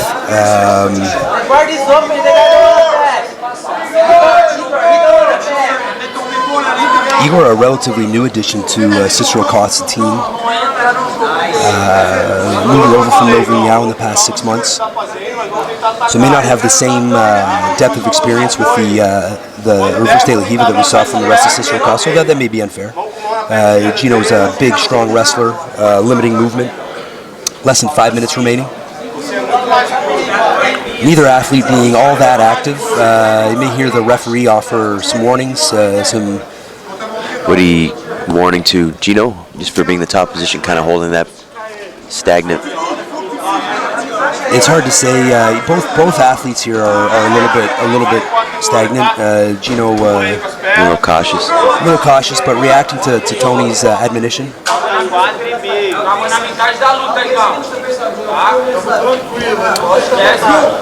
And Igor doing a good job with that reverse de la Riva, limiting the ability of Gino to knee cut pass. I'd actually like to see Gino start to circle to the other side as a way to kill that de la Riva hook, rather than just continuing to try to use weight and strength against a fairly solid position from Igor.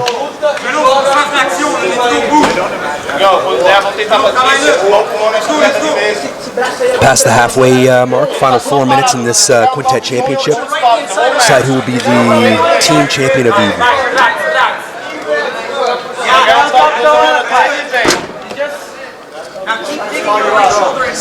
Very good, Igor. You don't want to pass. You don't want to pass.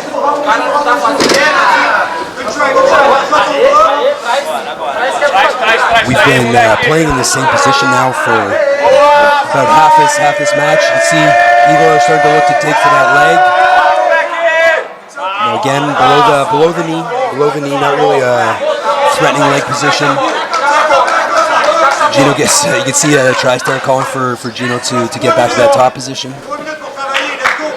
Again, back to our kind of modified half guard. This would be a good position for Gino to start knee cutting. Yeah. See you start to make that space. Good choice. I think Gino should make this match a little bit more physical. He's a big guy. He's a bigger guy. That's what I want to see. That's what I want to see. Yeah.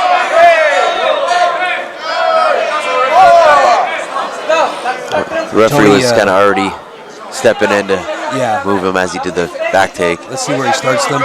Probably from the head control. Probably from the front headlock. Oh, no, the open.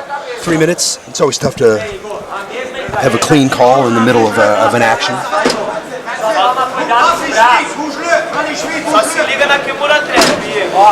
See French instructions coming from the Tristar. We got Brazilian over here. Portuguese, excuse me. Coming from the Cicero corner. Portuguese from the Brazilians. Yes. Yeah, there's a knee cut, but Igor did a good job of regarding. And again, you can see probably Gino stand and Igor looked to underhook that outside leg. Gino's got a long body type though, so he may be able to elicit more force on that guard. Yeah. See, he's digging for it again. I like the way Gino collapsed on that arm rather than letting Igor start to pull himself over. He's actually kind of taking the initiative and trapped that arm. 2 minutes remaining.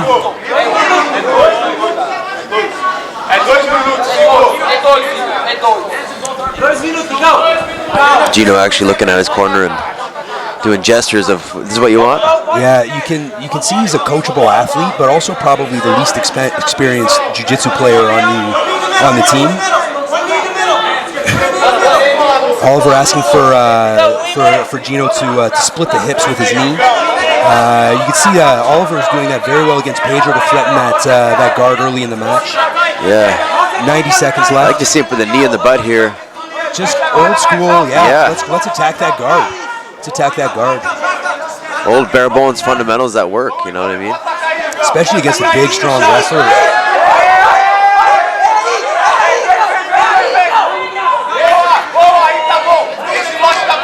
We got coming up on our final minute here, the Bellum 3 Quintet.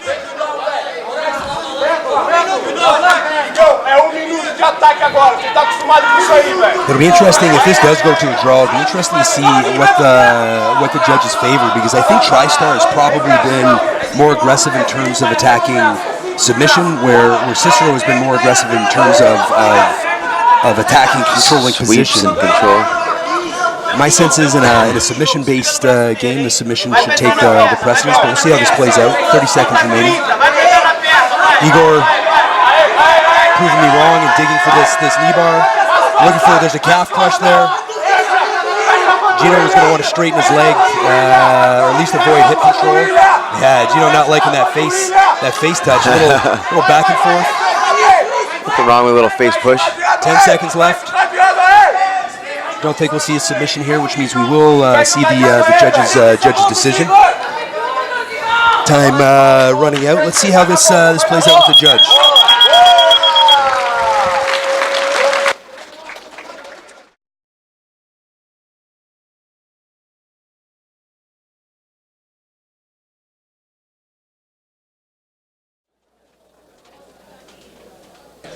Igor?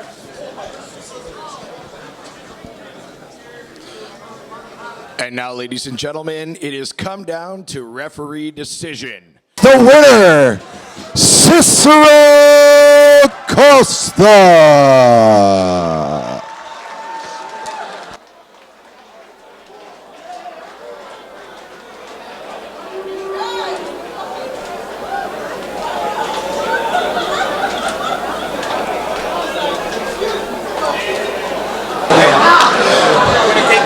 And congratulations to Cicero Costha, Pedro Veras, Fausto Godoy, Rodrigo Gotari, Igor Mokaiber, Shaquille Samadi, and Fabricio Barbarati.